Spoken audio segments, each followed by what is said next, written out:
And we are back. We are live not with our usually scheduled Battle of the Americas, but instead we are here with OSC 24-hour Marathon King of the Hill. I'm of course your host, Live VIP, and with me is the lovely, the beautiful, the clammy, welcome Krupp.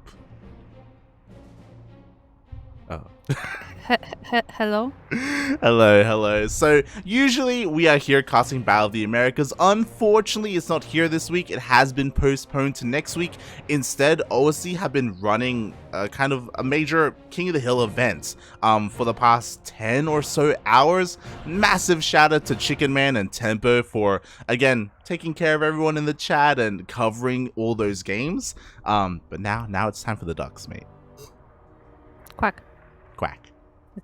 That's what I have to say. But yeah, they've been holding fort for a lot of hours by now. And now it's time for Ducks. Well, I have a question for you, because for those who don't know and for those who are unaware, Kuro is actually from the land of Poland. You know, she's from Polonia. And I don't know if you've been watching the King of the Hill tournament, but there have been some insane results, especially from the Polish community. Specifically from Spirit and Krystianer. I mean, are we that surprised, to be honest? Like they've been like doing pretty well for themselves, and like especially in the later parts of the day, you know, the Asian players are going to sleep, the Europeans are waking up, they're ready to practice, ready to go. Like this is the prime time for playing. So so Europeans are doing well. Yeah, it makes sense that it was definitely European centric when the rest of us were asleep. Meanwhile, we did kind of wake up. I say we, I mean like, you know, Oceania and North America and Latin America. By the way, I'm looking at the previous matches, and there's actually a lot of Polish representation. Oh yeah, not just like the winners part, but like in general, a lot of Polish participation. That's kind of interesting. 100%. Like Mana was there only for a couple of games, but Art was there in the beginning as well. We had PAPI, we had Ziomek. Yeah, like a lot of Polish players. So yeah, wow. Trifax, Story, like a bunch of people. Definitely. So just wild how this has all been going. But now you touched on it. Now Southeast Asia is waking up. Korea is waking up. Oceania is waking up. North America and Latin America, it's prime time for them. So it's time for us to try and rise up and try and stop all these European players, because again, like they've been raking it all in, mate. Do you think Miomaika is gonna join in? I mean, earlier today, like on the very beginning, like I mean, can you say it's beginning? But like on the beginning parts of this 24-hour marathon, we had Demi on quite a good streak as well. So maybe it's time for the rest of Southeast Asia to show up now. Yeah, I hope so. Personally, I hope so. I know it's honestly really early in Southeast Asia right now. It's around 7 a.m. Same with Korea. So it's going to take a couple of hours for them to all wake up. But 100% we want to see our boys. We want to see Miomaika, Guga, Joey. I know our Ducks are currently busy right now with the Team League match, but maybe some of them can show up. Speaking of, I mean, yeah, like they do have the BTL match to play today, which, by the way, will be casted from replays. Do not worry. Yeah, it will. But yeah, like they do have the BTL match, but you know, the match usually isn't too long, so maybe, you know, they can play their game and, you know, jump into King of the Hill. Like they will already be warmed up from the BTL match, so you know, might as well. I personally hope so. I don't, like, at the same time, there's some pretty high caliber players here, so can they compete against them? I believe that, you know, someone like Eric or Ryu or Oreo can definitely take it to these guys. But speaking of, I was talking about North America. I need to fix the teams here. But we have our North American representative, our contender, to go up against Spirit. Oh, who is it? First, I recommend you join the OSC chat channel in game. You would invite me to the game? But Trigger from Canada is going to be stepping up. Oh, Trigger. Yeah, I saw him streaming today. So I guess he may be streaming his POV, if you want to check that out. Yeah, yeah. And if you are, make sure to tell him to use his goddamn mic because he's awful at that. He's like Does he own a Starduck in mic? that way. Yeah, yeah. Like I'm pretty sure he owns a mic, but they don't necessarily use them. So Yeah. shaking my head. Look, there's a reason why they're hanging out together. They're the same kind of person, except Trigger actually plays StarCraft. Exactly, mate. Exactly. Shaking my head, Starduck. But yes, we are currently in the midst of making the lobby. We do, of course, have our maps set and ready to go. I was actually a little bit unsure whether we're the ones who make the maps or not. But I think we are making the maps, so let's go. Okay. I think. Maybe. Also, I touched on it, but again, massive shout out to Tempo for the raid. Again, he was covering the last, I think, 5 hours of OSC King of the Hill. And once we're done with our 5 hours, then we're going to be handing it off to Biomorph. By the way, I kind of enjoyed this idea of like a marathon, but like, what's the name of it in English? Where you have like the runners and they like switch, and then the next one is running. Yeah, it's like a relay. It's like a relay race, you know. Yeah, a relay race. Yeah. Yes, I kind of like it because like you kind of like go through all these different broadcasters that casting the OSC events like daily. Yeah. You can kind of like get the sense of all of them. Honestly, it kind of reminds me of when we covered DreamHack. If you remember, we had like, all right, we have a set of casters that we're gonna like switch in and out, you know, to cover as much of DreamHack as we can. So we did something very similar there, very similar. But yo, we're kicking things off. Here we go. Here we are, and we are on Glittering Ashes, one of our newer maps, very gold one for some reason. And in the bottom left corner of that map, we have the red Protoss player, representing Alpha X. It is Trigger.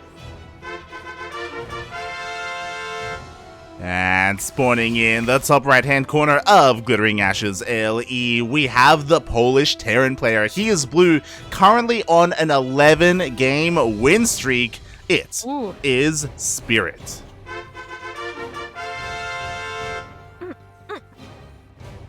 Yeah, Spirit is actually he has the highest streak right now, I believe. He's at the very top of the winning table. Oh yeah. I was talking about it earlier, but like he's made a lot of money today. He did. But fun fact, for those who don't know, there's also bonus prize money for breaking a streak. Ooh. So if you want to be the one to break the streak of Spirit, like this is a juicy catch. Yeah, we'll see if he can do it. Like if anyone can do it, Trigger can. If people are unawares, maybe some Europeans have stayed up and they're watching and they're maybe not too familiar with the NA scene. Trigger is one of the best Protosses in the region. Obviously under players like Neeb and Estrella, but like top 3, top 4 Protoss, like Trigger, he is definitely there. Indeed, and he's also like one of the newer players, I guess, like the new blood. So to speak, and he's improving fairly fast, like already making it to DreamHacks and stuff. Yeah, this is his first year really competing at the highest level, so it's really impressive to see how far Trigger has gone in such a relatively short period of time, and we'll see if he can do it here. Again, what's scary about this is that this is a best of 1. Oh yeah, like just like the good old Pro League days, we have the best of 1s where anything can happen really, and like. The big thing about the King of the Hill is that, like, you know, after so many different people have already played Spirit, like you kind of get the sense of what he can do, right? Like he will eventually run out of builds, right? Yeah, I mean, you're not wrong, but at the same time, I don't know if Trigger has been like staying up and watching everything, you know, like 11 games. It's true. That's a lot of games. So we'll see how he does here as Spirit does finally get across the map with his Reaper. We'll scout the opening, and it is, of course, a Twilight Council opening, so everything is looking pretty standard so far. Unfortunately, the Stalker is a little bit out of position, and already one probe gets taken out. Oh, almost got the other one, but the Stalker is now here to chase off the Reaper. But yeah, Spirit gets good information, a probe kill, so he must be feeling pretty good about that one. Exactly, exactly. So he's well aware of what his opponent's doing. We didn't really get to talk about it, but this is, of course, Glittering Ashes, the largest map in the map pool. Not the longest rush distance, but still quite large. So this does lean towards more macro-oriented games. And we'll see if we if we get there here. I could be wrong, but I think Spirit just played on this map against Solar. And I just mentioned it, mate. Spirit just took down Solar. Like, that's crazy. That's insane. That is pretty crazy. That said, Solar is a Zerg, so we'll see how he goes about Protoss, but no. Hashtag PvP unwinnable, Kappa. True, true. Protoss do have better tools, Kappa. Ooh, meanwhile, with that last shot, the Hellion got 3 more probe kills. Again, not the biggest of deals, but a little bit of damage slowly adds up, especially when Spirit is going for a Banshee after this. Indeed, indeed. And it's a Cloak Banshee as well, so that's pretty nice for him. But there is already an Observer on the way, so hopefully Trigger will be prepared when the time comes. Exactly, I hope so, as at the moment Trigger is really in the dark. He didn't open up with a sentry or anything like that. He's relying on his Observer to go across the map to really get any kind of scouting information. Yeah, it's going across the map, which means it's not gonna be at home to defend from the Banshee, and there's no Oracle, nothing, no other detection. Yeah, exactly. Like, this Banshee could deal a lot of damage. Meanwhile, the War Prism is going across the map as well. What's important to note is that it is a War Prism, not another Observer, so still only one form of detection. This War Prism does signify aggression, though. Again, Trigger, he has 4 gateways. He wants to get into the main base. He wants to deal damage, and at home, there is only 1 tank, so there is a lot of potential. There is potential, but like, Trigger is already starting to lose probes, so he has to do the damage or he's gonna be left behind. Exactly, he's trying to chrono out another Observer. Meanwhile, the Stalkers across the map aren't really doing much at all, despite Blink being done. Finally, the Banshee will be dealt with, but so much damage already. Ooh, nice time on the second Banshee though, so that's the end of this harassment, I guess. Yeah, but it was already worth it. 10 workers going down, Mike. That's already insane. The Stalkers are here, but enough time has passed where now there's a second tank covering both bases. Yeah, there's a second tank, there are bunkers, there's also a missile turret, just in case there are DTs or something. Like, Speed is pretty prepared for this. Yeah, exactly. Meanwhile, ooh, not prepared enough. The bunker goes down. The repairs were not fast enough here for Spirit. So Trigger, he's finding a little bit of room here. And again, he always has the opportunity to blink into the main base if ever he needs to. Uh-oh, he goes straight for the tank. Yeah, decides to blink on the tank. He almost didn't get it, and there's a lot of Marines here as well, but he's getting some damage, but no SCVs are going down. Yeah, exactly. Like, that was a massive commitment to just dive on that tank, and I'm sure he was hoping to snowball from there, but unfortunately he only got 4 SCVs.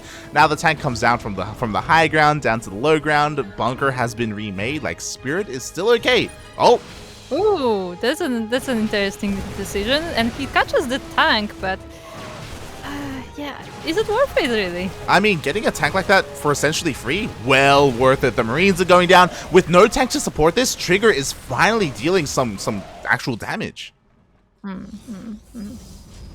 Yeah, and he's not stopping this attack. He's gonna keep pressuring, keep like, you know, swinging between one base and the other, and the tanks just can't siege fast enough. Like, he's done it. Like, he's keeping the tank count low enough where he's slowly gaining more ground. Another tank just pops out, but Trigger sees it with his Observer. He wants it. He wants it. He's like, ooh, there's a tank. Get it. Get it. Yes. And he just barely will get it as well. Again, keeping this tank count low allows Trigger to be this aggressive, but a little bit of mismicro there. He actually lost a decent amount of Stalkers. He's forced back. Yeah, like he's doing like nice damage sniping all these tanks, but like every time he's losing quite a few Stalkers. So like I'm worrying that this snowball that he's trying to do, like, is just not gonna be enough, and eventually it will die out. Yeah, I mean, thankfully he's not all in. He has a third base behind this. Yeah. He's content with just dealing a little bit of damage. Meanwhile, Spirit went across the map again with another Banshee. Not dealing too much damage, at least there was something to defend at home this time. But again, Trigger, he's just attempting to contain his opponent and just, again, keep his tank count low. If it was too high, I mean, let's look at the units lost. 3 tanks went down. If there were 5 right now, as soon as these medevacs were done, then Spirit would just push out across the map and potentially end the game. Yeah, definitely. Like Trigger is really making sure that the Spirit stays in the base, that doesn't have too much army, and And yeah, in the meantime, he's just gonna boost his own economy. Exactly. Meanwhile, again, Spirit, he's struggling to keep up with all the aggression here. Scans confirms that there is a third base and that there are probes here mining. Meanwhile, Trigger has bought enough time where now he has splash damage. Now, even if medevacs come out, Bio isn't as scary as it otherwise would have been. I also like that the observer just parked in the middle of the main. Yeah, it's Beautiful. been it's been there for a while, and it's worked wonders for Trigger. It keeps telling him whenever the base is a little bit vulnerable, and just like that, he realizes, hey, the army is moving out. This tank, it's free. Once again, he snipes the tank. He just snipes all the tanks he can see. Spirit's not turning around. Oh, he's turning around, actually. Oh, that's a bit of a late response, actually. Ay. So Spirit did end up turning around here, but again, workers are going down, Marines, Marauders, tanks, like, these Stalkers have already paid for themselves. Yeah, and his own SimCity is now working against him as this army is trickling up around right into the Stalkers. Yeah, unfortunately, Spirit, he only sent a handful of units because he wanted to trap the army. But his army was honestly kind of falling. Meanwhile, oh, there's a... Ooh. I mean, this isn't as big of a loss as it could be because most of the Stalkers were down anyway, but still, losing a war piece feels pretty bad. Yeah, I mean, look at But the hey. resources lost. Like, look at just everything lost here. All for only Stalkers. Yeah. Pretty good. not too bad. Not too bad at all. Now we have to take a bit of a breath, a bit of a step back. We do see Spirit, he's down in workers. He still has a decent army. Finally, he has medevacs. They were delayed so long. Now that he has them, he can finally move out. But oh my god, I also just realized how late his upgrades were. I forgot, but if you remember, one of these NG bays, the first NG bay was a part of the wall and it went down almost immediately. Yeah, like he wasn't able to focus. He wasn't able to focus on the tech in general because he was constantly remaking tanks, constantly remaking the army, constantly, like, you know, making sure that he has enough to defend from this constant aggression. And now, like, Trigger is getting more and more ahead. Like he's already going for a fourth base. He already has Colossi. He's making High Templars. Maybe he's gonna get Storm soon as well. Who knows? Like he's getting pretty prepared for this attack. Definitely. Well prepared for this. We'll see if he's going to be able to pull it off, though. I mean, thankfully for him, he still has this observer at the third base of Spirit. So again, he's well aware of, I mean, more or less where the army is when he moves out and things of that nature. And at home, he's looking pretty well set up, even comfortable enough to take a fourth base. But to be fair, both of them are. Yeah. Spirit realizes that he like, if he's not attacking, at least he has to catch up in economy, and, you know, Mules are pretty good. But yeah, he's working on Ghost as well, so that should help against the High Templars and the rest of the Protoss army. Yeah, definitely. And there's this drop. Bye. Yeah, we have a bit of a job going across the map. Meanwhile, we do have a hallucination here. Again, just confirming the positioning of the main army, but he did miss that drop, unfortunately. There is an observer kind of in position, but it looks like the drop is going to be able to avoid that. Meanwhile, as Trigger is getting set up at home, even decides to throw down a Dark Giant. Trigger is actually trying to move out at this very moment, the same time that the drop runs into the fourth base. God, exactly. This drop really caught Trigger off guard, dealt a little bit of damage, and just, again, keeps the army at home. Keeps things in check, while Spirit, he's able to get his own base up and running, and despite how aggressive the early game was, or the early mid game, yeah, we're just getting into a more longer one here. Yeah. He's gonna snipe another tank! Look at him! How many tanks died this game? It just keeps happening. 5 tanks have gone down without a big fight. That's the thing. Like, there hasn't been a major army engagement yet. Yeah, like, this is all, like, you know, basically harassment. Just, you know, poking at the enemy, making sure that they're staying in check. They're not doing anything fancy. Yeah, definitely. Meanwhile, back at home, we do have double robot production from Trigger. He's transitioning into disruptors alongside his Colossus. What we're really missing are, I guess, maybe storms. I say maybe. It's difficult to really pull that off just because of the Ghost now coming out for Spirit. EMPs are going to be a major factor in the next fight. And Trigger, he's finally pushing out again. Kind of. By the way, instead of Storm, he's getting Shadow Strike. Just saying. Let's go. I mean, that's an interesting choice. Like, DT is just one of those Protoss tools that's pretty good, you know? I mean, mean, considering that, like, this game was so heavy on like general harassment, like I can totally see Trigger, you know, attacking with the main army and then just shadow striding and sniping a base. Like, you know, that can happen. I mean, especially some of these fringe bases, honestly, there's not much protecting them. There's a bunker, there's a tank, sure, but again, a lot can happen here as those DTs, they get warped in, they're going for one of the bases. At the same time, in comes Trigger with his main army. Sorry, I meant to say Spirit with his main army, leading the charge with his ghost, looking for those juicy EMPs. But the disruptors... Trigger is stepping up at the top of the ramp. At the same time, by the way, the DTs, I think they missed a new base, so they just kept going. Yeah, mate, they want the planetary, okay? They don't care about no new bases. Meanwhile, Spirit, he's trying to rotate around. He's trying to find a way up the ramp, and it looks like he will find one. At the same time, DTs get defended. Oh, the Vikings actually found a nice angle on the Colossus, but they were pulled back, so they are safe for now. And Spirit is maybe just closed in this base. He may get ambushed. Yeah, I mean, you know, this Nexus will go down, but he's losing every single one of his Vikings for it. He did get all the Colossus, to be fair, but that was a lot of supply that went down. In the end, though, he got the base, and because he got all the Colossus, I guess, mate, the Vikings, they served their purpose, right? Yeah. I mean, I guess they're not that useful afterwards. I mean, they do pretty decent damage against Stalkers, but usually you don't see all that much about landed Vikings. And disruptors are still pretty good. They are pretty good. But again, you rely a lot on those Purification Novas. So far, we haven't seen a juicy connection. Meanwhile, those DTs actually did deny that new fresh base. So at least they dealt some damage. Should be able to force a scan here in the middle of the map. Yo, they get a ghost. Ooh. Yeah, they did. You could see them scream. Look, the Vikings are being useful. Were they? I mean, they saw the army. You know, they forced away the attention of Trigger a little bit. They were. Oh, that's a nice EMP on half of the army. Oh yeah, the majority of the army does lose all of their shields, but Spirit can't really push into this because of how many Liberators there are. But he has an answer. He has a response, and that is a Mass Liberator. 4 being produced at a time. Up. Another good EMP, but some of the disruptor turnovers are connecting with the bio, and yeah, Trigger has to move away because of the Liberators, but like his army is still pretty decent. The problem is that Liberator range just finished up. He has no real response for the Liberators. What do you need against them? Ideally, you have, you know, a couple of Stargates, you know, maybe you get some Skytoss units out to help deal with them. Of course, Blink Stalkers are another response, but right now he's just being bleed out. Oh god. Yeah, like there are just too many Liberators where even if you blink with the Stalkers, like a lot of them will go down before you can snipe, but I mean, that's the option he has. Yeah, exactly. Meanwhile, Spirit, he's slowly leapfrogging forward, but he has to be careful. He still has to respect these disruptors. Uh-oh.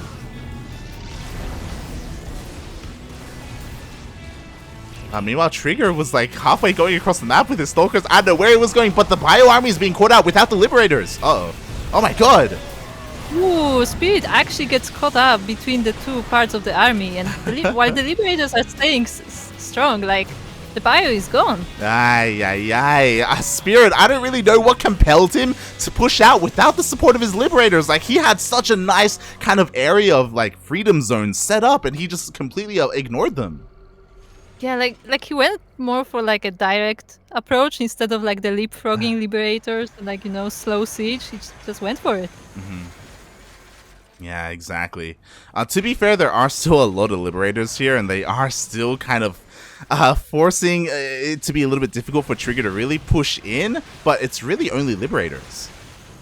But there are just so many freedom zones. Look at it. You're not wrong. Look at this. There's so many of them. Jesus Christ. At the same time, DT's finally dealing some damage. They take down the bunker. There's only a single tank here to defend, so damage is finally being done. Meanwhile, Trigger, he's trying to find a good response for those Liberators. Finally, a couple of starports get thrown down. Stargates even, to get a couple of those Void Rays. Yeah, that will be helpful against the Liberators. Ooh, there's a nuke coming up. I want to see if the nuke is gonna do anything fancy. Look, I'm tired of the nukes that are just set on bases and stuff. Like, no, we want the army nukes, okay? Yeah. Maybe we'll see it. Maybe it's gonna be a little bit risky. But again, he has a lot of Liberators to help kind of protect his army and set up those nukes whenever he can. Like And every time he's setting up the liberators, the ground is just going blue from all the circles. There's just so many of them. I'm surprised that Trigger didn't throw down more than one Stargate. Like I said earlier, like, yo, he's throwing down Stargates. Really one? It's like, okay, sure, buddy. Yeah, it's not even used anymore. Like he made a one void ray, that's it. And now the whole army is in the freedom zones, and look how many of them are falling down. Mate, so many disruptors just got obliterated there. Ay, ay, ay. Only Gateway army left, and because of that, like, I feel like now is the moment for Spirit. Look at the drop in supply. Oh, the two disruptors, though, they are trying to set up an ambush. God. And they almost shot themselves. It's okay. I mean, he gets one of the ghosts, that's something. But again, like that, what we saw was a crucial mistake from Trigger. Again, he lost every single one of his disruptors except for two of them, as you saw. And now, Spirit, he's going across the map and he has such an advantage. Yeah, the wall of liberators has been set up, so this nexus is going down. It's very hard to go through this one. That's a nice Nova, but it's not good enough yet. Yeah, exactly. I mean, one of the Liberators gets taken out, but at the price of an entire Nexus. We have some decent Disruptor shots going off, which is nice, but again, decent is not going to be good enough here. Meanwhile, oh god! Yes, a nuke! Watch him walk into his own nuke. Well, right now he just zoned out his opponent from his own natural base. Like that's all. That's the purpose of that nuke in all these liberation zones. Yeah. Like he's doing a really good job at, like, you know, protecting himself away from the army. And even though Trigger has a decent army, like he lost his disruptors, but like he still has an okay army, but like he just can't approach it. He has to go to the other side of the map. Yeah, he's going for a base trade. Like this is it, mate. Spirit, he just out-zoned, out-maneuvered Trigger, and now he is all in. And unfortunately, there's a bit of an army at home to defend. And Spirit, honestly, he has to just deal with the production and just turn around. Yeah, he could probably fight that. I mean, especially with all the Liberators. Like, sure, there's a lot of Zealots, which are not the best unit when you have Liberators. Yeah. But there's only so many of them. Like, eventually you can hide them enough. Yeah, I mean, you would hope so, but Trigger's army is getting thinned out hard. GG gets called, and Spirit takes another win here. Is it like 12 now? 12, mate. 12.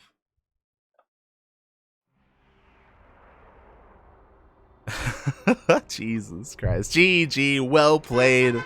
Spirit puts another point on the board, and what I will say is that Trigger, he was playing well. He was playing incredibly well. He had such a massive advantage. There was a moment there, like obviously early on, he was kind of dominating the map with his Winged Stalkers. Later on, there was a moment where he was able to surround the army and deal with everything, and there was only Liberators left for Spirit. But apparently that's all you need. Yeah. There was just so many Liberators this game. It's crazy. Just Liberators for days. Yeah, and unfortunately, Trigger didn't take it seriously enough. Again, there was that one fight that happened in the middle of the map where both armies were pretty much maxed out, and Trigger dropped like 50 supply. It was, oh god, when the one moment where he decided to fight in those liberation zones.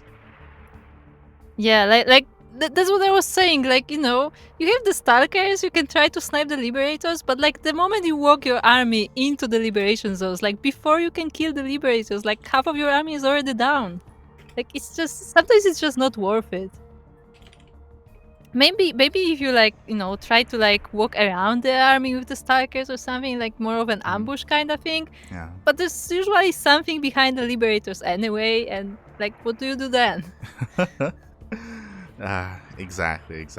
Like, unfortunately, the transition into Skytoss wasn't there. I was gonna say it was late, but again, it just wasn't really there, unfortunately. It was a scenario where I feel like there was a really good moment when Trigger had 5 bases up and he had his maxed out army where he could have afforded a bunch of Stargates. But it was around that moment where he lost all his disruptors and he just had to focus on remaking them. So, yeah. Just like that, unfortunately, Trigger, he gets knocked out here. He had a really good showing, though, against Spirit. Again, very impressive against one of the best Terrans in Europe. Yeah, I mean, the first half of the game was going really well towards Trigger. Like, he managed to keep Spirit on like in his 2 bases. Like, he managed to expand it. Like, it was going well. And then it wasn't. Oh god, suddenly it wasn't, and I am excited. Yo, we're going full NA here. I love it.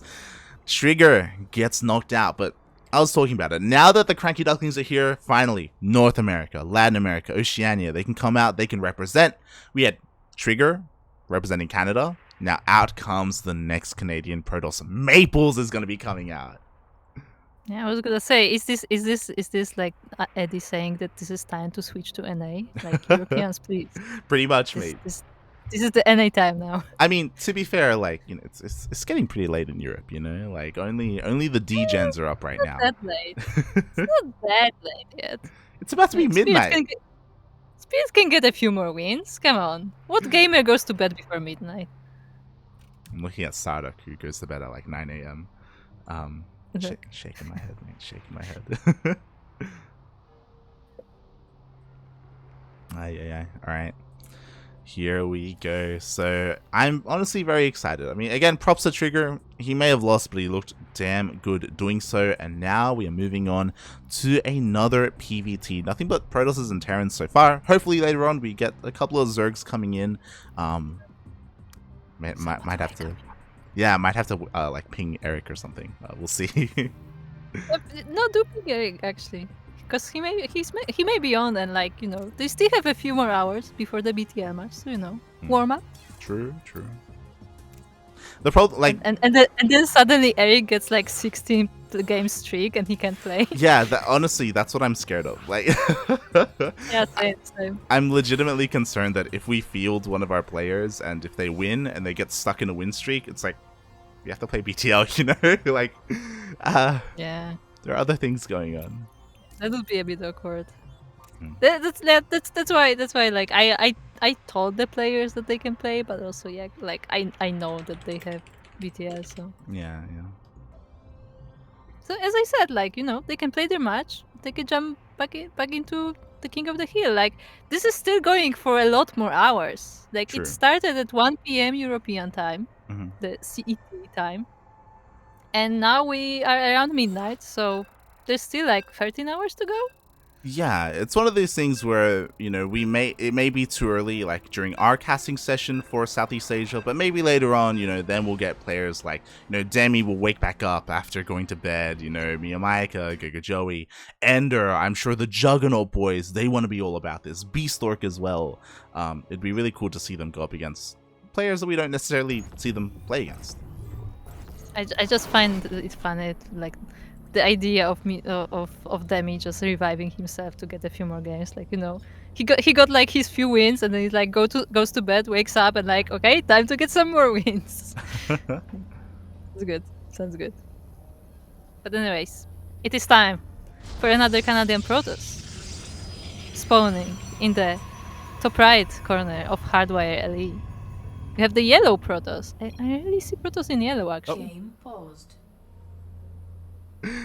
As we do have a bit of a pause here, you know, hopefully everything's okay. Hopefully there's no latency issues. Do you also have that thing, like when I'm casting and somebody like when I'm observing too, when somebody pauses, I suddenly like freeze my movement too. I just stop moving. Like, pause, nobody move. Yaku has the problem where if there's a pause, he just stops talking, period, and I'm like, mate, I have to try and keep it going. No, Saki is fine, but like I just automatically freeze, and I just find it so funny. Oh god, there's always the worrisome thing where like, oh my god, is there lag? Like, am I lagging? Like, is something wrong? Yeah. So especially since, like, you know, the servers are known for doing funky stuff. Yeah, it can happen. It can happen. Meanwhile, this is a great moment here because we've been kind of diving into game, like from game to game. As Laser SEQ is saying in the chat, ! Matcherino to get the link to the Matcherino page. There are plenty of codes remaining. Each code is 10 cents, and all you have to do is click that claim code button to add 10 cents for free to the prize pool. Yeah, this prize pool actually goes to the OSC championship that should be starting at the end of the year, I believe, or in January. I'm not sure, but the championship is basically like, you know, the top ranked players from the whole season and having playoffs. But anyway, back to the introduction. We have the yellow Protoss player from Canada, or Canada, whichever version you prefer. It is Maplez. Uh-oh. And now we actually have like... Oh no. No, Maples, please! F's in the chat. Ah, yeah. F's in the chat. Oh, God. We didn't even have a pause because of latency. But spawning in the bottom left-hand corner of Hardwire LE, we have the Polish Terran player representing KZ Gaming, KZG. It is Spirit.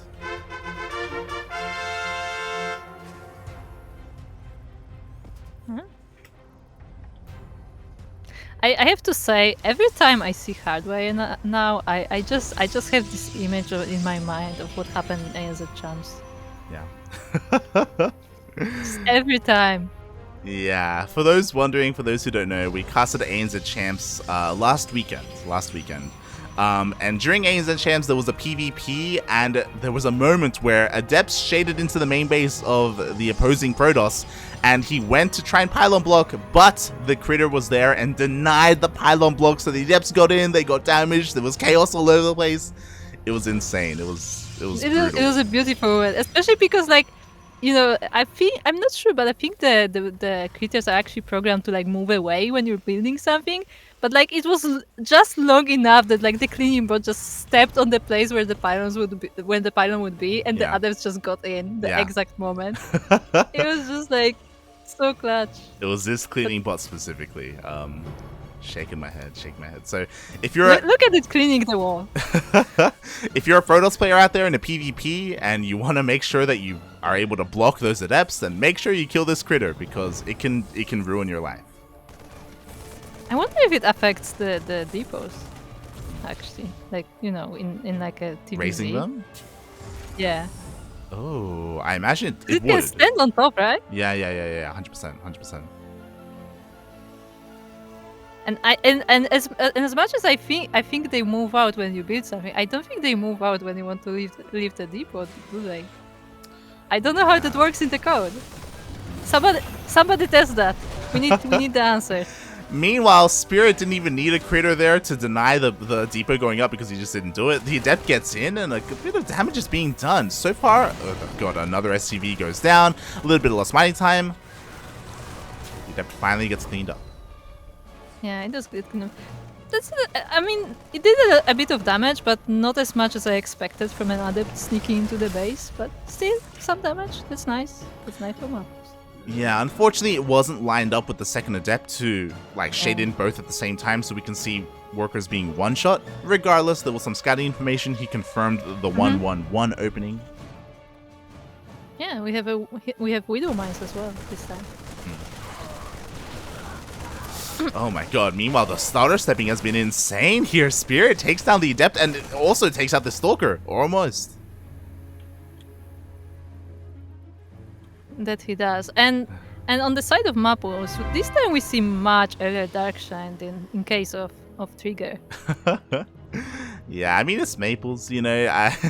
He's a much more cheesier and aggressive Protoss player compared to Trigger. And as we get into this, massive shout out to SC2 Fool in the chat. Thank you so much for the raid. I hope you enjoyed your ladder session, as he does usually do at around this time. Meanwhile, the drop is coming across the map, and honestly, there's not a lot to defend. Thankfully, there is a shield battery.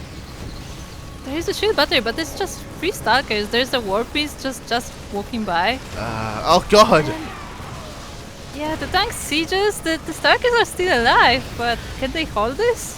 They're trying desperately to try and focus down the tank, and they will get the tank overcharged, just barely keeping the Stalkers alive. And with the death of that tank, I do think that Maples just barely has enough to hold on. Yeah, the overcharge really saved him there, because, you know, overcharge is good if the units don't die, and the tank just didn't have enough damage to kill the Stalkers outright. Exactly, and Maples, no fear. Despite everything that was happening, he does warp in DTs across the map. He gets here just in time. Raven, not even halfway done. We do have a scan in the main base, but the DT gets saved. There are a few Marines, they're gonna damage this War Piece, but it's still alive, and the scan runs out, and the DT just comes back. Yeah, exactly. Meanwhile, we have a second scan. Ooh, 2 DTs finally get dealt with, but there is a third DT here in the natural base. 10 workers go down. Another scan gets used. The final scan. Thankfully, enough time has passed where the Raven should pop out soon. The DTs are back though. They didn't actually get killed. They were just scared off, I guess. Or maybe those are the new ones. Yeah, new ones. Yeah. Oh my god, and that's a lot of damage. And this tank is exposed! Puppy, please! Oh, he doesn't go for it. No, he doesn't pull a trigger. It doesn't work because Trigger's already gone. But Trigger was sniping tanks. Huh. Triggers to snipe the tank. Oh boy. Yeah. Welcome to Midnight Kuro, where her brain is gone. And Wait, it was there? oh god. Aye. But honestly, that was a decent amount of damage. Look at the worker count. Spirit down to 38. Oh my god. Yeah, that's actually pretty big difference. I mean, mules are pretty good, but are they that good? Yo, is Spirit gonna be N8? Oh my god. I mean, Maples, he's fully saturated on 3 bases. You know, finally we have that gateway explosion. He's going straight into all those charge lots. Again, just keeping up that aggression. Meanwhile, we even have a couple of Archons already morphed in. I like how the warp is just passes by the Raven and Yeah. it's just like, yep, bye. Yo, what's the Raven gonna do? And I love this. The Archons are just softening up so many of these Marines. There's barely any army left here for Spirit at all.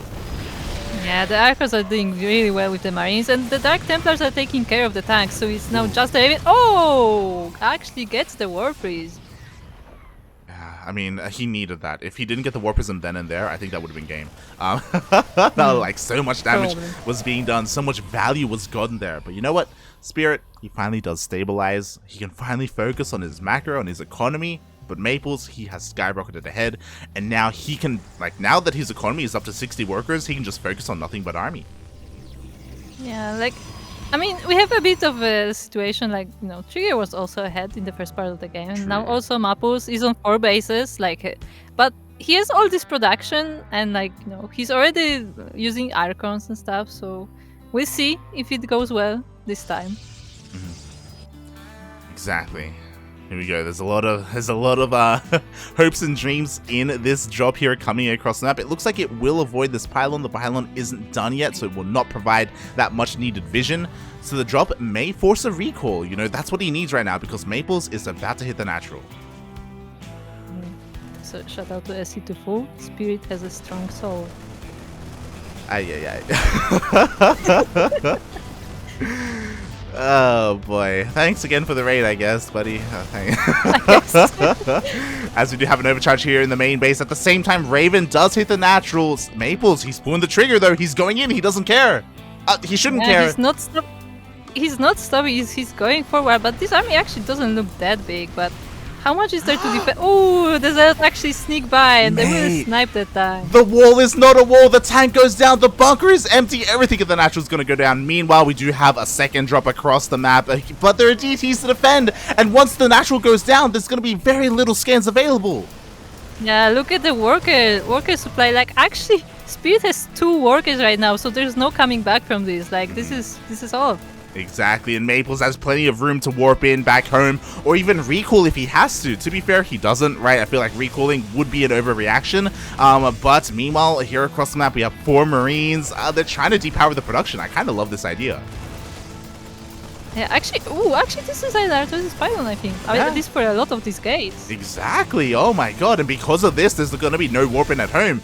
Maybe we should have had a recall. I mean, look, he still has a lot of probes. The army is coming back eventually. As I say that, there's okay, we don't mind. No, okay, it gets cleaned up. Good. Yeah, Widowmine gets cleaned up. The army does return home, and there's more than enough to deal with everything here. To be fair, Spirit is kind of pulling apart the attention of Maples. Maples is struggling to defend 3 bases at once. Probes are going down, but Spirit has 2 SCVs. Yeah, literally 2. There's one.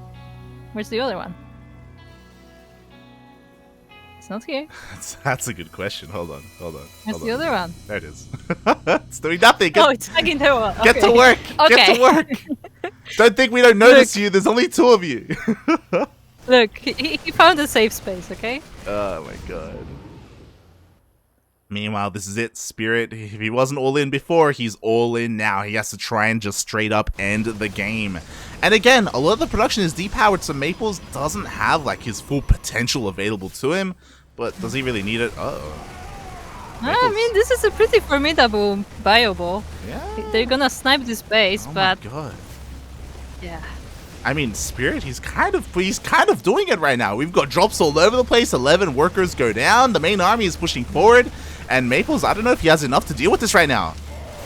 I feel like actually Maplez SimCity is working against him, where like he's trying to like squeeze in this whole army like to defend the base, when Spirit is just jumping back and forth in the medivacs. Yeah, I feel like Maplez is panicking a little bit too much right now. Oh my God, he zooms into the main base, avoiding the army again. Like Maplez, he just can't maneuver between his bases. Yeah, like look, every time like this whole army has to squeeze in through this tiny choke, and they just can't be there fast enough before the production is unpowered once again. Oh my God, the main base goes down as well. 21 workers. But Blink is about to finish up, so Spirit, he has to be careful if he wants to evacuate. Oh yeah, the Marines are falling down, and while he's healing them, like the healing alone is not enough. Ooh, that was a full medivac. That was a full medevac going down. That's exactly what Maplez needed. Meanwhile, he's across the map. That's where the warpins were. They weren't at home because he didn't care. He's like, you know what? You're not going to be able to kill me. I'm going to kill you. Natural goes down. 1 CC remaining here for Spirit. By the way, everyone in the chat, I have bad news. The SCV is dead. No! Nomadic silence. Also, I feel like Spirit, he's a little bit upset, maybe. He's lifted all his buildings. You know. Oh, God. I mean, you know, he shouldn't be upset, right? Like, he's being taken down by one of the best players in NA. There we go. GG gets called. The streak has been broken. Congratulations, Maplez, on your bonus. Damn. Wow. GG. Well played. Congratulations, Maplez. Congratulations, NA. Trigger, I thought he could do it, and he almost did. But unfortunately, he wasn't able to pull it off. Apparently, it was the veteran. It was Maplez who came in and took the W. Look, Trigger was the scout, okay? He scouted Spirit out, how he plays, Yeah, you know? yeah. And then Maplez, no, he knew what to do. Yeah, Trigger fell so Maplez could rise, and boy did he rise. Yes. He is the current king. Yeah. Oh my God, congratulations. I can see chat freaking out as well. They're like, yo, what's going on? Oh God. I mean, it's one of those things where when we talk about NA, right, you know, maybe you could argue that the overall skill level may be a little bit lower, but there are still very strong players, and they have their own style. You know, the NA meta, it's a thing. Sometimes it's a meme, but I have to remind everyone, other than, of course, Maplez winning here, Probe Scout, he toured Zest. Yeah, if Probe Scout can tour Zest, like, there's unlimited potential when it comes to players from North America and Canada and USA. I want to give a quick shout out to Borsty, because I really liked his recent tweet when he's like, people are saying that NA is Clown Fiesta, but a lot of people are scared of clowns. True. Oh, God. And I also want to remind people, Maplez, fun fact, at DreamHack Winter, in the group stage, he 2-0'd Neeb.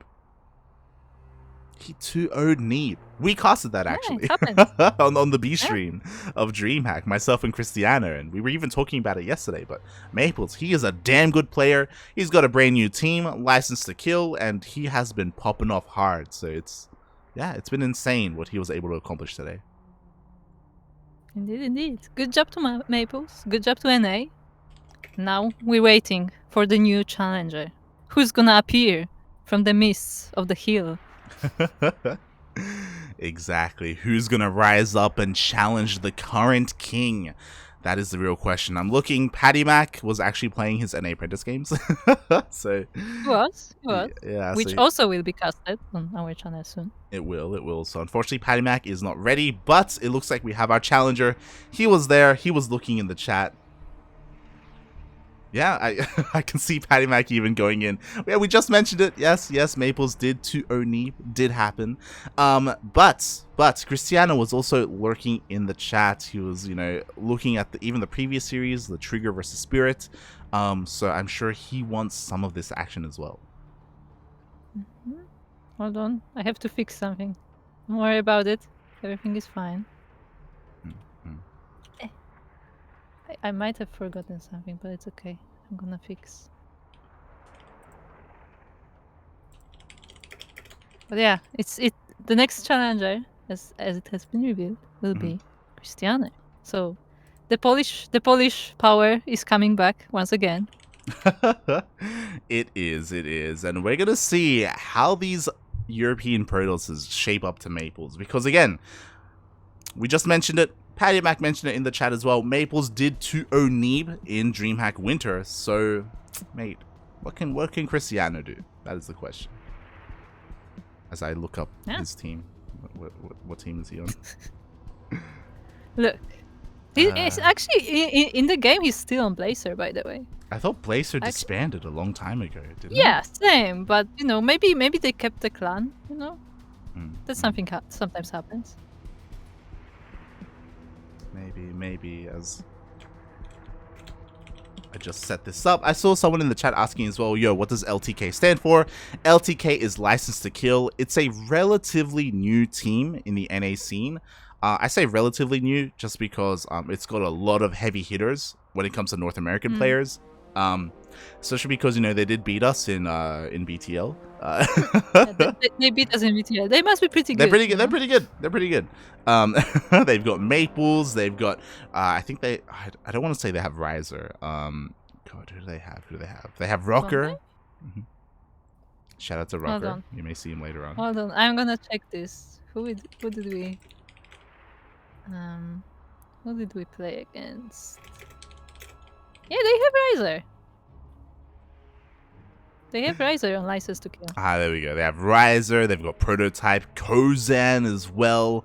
Rocker, I already said him. Scrubbles. So again, they've Binsky. They've got a lot of top talent NA players, and yeah, they're definitely a team to look out for when it comes to the NA region. If you're interested in NA team leagues, we are playing in BTL, which is Berserker Team League. Teams like License to Kill, Apprentice Esports, CranKy Ducklings, Genesis Gaming, we're all kind of taking part in it. Currently, we're in the round robin stage, but that ends this week. This week is the final week of the round robin. Nobody died. As it looks like our players are still conducting their vetoes. Yeah, apparently there were some connectivity issues, so we're gonna figure that out. Don't you love when you're like, hey, by the way, everybody at home, I'm gonna be casting. Please don't make too much noise. And that's where everything breaks. Like people are dropping things, like falling over, like kicking stuff. That's how it always happens every time. Oh boy. Love it in the chat. Not sure if EU can handle NHEs. That's the thing, right? Like Maples in a PvP is insane. But it's the best of one. Like, Maples, he's not afraid to cannon rush. He's not afraid to proxy. I really wonder what he has in store for this 1v1. Sorry, for this best of one. Just because, as well, I'm sure there's a little bit of pride, between, the two regions of Europe and NA. Again, Europe, they stood strong, winning basically everything up until now in this King of the Hill. But NA is waking up, They're showing up. Yeah, that they are. I do wonder if Maplez can take Krystianer, because obviously I don't get to watch a lot of his games, but this is a name that constantly pops up in tournament results, for the European tournaments. Oh yeah. Krystianer is one of the most active European players when it comes to the weekly scene. Right, he may not be at the top of the region, but again, he's always there when it comes to things like Conquer the Walk or Sun Jump Canadian Cup, all these online weekly events. Krystianer, he's there. As we are waiting for the lobby. Yeah, they're just conducting their vetoes. Looks like we're not going to be playing on Curious Minds, unfortunately. but once they decide, we'll be diving in. Meanwhile, shout out to PattyMac. It looks like he's going to be joining the queue as well. So I can't wait to see him. Maybe Eon, as I see Eon lurking there. Fun fact, I messaged Stavo earlier, but he was like, yo, Spirit and Solar? I don't know, mate. He's like, I don't know if I could do it. I mean, both of them are gone now. True, true. Like that's the thing. That's the thing about like King of the Hill and in general like best of one format. Like you never know what can happen. Like it's enough that you get one good game and you're through, and like you're already getting some prize money. Okay, I would. Okay, you know who I want to see in this format? I want to see HiGhDrA. Yo, hold on. He's playing ladder right now. I'll message him. Message him. We need HiGhDrA in King of the Hill. Yeah. HiGhDrA would be amazing as well. For those who are not familiar, HiGhDrA is a player from Mexico who's like, he's a good player, but like he's not like, the top pro level or anything. But sometimes he just does weird stuff and he takes games of like really good players and it's always funny every time. Mm-hmm. Yeah. I don't want to say too much about HiGhDrA because he only has like a certain number of builds.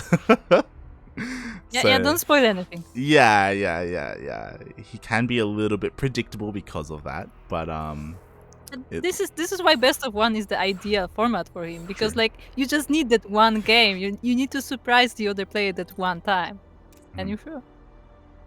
Exactly. Ooh, and here we go. Finally, our players have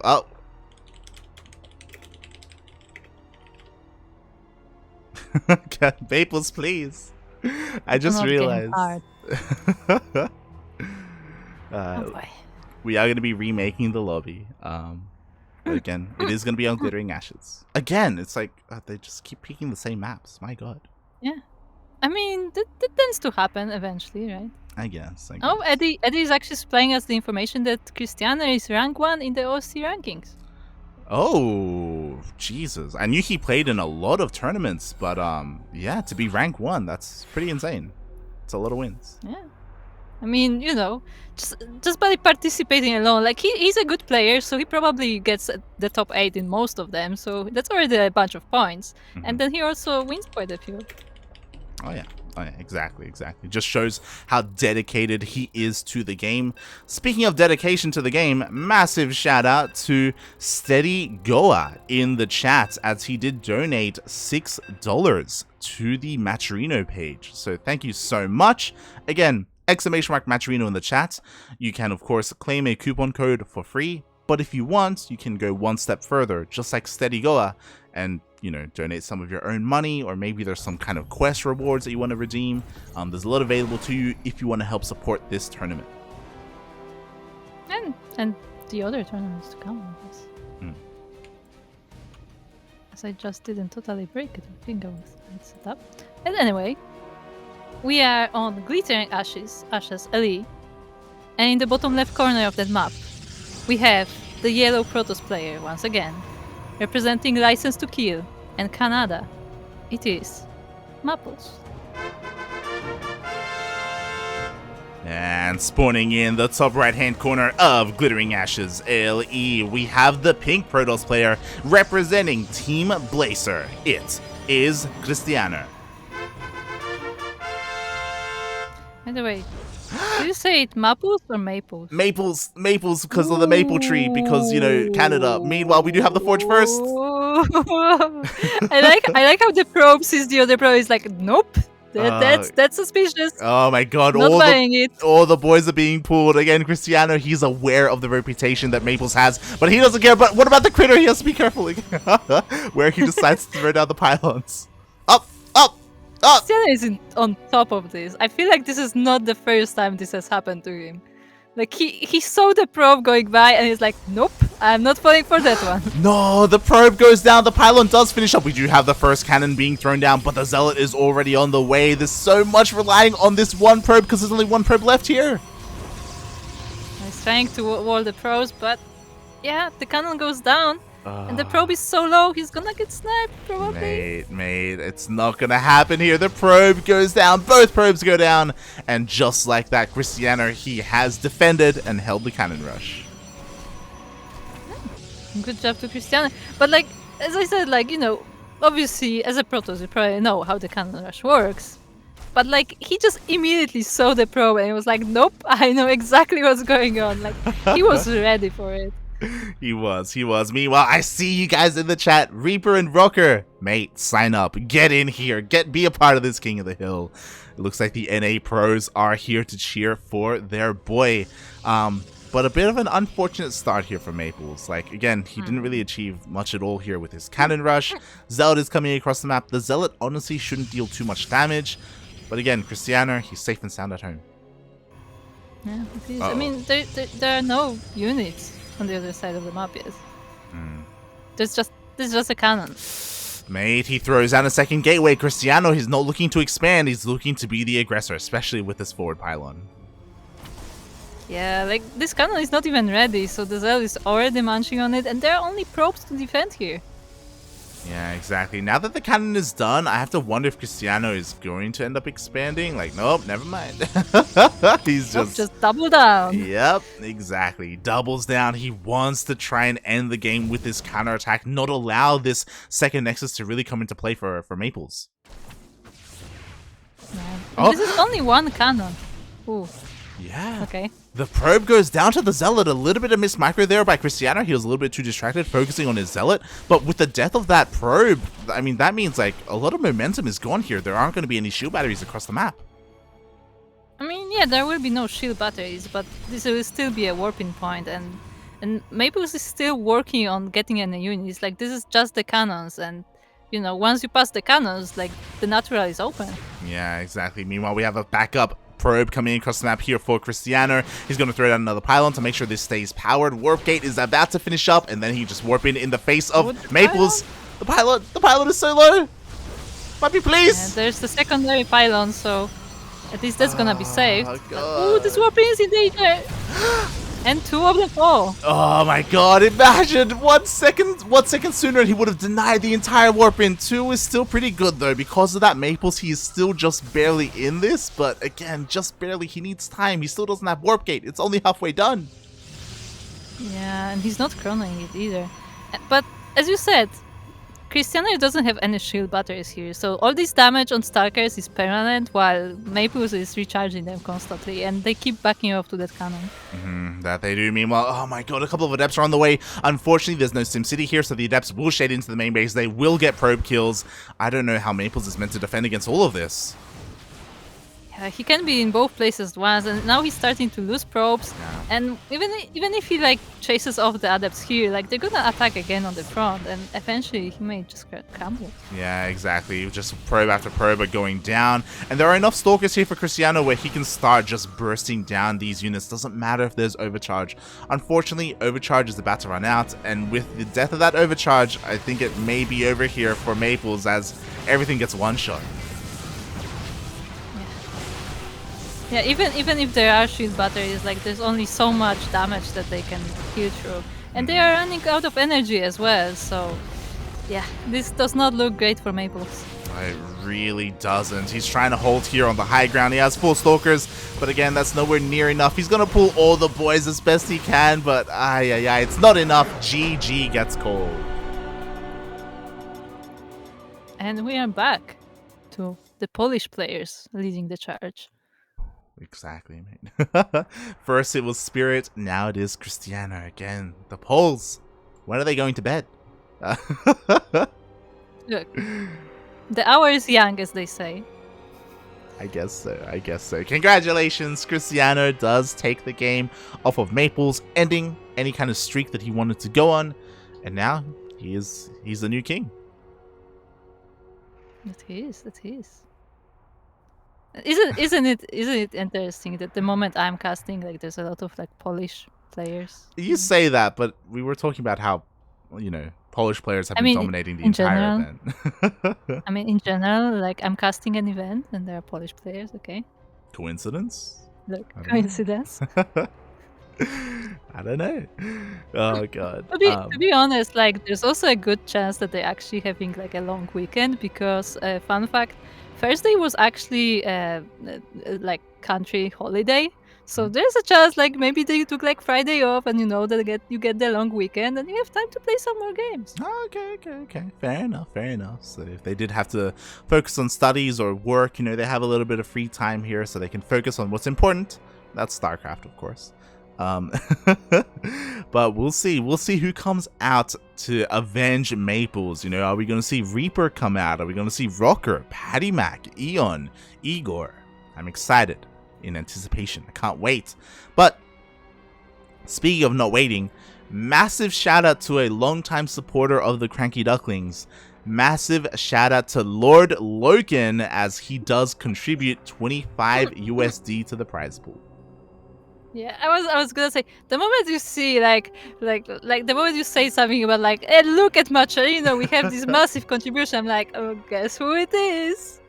It is Papa Loken. Yeah, Papa Loken, he's going to be a part of it. Thank you so much. For people who don't know, for people who don't watch much of the CranKy Ducklings, Lord Loken, he is always there to help support the tournaments that we are part of when it comes to the Latin American tournaments like Sentimiento Latino, Copa America, or the American tournaments like Battle of the Americas, or even our Oceanic Weeklies. Like, Lord Loken, he's always there to support the scene. Again, massive love. Thank you so much for contributing and for helping out the tournament. Yeah, like Lord Loken is always there, and also he has unofficially adopted Mew Micah and Gogo Joy, so he has two sons now. I think the third one was also trying to be adopted. I believe Ender was also trying to be the third son of Lord Loken. I don't know. It's a very exclusive family.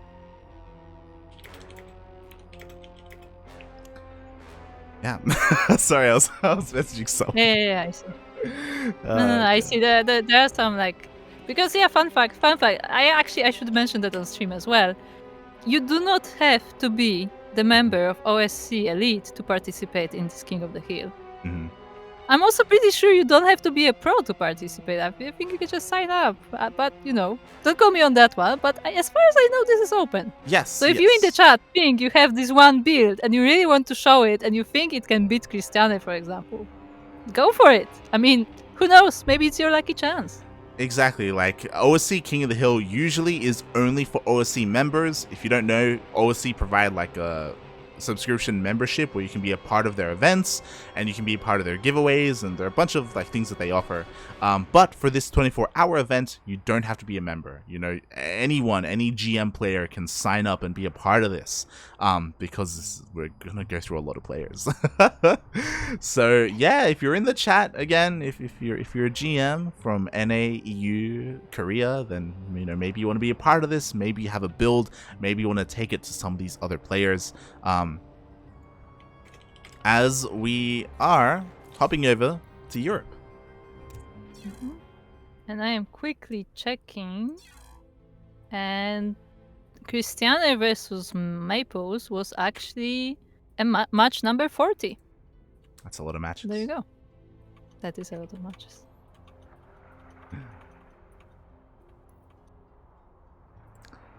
Oh boy. No, maximum number of channels are open. Yeah, that happens a lot. There we go. There you go. Fun fact. For the long-time viewers who know the memes, I still have the Psyduck channel open. It's forever there. Beautiful. I'm not leaving it. Beautiful. That's back when Ziomek Aftermath and the CranKy Ducklings had a bit of a show match. It was like 2017. That was 2017. 2018. Yeah, that was. I think it was 18. No, I think it was 2018 because the first show match was like themed era tournaments, and 2018 was the Psystorm show match. Yes. When Psystorm already wasn't a thing, I think. But we still went with the show match. Mm-hmm. They owed us this one. They did. boy, oh boy. But here we go. So we have a bit of European on European action right now. I did get confirmation that some of these other players were going to be a part of it, but PattyMac is still playing out some of his NA apprentice matches, so unfortunately he is unavailable at the moment. I mean, as far as I know, like the admins have like a queue of players, and like as long as they're available, they're like just going through the queue. I'm not sure if the order is exactly the same as they sign up, but yeah, they're just walking through the. I'm sure the admins have a little bit of leeway with like the pool of the players that they have available and which one they choose to send out, you know, to make for a bit of a better show. Yeah, we do have our 2 players. It is going to be again that European versus European action, and oh boy, oh my god, I just realized we're on Berlingrad. Yeah, I mean, look, it's Bly. And I totally didn't mean to make this an intro. What kind of intro was that? Look, that was not intentional. But anyway, speaking of, we have in the bottom right corner of Berlingrad LE, we have the Ukrainian Zerg player representing Prep Esports. It is Bly.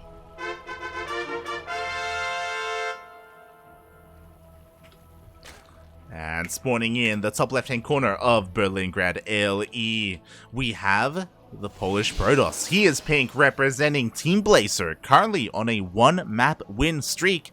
It is Krystianer.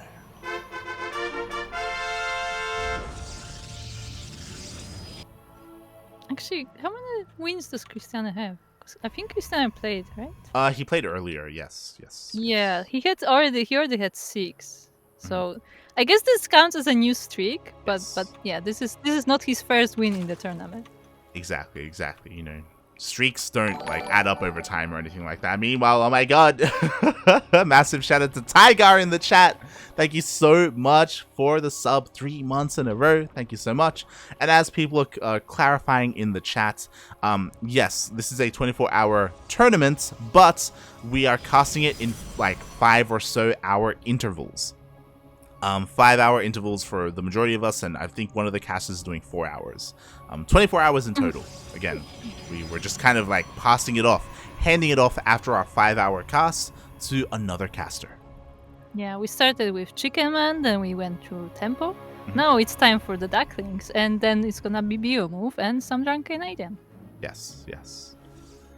I always feel weird saying like and some drunk Canadian. It's like we're not talking about like a random like it's some guy. He picked that name. I always do think it's kind of funny where it's like, yeah, this is organized by Alpha X and some drunk Canadian. Yeah, it's like, you know, some guy. I just feel awkward saying that. I mean, obviously, like he's fine with it. Like it's part of his name, part of his brand. But like, yeah. Shaking my head. That was his idea. So. True. He's got to commit. Meanwhile, so far we've had a pretty standard opener. I'm honestly surprised that Bly didn't decide to go for an early pull on Berlingrad, just playing as standard as possible. Yeah, this is a very standard Bly. There's not much craziness going on. I'm slightly disappointed. And on the other side of the map, we do see a Stargate, so pretty much the ZVP standard. Yeah, nothing too crazy going on other than the map itself, which is of course, as we mentioned, the smallest map in the map pool. So because of that, it does kind of favor the aggressing player a little bit more, and it does mean that like things like counterattacks and counter aggression can hit that much harder as well if you are able to defend. Yeah, with a small map, I would expect something like a proxy hatch or, you know, like some aggressive play, some harassment. But no, this is 3 bases. And let's see where we go from there. Yeah, right now we're looking for the tech of Bly. Like, is he just going to throw down a Roach Warren like we would expect? Is he going to throw down an Evo Chamber for +1 melee? He does confirm the Oracle here as he even dips in with his Overlord, so he does start his Spores a little bit.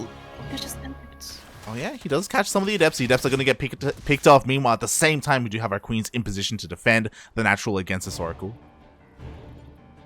Yeah, Pretty good for Bly so far. No damage from Krystianer, but this Oracle is actually getting some kills now. Yeah, Bly, he looked away at the wrong moment. 4 drones go down and the Oracle survives.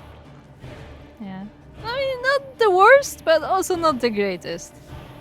Yeah. And we now see the choice of tech of Bly, which is Roadwarn.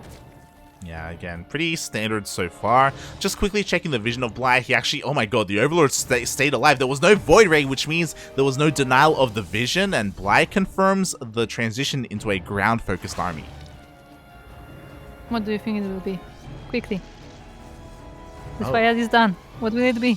I'm actually not entirely sure. We have all our gases, so it shouldn't be charge. We'll see if he throws down... Oh, never mind. He throws down the Temple Archives. Show us the charge. Interesting. Yeah, there's no charge coming out, no nothing. Yeah, I'm a little bit... No glaives, nothing. Yeah, I'm sure the upgrade is going to start soon. I hope that Krystianer doesn't forget about it. I hope he didn't think he started it and then just forgot. Meanwhile, the Adepts do get across the map. Another drone will go down, but again, not too much damage, just some lost mining time. Yeah, overall, Bly is taking some damage, but it's not a huge deal. Yeah, I just wonder what Krystianer is going for. He's getting the Archons now. Yeah, it's very interesting because it almost looks as if he rushed out the Twilight Council just for an earlier Templar Archives, which is, of course, you need the prerequisite tech to throw it down. So very interesting decision if that's intentional. But now Bly is pushing out across the map and there's not a lot to defend. We have 2 Archons and an Immortal, but the Gateway units don't have any upgrades. Oh, never mind. Yeah, there's just no buffer for them. I mean, the Warp is with the Archons is doing pretty well with these roaches out of creep, and I'm pretty sure they don't have speed either. Yeah, they do not. So that was very nicely done there by Krystianer. With only 3 units, he's able to clean up all of those roaches. He gets across the map, and it's so annoying, so difficult to deal with these Archons when you don't have enough roaches at home. It's been a long while since I've seen the 2 double Archon harass against Zerg, but hold that thought. There's a Zerging run by in the third of Krystianer. Oh, there is a bit of a run by. Meanwhile, the Queen wants that War Prism so bad. Oh, it's so close. No! It was like, you didn't listen to my command. It's over now. Oh, God. You had one job, you failed me, and suddenly he just turned on his own queen. We'll back off finally. We do have Roach speed on the way, Lair is done, so we do have Bly transitioning. Unfortunately, he just hasn't been making drones. He hasn't lost too many, it's just he just hasn't been producing them. Yeah, and finally on the side of Krystianer, we see that charge that we were expecting from the beginning. Yeah.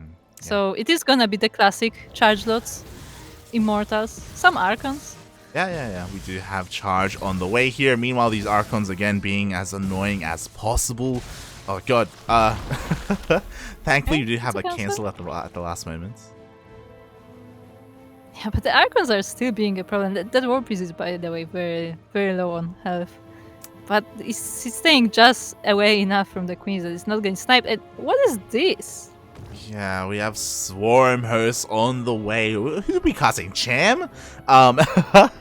You don't see this too often in this matchup. Every now and then, Swarm Host can do a lot of damage across the map. They can really, hit these bases, take out some production. There is a lot of potential. It can be very risky to pull off though. But, I mean, Bly, he's all about the risks. I mean, yeah, but Bly, if you're thinking about the risky player, Bly is probably it. Look. He's been through a lot of strategies, but yeah, I'm just trying to think how he's gonna use the Swarm Host. Well, another run by, getting a few more probes. That's pretty nice. Yeah, you say a few probes. Also damaging the Immortal. Yeah, the Immortal loses all its shields. The Lings, they just go straight into the main base, forcing a lot of chaos here. At the same time, Krystianer is pushing out across the map. Yo, these these Locust Waves are actually going to be amazing defensively. Or are they? Yeah, or are they? Exactly. Once the Locust lands, you can just force field them out and they become a little bit useless, and those Swarm Hosts are just dead supply them. You say useless. Right now, he does zone away the army, so he's buying a lot of time. Yeah. But this is the downside, is that Locust Waves are great, once they get in a fight, but we saw Krystianer, he just backs off. He just avoids the Locust as much as he can. Yeah, like the cooldown is the painful thing about Swarmhorse, and now the Protoss has free range in this base, and the Roaches are trying to put up a fight, but there's so many Archons and Immortals in this army. Yeah, like there is enough to defend, but unfortunately he doesn't hold on to the base whatsoever. They have a couple of force fields going down, but it looks like the Roach Ravager army is going to be able to back off. The Locust Wave does reset, and thankfully Bly had another base to transition over to, but again, a 3-base Zerg against a 4-base Protoss? You never want to see that. Yeah, exactly. The Locusts are trying their best to Yeah. deal with this attack. Well, there's more harassment on the other side. And Yep. yeah, look at that. Now the Locusts are gone. The Swarmhorse are not very useful for the time of the cooldown, and there's a War Priest in the main. Up, There's the main army in the middle. Beautifully Never done. mind. Yes, the Queens do snipe that War Prism. As you were saying, so far, the Locust Waves have been wasted. They've been a little bit premature. You have to wait for the Protoss army to commit to an attack before you can use that wave. Meanwhile, finally, Bly, he's actually trying to harass across the map with them. We'll see what he can do. He can at least force a denial of this base. I'm sure he wanted more, but yo, can he get it? Up, up. Oh, no. No, the Locusts are distracted. If he focused, maybe he could. I actually don't know if the next building Nexus like regenerates enough or not. Yeah, there was potential there. Meanwhile, the Roach Ravager army gets across the map. Yo, he's able to snipe the Cyber Core, so again, very limits the amount of warpins that we have available here for Krystianer. He can only get Zealots in, and actually splits off a couple of Roaches to get into the main base, but they're not going to get much done. Yeah, they're actually blocked by the Zealots. The Swarmers are wandering the map once again. Like, that's the big thing about Swarmers. I mean, what I will say is that at least they've all survived. None of them have died, so they can still get value here. But you know, they have to try and get something done. Ooh, Blight! Don't get ambushed. There are armies on both sides of this base, and Blight was so close to being ambushed by all the Archons and Immortals. Oh, decent piles though. Does connect with a lot of those sentries. Only one sentry remaining here with the main army. Bly backs off, he remaxes, and the Link run by can kill this Nexus, but Krystianer doesn't care, he's moving out. And this is a full Ravager army now. And the Oracle is actually slowly starting to kill them down. That it is. Meanwhile, this hatchery is going to go down, but that's fine. Bly, he can afford to lose the hatchery. Unfortunately, across the map, he did not get a kill on that Nexus. It somehow survived. Yeah, it did. So, yeah, Krystianer keeps his 4 bases. He's making more probes. He's getting more economy. While Bly is struggling on these 3 bases, like being constantly harassed, being constantly denied the 4th.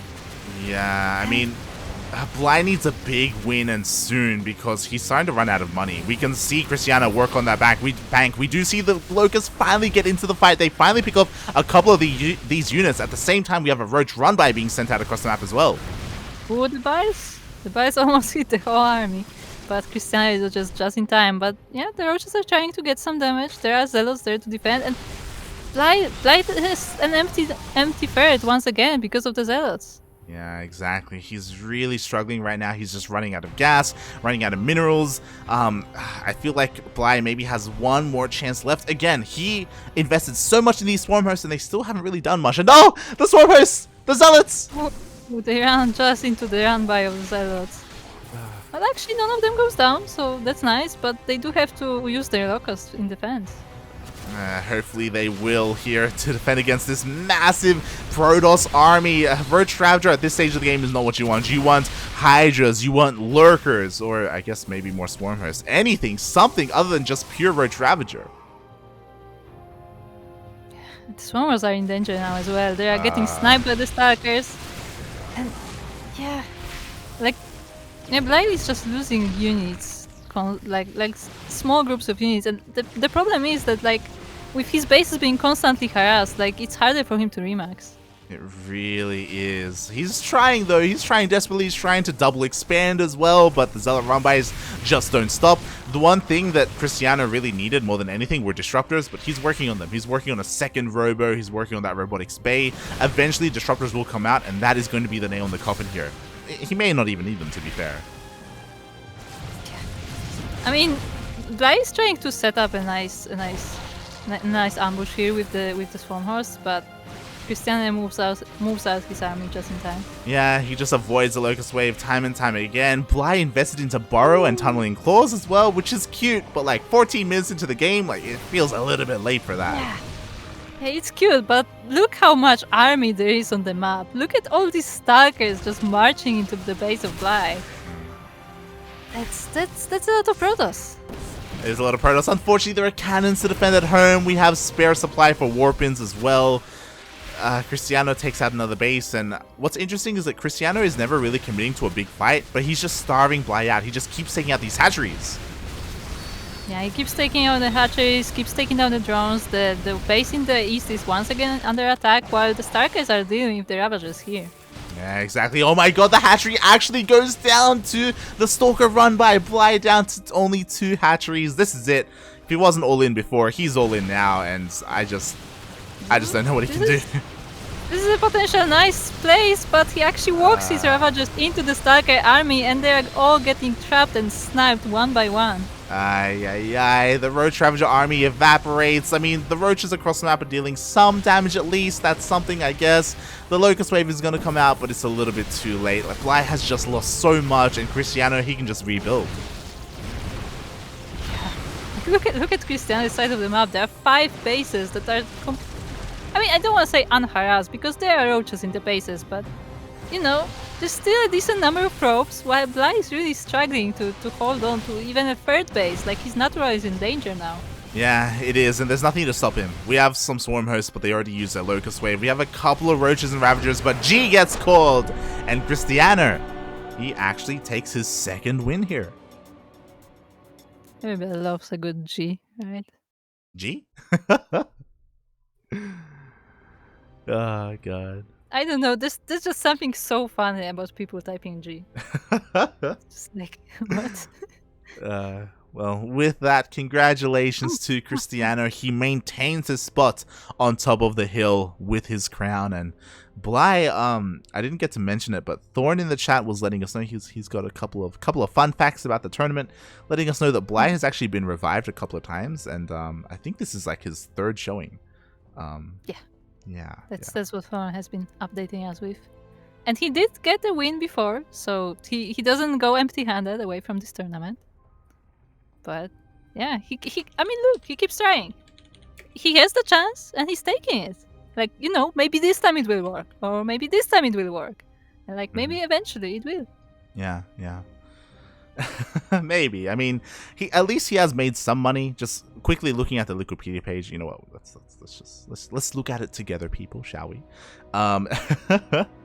As we have had a long day of games, you can see here Bly did at least take down Euthermal, so he at least does make some money today, but that's the only win he's gotten. He's fallen to a Zerg player in Demi, fallen to a Terran player in SpeCial, and now fallen to a Protoss player in Krystianer.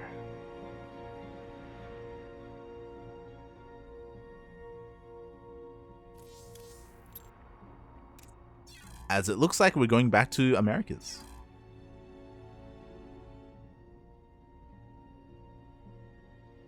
Krupp, are you alive? Are you? Oh god, she may. Hold on, I have to solve an issue. Maybe dead. Oh god. Hold. As we are heading over to the land of the Americas here, and we're getting set up, it looks like we have our contender. It looks like we are going to be met by another player. Oh, it looks like one of the Latin American players. Cham is lined up, but it looks like he's currently unavailable. I think Juanito, SpeCial is going to be coming out. So I have a problem.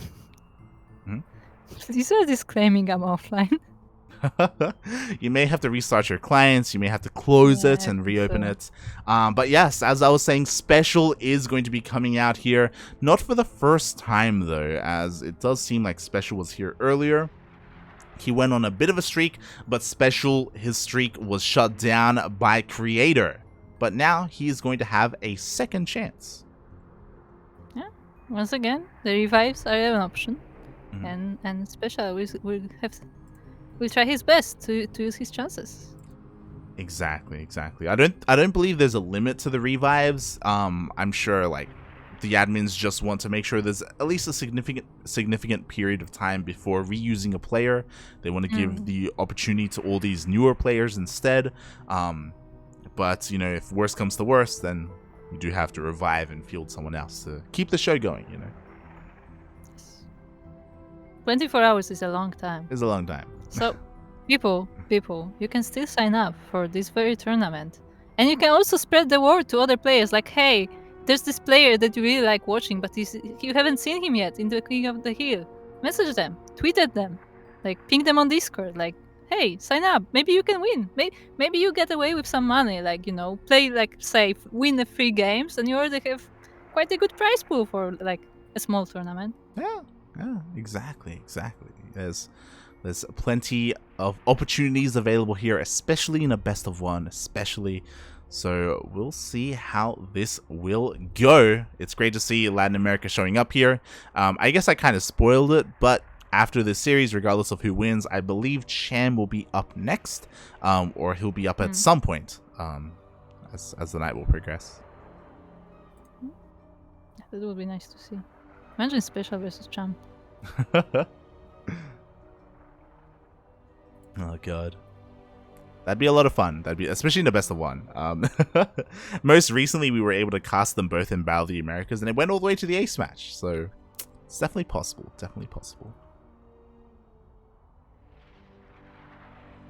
Sorry, I'm like trying hard to split my attention, as there are some unrelated to the tournament issues that I also have to solve. Yes, meanwhile, it looks like the lobby is being made. The map has been selected, and we were just on it. It looks like we are diving back into Berlingrad. Ah, interesting. Once again, we're seeing Berlingrad. Actually, like, you know, I don't want to say that I'm the best, like, critic of the maps, or like the most knowledgeable person, but I remember, like, Wardy saying that when he saw Berlingrad in the Team Liquid map contest, he thought that, like, it wasn't like a crazy map, it wasn't like, you know, like a super macro map, it wasn't like a super cheesy map, like it was like a good balanced map, and that's why, like, a lot of people, like, didn't pay too much attention to it, because it was just, you know, standard-ish. Like, surprisingly, considering it's not very big. Oh yeah.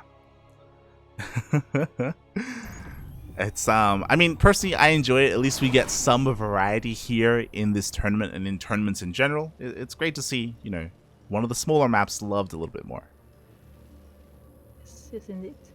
As we load into this map, Berlingrad, LA, and we have the blue player, the blue Terran, representing Mexico and Psystorm Gaming.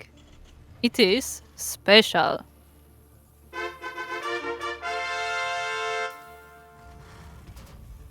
And spawning in the bottom right-hand corner of Berlingrad LE, we have the Polish Protoss player. He is pink, representing Team Blazer, currently on a 2-map win streak. It is Krystianer.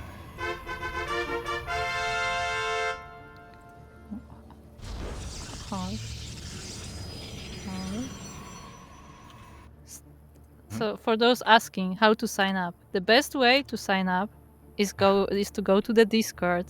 There's a channel called 24-Hour Marathon COD, King of the Hill, and there you probably can find the admins. As far as I know, the admins are both Eddie and To Savior today, so if you poke one of them, they should be able to help you. Yes, currently Eddie has been adminning the majority of the tournament, but he has now passed the reins off to Xavier as Eddie gets some rest because he has been up all night. He pulled an all-nighter just to admin this tournament. Now Xavier is, again, kind of taking over for now until Eddie wakes up, and then I'm sure he will finish it off later on tonight. Yes, indeed. And so far, what do we have in this game? Nothing too aggressive. We have the Reaper. I assume Reaper expand soon. Or no, it's actually Factory. Yeah, we do have a pretty standard opener so far. I say pretty standard. What's important is that Krystianer was actually denied access into the main base because SpeCial rushed out that depot. And your like more standard opener is racks into CC, right? Behind this, it could be anything. There could be a CC on the high ground, there could be a second racks or a factory. And Krystianer, he has no idea. Yeah, but he doesn't. He's going for the Stargate, so that's his choice. But with the factory earlier, do you think it's gonna be Widow Mines? I mean, I think it's too early for that. We'll see once he throws down that starport.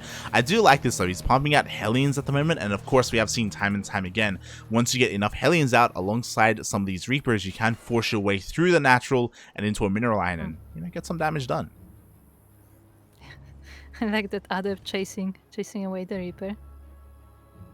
Actually loses him in the bushes, but yeah, exactly. And yo, here we go. Widowmine production has started here. We do have the Hellion meeting up here with the Reapers. The Reapers actually find their way past the Adept, and a couple of workers are getting picked off. Ooh.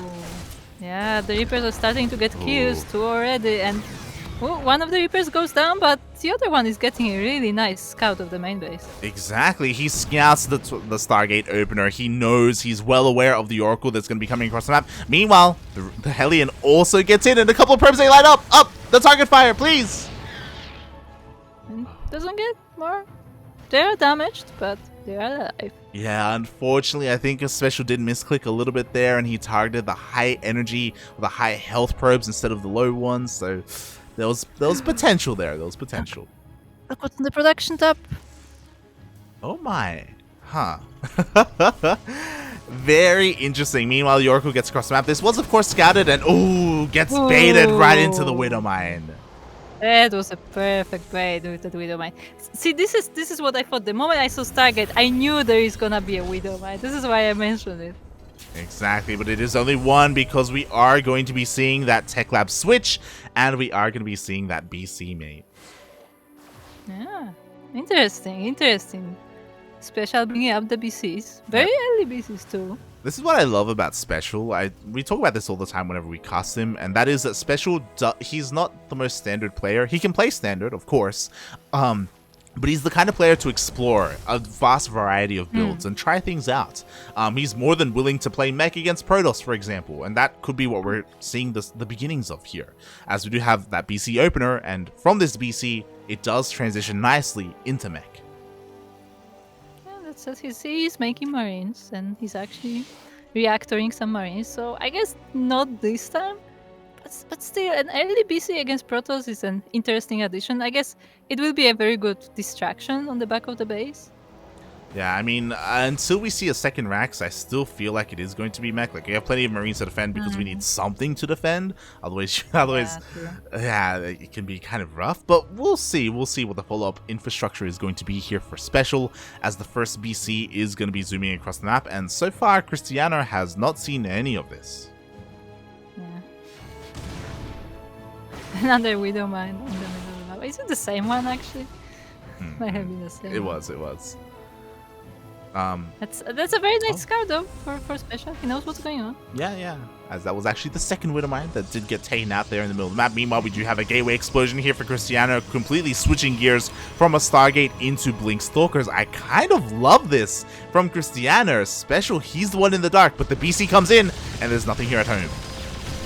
Yeah, like the Stackers are gonna be good against defending the BC, but they have to be here, and now they're starting to take some damage, but yeah, the Stackers are falling down. There's not enough of them. Yeah, and the Blink isn't done. And at the same time, the Bio Army is coming across the map. The tank is here as well. We do see the siege, and there's just not enough DPS here to focus down the tank. Yeah, even with the overcharge, like this is just a few units, and eventually they're gonna get worn down. Yeah, exactly. The second tank joins the fray here. There are plenty of Marines to deal with all these Zealots. There are just not enough gateway units here at all. At the same time, that BC is still going ham, and Krystianer, he's forced to spend his Warpins in his main. The BC is still alive in the main. I thought he would move out by now, but no, he's still dealing damage. He's killing the Starkers one by one. now it has to run away, but there's more army in the third base. Exactly. Meanwhile, the BC finally goes down, but you know what I love? I love that we have a commitment. We have Yamato behind this as well. Tanks have unsieged, so now there's an opportunity here for Krystianer. Never mind, SpeCial, again, being so aggressive. Now he has 3 tanks across the map. Yeah, that he has, and like, Krystianer is trying to mount up a defense, but there's just not enough units at the same time. Like, he has a few there, and you know, it's not good enough to defend against these tanks. Yeah, exactly. There's just too much firepower here. Krystianer is trying to sneak out a bit of a pseudo ninja base over on the left-hand side of the map, but can he really stop this Terran aggression? He does have a lot of stalkers. Blink is done, +1 is done, but if this bunker finishes, like, there's no way that Krystianer decides to blink on top of this. He's actually trying to go from the back, but even there, the tank spread is pretty good. Like, you don't blink into that. Yeah, it looks like he just wants to try to take some damage on the other side, but... He just wants to catch some reinforcements, and he will. A couple of Marines will go down for free here. Meanwhile, his Nexus falls. What do we have at home? We have a tank, and there it is. 2 more factories are thrown down, so this is a transition into mech, but I don't know if he even needs it. Like, he's basically kind of... Like, Krystianer's on 2 bases, you know? Like, what else can be said? Yeah, he's on 2 bases and they're not even in the same place, so that makes it even harder to defend them. Oh, especially he's looking, he does scan, he's trying to see if Krystianer has a ninja somewhere. Yeah, and the whole army is coming back for these 4 Stalkers, so their days are numbered as well. True. Also, Krystianer has to be careful with this. He doesn't want to lead the army into his hidden base, right? Like, he has to be very careful with how he controls these stalkers. As we see another scan, SpeCial still unaware of that base. Stalkers are trying to find some damage, trying to catch reinforcements, but they keep running into all these tanks, and the BC is there again. Oh, okay, Krystianer is taking to retake the third. He's expanding like from the other direction this time. That they are. Oh god, as again, Krystianer is trying to do what he can with what little he has, goes for another expansion, goes for his 3rd base, but at the moment, the real problem is that Krystianer only has gateway units. He doesn't have a Robo, he doesn't have a Robotics Bay, he doesn't have a Templar Archives, he doesn't have Storm, Archons, he just has Stalkers and Zealots. And at some point, this mech army is just gonna roll over him. Like, There's so many tanks already, there are 3 BCs, and the production is not stopping. And yeah, Krystianer is going for DTs and charge, okay. You know, DTs are always a chance, but Terrans have scans. He does. Maybe there's a world where these DTs can turn things around for Krystianer. Honestly, it's his only chance. So it's a pretty smart decision for him. He blinks forward, picks off a tank for free, nicely done, and is able to recall back home. Meanwhile, SpeCial is still in the dark when it comes to what's going on across the map. He does just teleport across with his BCs, but there are plenty of Stalkers. Yeah, and their teleport is now on cooldown, but they find just the sweet spot where the Stalkers can shoot at them. Wow. I thought at least one of these BCs would be dealt with, but they're actually going toe-to-toe with all these Stalkers, especially because of the Yamatos. Again, SpeCial still doesn't know about the other bases, but still dealing significant damage, and finally he's pushing out. Yeah, I mean, he just takes his time to build up an army, and now he's gonna move out, and what does Krystianer have to defend? He still has a few Stalkers, he's making the Zealots. I don't see the DTs anywhere in the base. Yeah, no DTs yet. Charge is a couple of seconds off, and that will definitely help here. He will be able to close the distance and get on top of these tanks. Oh yeah, the Chargers are dealing with the tanks and the Marines as well. And they're gonna clean up this army, but the BCs are still in the main at the same time, and he's lost a bunch of Stalkers, so he has to do more warping. So once again, the Cyber Core goes down. No more Stalkers available here for Krystianer. What he has is all he's got, as the BC is still going ham, taking out the Stargate as well. Especially he at least is aware of that forward base. Oh my god, he comes out with more the BC just doesn't stop. They just don't stop, Kuro. Yeah, and they're not dying, they're getting repaired, they come back, there's another one ready, and they just keep coming. Exactly. I mean, Krystianer had an amazing fight with his charge loads. You know, it was the best he could have hoped for. but there is still no answer to these BCs. Thankfully, he was quick when it came to rebuilding his cybercore, and he will be able to kill one BC. Yeah, one BC falls down, but there are still more waiting. They are just getting repaired. They're getting prepared for another jump, and there is already another Terran army waiting at the door of Krystianer. Exactly. What we need are Zealots right now. Zealots will definitely help out. Meanwhile, SpeCial finally realized, hey, I need something to help protect my tanks. Here we go. Finally, some Hellions, some Hellbats are being morphed in, so it's not going to be as easy for Krystianer to just dive on top of all these siege tanks. Yeah, the Widow Mine will have as well. Oh, this one actually got baited.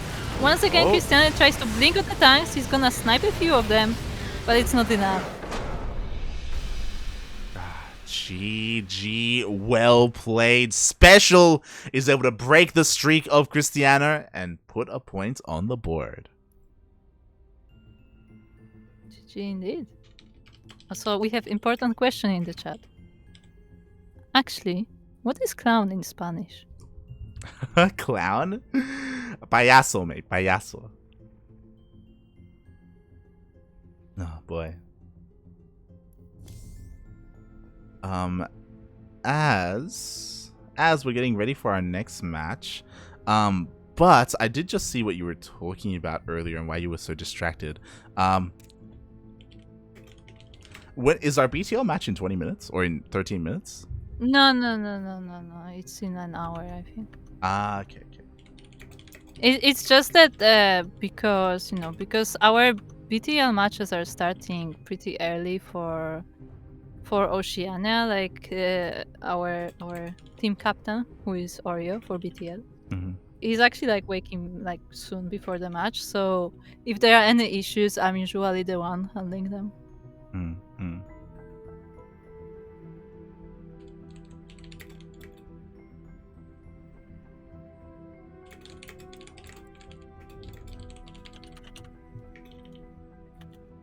Okay, I was just messaging PattyMac about it.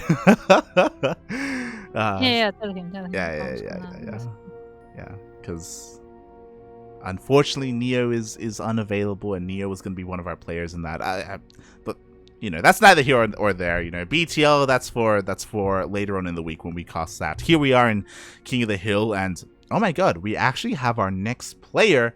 So Krystianer, one European Protoss falls, but another will take his place. Not just any European Protoss, but a Polish Protoss. Another one. Oh my god, they just said stop. They just keep coming. Say, another one, and another one. Before Steel asks for it, I will not cast in Polish. That's good. I refuse. I don't think it would be a good idea. Steel is, yeah. Shaking my head, Steel. I still find it funny how some of the names of units and buildings are translated to Polish. It will never stop being funny. Fun fact, for those who don't know, there were some units in the game who were translated in the very first edition of Wings of Liberty, and later they were patched out. Things like Baneling. Baneling was translated to Polish, but they patched it out, and now it's just Baneling. Shaking my head, but I happen to have the box version of Wings of Liberty, so I actually have the original names on it. It's great. God. But speaking of, here we go. The players are just diving straight on in. They've picked their map of choice. And now, let's go. Let's go indeed. Yes, I'm trying. There we go. Once again, we are on HiGhDrA, the land of the cleaning bots and broken walls. And it is the Blue Terran player representing Mexico and Psystern Gaming. It is SpeCial. And spawning in the top right hand corner of HiGhDrA LE, we have the Polish Protoss player. He is blue, not pink, representing Storm Gaming, as this is a team kill. It is Gerald.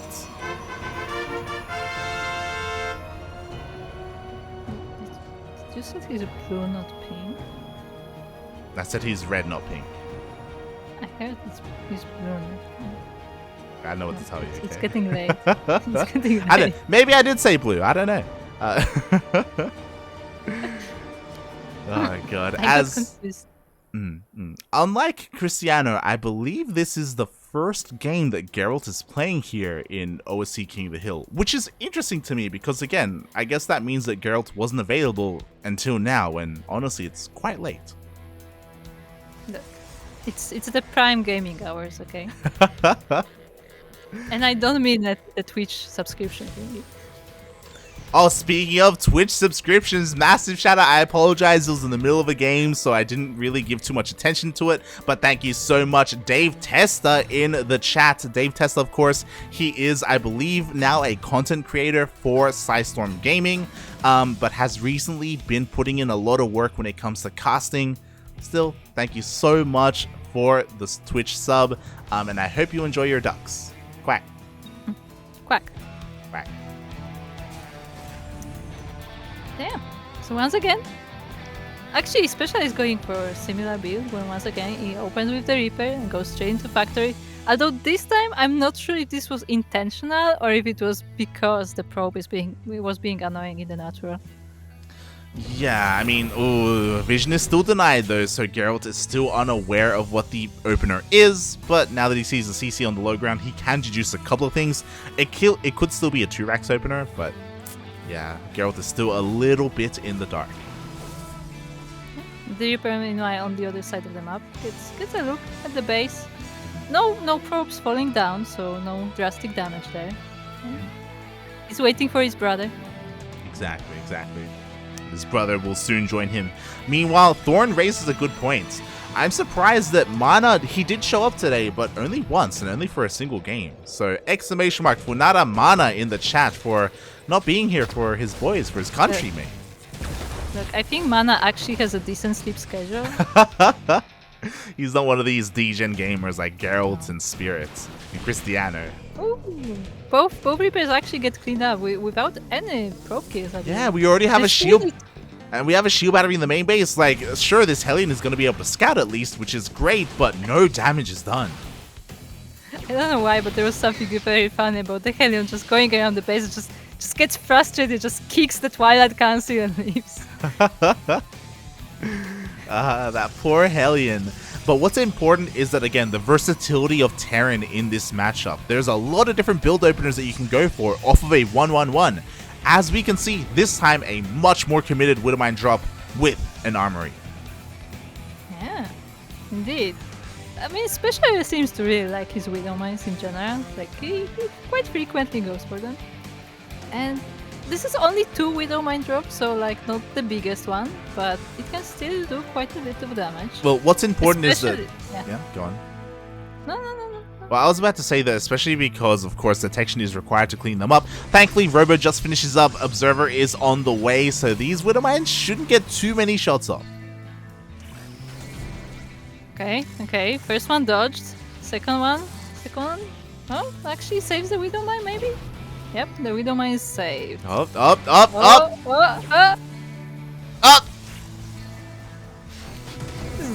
That was way closer than it should have been, but yeah, all good, no damage there.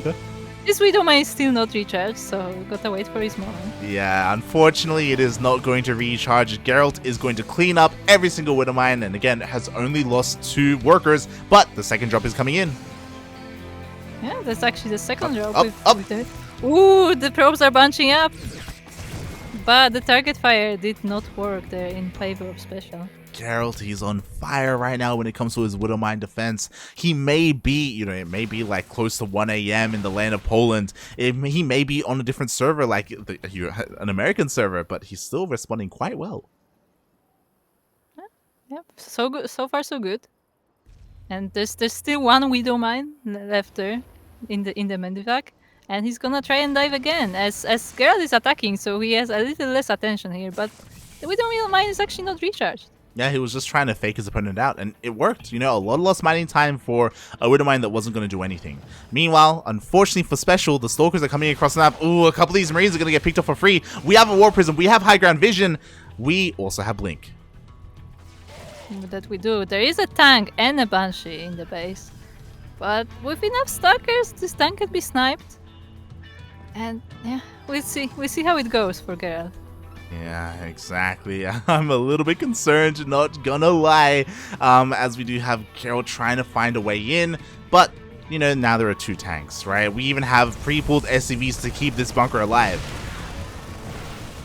They have to actually repair it though. We're just standing and looking at the bunker. But yeah, this attack will not do much for Gerald. Like, SpeCial is quite prepared for it. Yeah, he's set up very nicely at home, as this time he is going into a fire tank style, not going for the mech we saw against Krystianer, so again, completely approaching this in a different way. Meanwhile, Gerald's already zooming on into that splash damage to get into, I imagine, Colossus, maybe Disruptors. Yeah, both are pretty solid options against Marines. Like, you know, the typical Colossus, like just range. Yeah, there we have the Colossus. But like, Disruptors are not the worst choice either, because, you know, if you get a juicy Nova in the Bioball, that can be pretty good damage. Oh yeah, it definitely can, and I wouldn't be surprised if the game goes long enough, we see both. You know, ideally you want to have different forms of splash damage available to you as a Protoss player, so we'll eventually get there. Meanwhile, all the gateways are finishing up. Gerald is getting his 3rd. What's important is that behind this 3rd, Gerald is of course containing his opponent to make sure his 3rd is safe and sound, and if SpeCial ever moves out, he will have a bit of a heads up. Indeed. Also, Gerald once again quite on point with the defense. Like, there was that Banshee going around, but the Observer was in place to make sure it doesn't get too much damage. It still got 2 probes, but it was dealt with. Exactly. And what's important is that SpeCial is getting ready to move out. We have 3 tanks already, soon we'll have another. All of our upgrades are finishing up, +1, combat shield stim. There's going to be a very strong timing here for SpeCial to move out and potentially deny this 3rd. Or kill the 3rd. Yeah, the stackers are running right into the army, so Gerald at least knows what's going on. But does he have enough for defense this time? God, that is the real question here, as we do have a scan. SpeCial confirms the 3rd base location as well as the worker count, and now he's pushing out. Oh, but the Raven gets picked off! Ooh, that's a nice snipe for Gerald. But the stackers are being chased, and yeah, thermal lens is still on the way, but it should finish by the time the Terran army is there. And we'll see how that goes. Yeah, exactly. SpeCial is going to take a little bit of time here. Finally, he breaks through the rocks. We only have 1 shield battery overcharged available, but is 1 shield battery going to be enough? I'm not sure. The mines dig in. The Terran army is coming into the base, and yeah, the Colossi are holding on for now. Yeah, he's trying to push on forward here. He is able to try and get on top of these tanks, but I don't think there's enough. There are not enough Zealots. Yeah, there's not enough buffer, not enough Zealots. The Starkers are still there, but they're not much against the tanks. And yeah, the thermal lance only just finished when one of the Colossi was going down, so only 1 is not a lot. Yeah, I was so surprised when Gerald saw the army coming and he didn't respond with more static defense. 1 shield battery again, so ambitious to try and defend with only that. Meanwhile, at the same time, we do have a couple of Widow Mines being dropped in the main base, and as we saw, there just wasn't enough to help protect these Colossuses. There's only 1 left. Yeah, that Widow Mine actually got a pretty good shot, as this Nexus is in danger, but Gerald finally finds an angle to clean up this army. But there's another drop in his main base. Yeah, SpeCial made a choice here. He completely exposed his tanks to go for this massive drop into the main base. He focuses down the Disruptor as well. Now there's only gateway units remaining here against all this stim bio. That's exactly the fight that SpeCial wants. Yeah, Zealots are pretty good, but when they're running straight into Steam Marines, this is not the fight that Gerald wanted. Yeah, this was an unfortunate recall here. Meanwhile, here come the reinforcements. GG gets called, and SpeCial takes the game. GG. It was so unfortunate that he recalled with that Disruptor and it went down immediately, right? Like, that Purification Nova like had so much potential. Yeah, it was sniped right on, and then you just see like the Zealots, because the Zealots also recalled like around the Nexus, they were just going in QE 1 by 1 into the Terran army, and they were like often sniped before they could even reach it. Definitely. Ooh. And with that special, he takes down his second Protoss player of the night. And what's important is that in two very different fashions. Despite his Widowmine drops not really dealing any damage, despite his Banshee not dealing any damage, despite his Raven also getting picked off before it was able to get any spells off, he still had a very strong bio army, and Gerald didn't necessarily take it seriously enough. And yeah, he lost a lot there trying to defend that third base.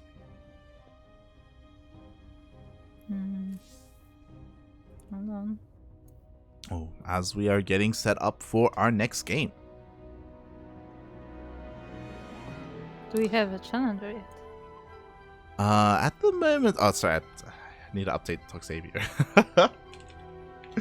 Probably. As we let Toxavier know the results. Again, shout out to Toxavier. He is of course adminning this tournament from now on. It's happening! Our boy is coming out! PattyMac has joined the tournament. Oh my god. There we go. Wow. I was not expecting this. Okay.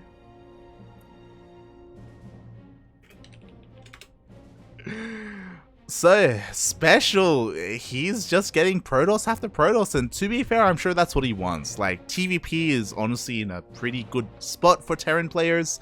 There's a lot that they can do, and yeah, I'm really curious to see if we see something else here from SpeCial, or if we see more of the same. Like, he's shown off two different styles. Like, what else does he have to offer, right? I just find something so funny when players type a single word as the name of the map and it's all caps as well. Mm-hmm. So right now, spoilers, the map that we're going into is sorry, no, this is the veto. Yeah. Is Pride. All caps. No context. Just Pride. Beautiful, mate. Beautiful.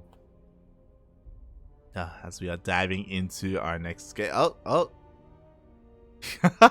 I think He doesn't. He can.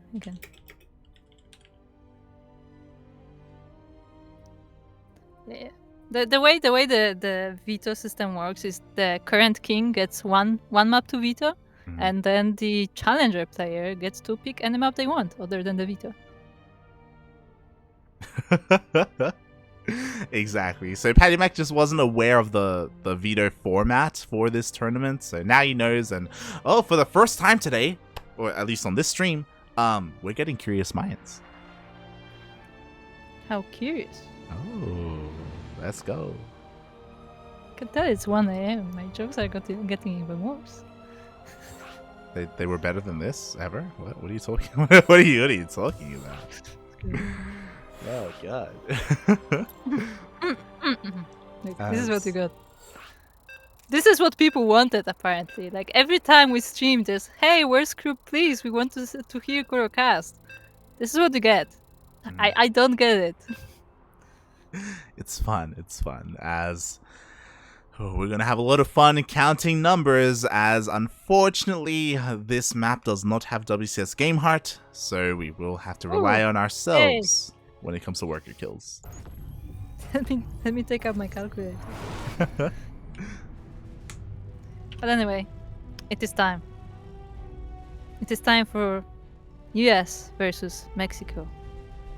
As in the bottom right corner of Curious Minds, we have the blue Terran player. Representing Psystone Gaming, it is SpeCial. And spawning in the top left-hand corner of Curious Minds LE, we have the American Protoss player representing one of the best teams in all of North, South, and Oceania. Because why not?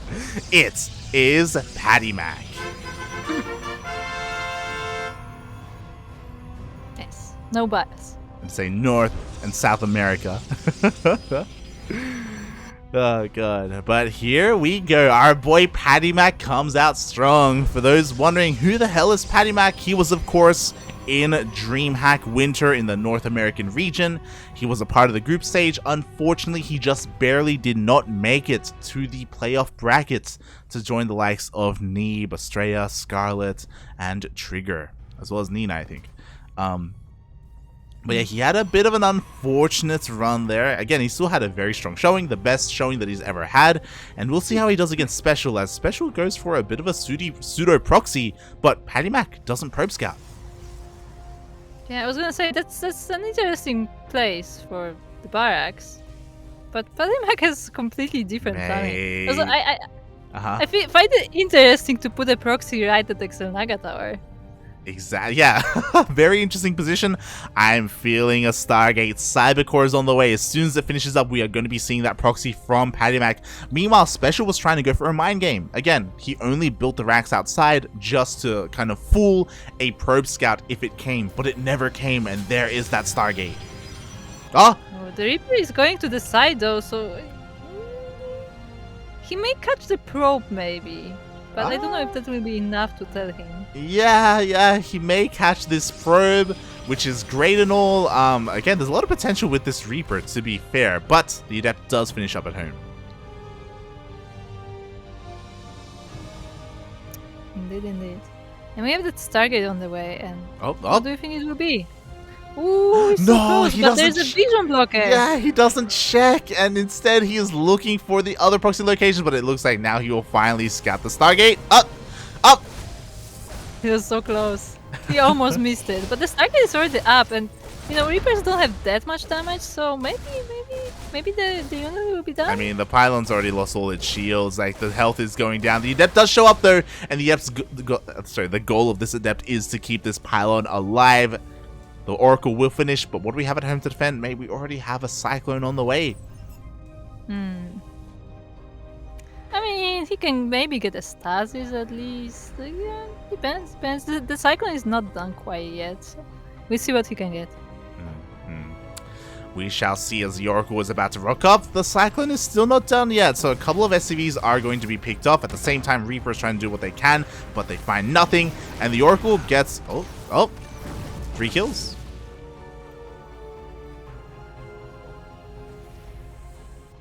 3 kills. Not too bad. Not amazing either, but especially since the Oracle goes down. But we'll see. Let's see how the Reapers do on the other side of the map. Yeah, this is the problem. Like, the Reapers will get cleaned up, but they get a scout. So they also get worker damage done as well. So SpeCial's not in the worst place. What I will say is that this CC is incredibly delayed. So PattyMac will have a big opportunity to kind of skyrocket ahead when it comes to the worker count.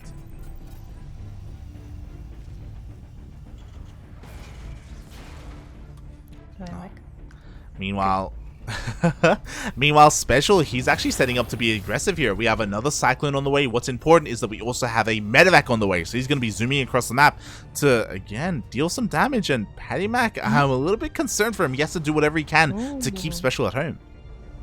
He did try to scout with these Adepts to see what's going on. This Oracle is still waiting. This Oracle is waiting for SpeCial to move out, and then he's gonna try to get some kills again. This is the second Oracle, of course. The first one did fall down. Yeah, that it did. Meanwhile, we have Viking Harass as well. Oh my god. It's one of my favorite Viking Harass. Yeah, 8 probes in total have gone down. Meanwhile, SpeCial's across the map. The Oracle has not pulled the trigger, and now SpeCial is here. There are no shield batteries. I mean, it can pull the trigger. There are no tanks. So you're going to say there is no Canadian Protoss player here, but here we go. SpeCial, he pushes up the ramp. Again, the lock-ons are just so good. The Stalkers, they're getting picked off one after the other. Indeed they are. And Sentry goes down too. Now this is probes and the Stargate, and PattyMac just steps out. GG gets called. He just didn't have enough at home to defend, and unfortunately it took him a long time to react and respond with his Oracles and Adepts across the map. If maybe he was a little bit faster on that, maybe he would have forced SpeCial back home as he was moving out, but was not the case, and SpeCial takes another win. Again, no Protoss can stand up to SpeCial.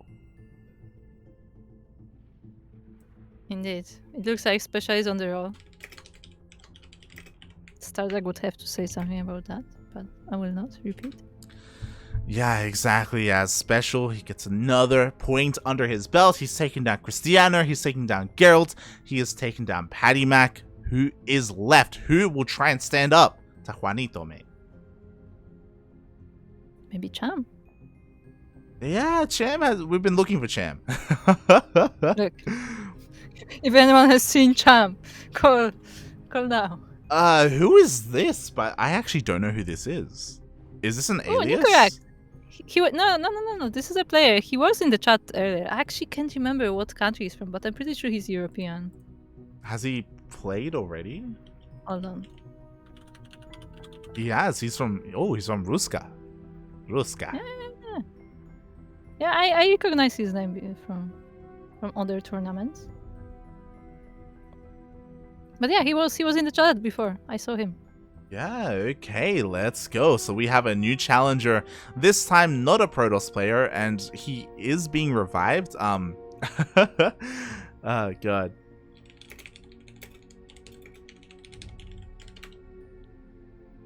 And we'll see how he can do here. So earlier he was actually fielded against Spirit in a TVT, which was a little bit unfortunate. It didn't go his way, but now he's got another TVT. I mean, that's an interesting way to go from Spirit to SpeCial. Like, you know, I feel like it's not getting any easier. It's not. Oh boy. So Nicoract, I hope your TVT. I mean, I hope you enjoy TVT because that's all you're getting today. Apparently. Look, if he beats SpeCial, he probably gets more Protoss for some reason. True.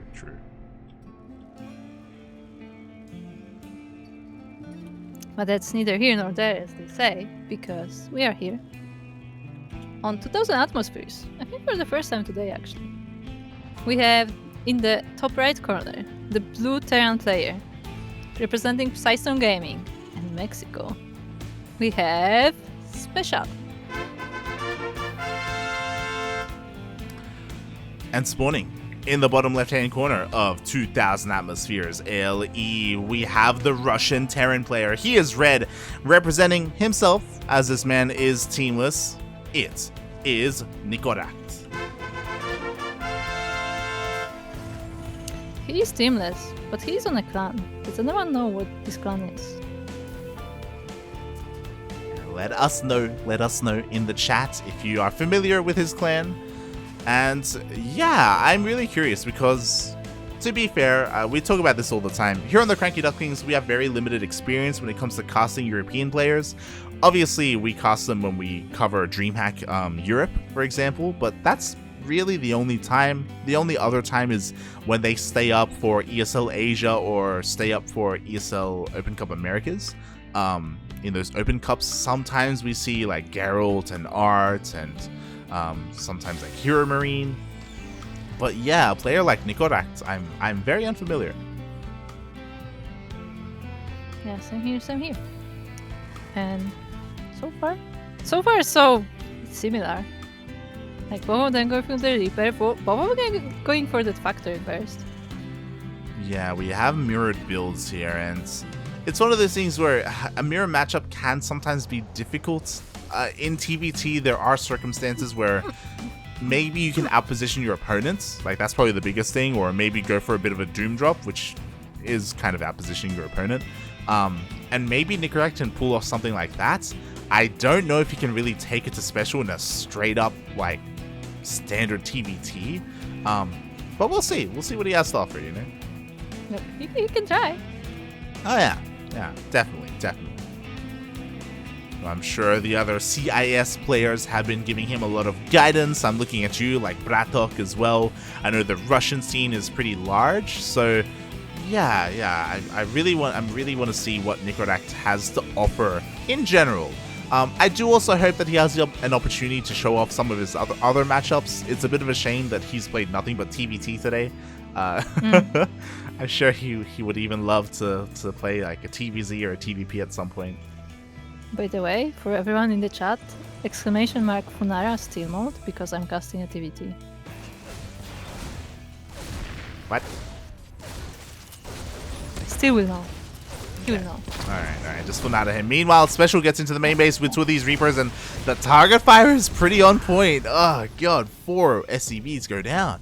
Yeah, both Reapers do go down, but 4 SCVs is pretty decent for such a round by, especially with the defenses being ready there.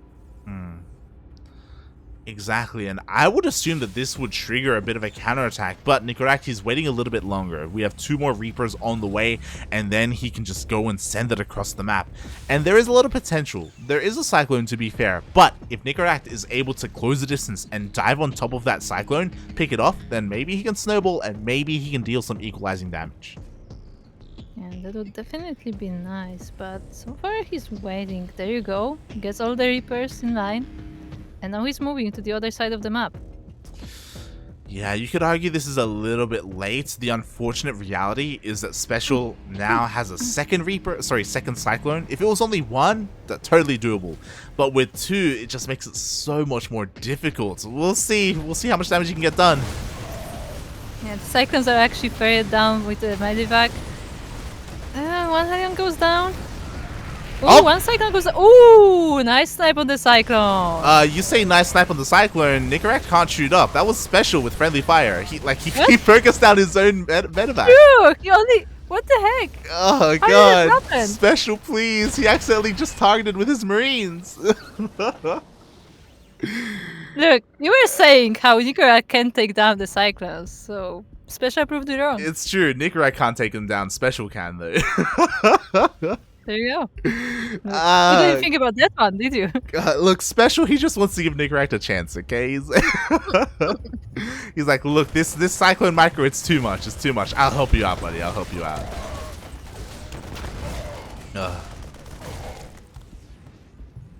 And yeah, but at the very least, Nicoract is gonna get a scout of the base, right? yeah, like, in the end, Nicoract, he does kind of triumph over the army that SpeCial has. You know, he gets into the main base, picks up an SCV.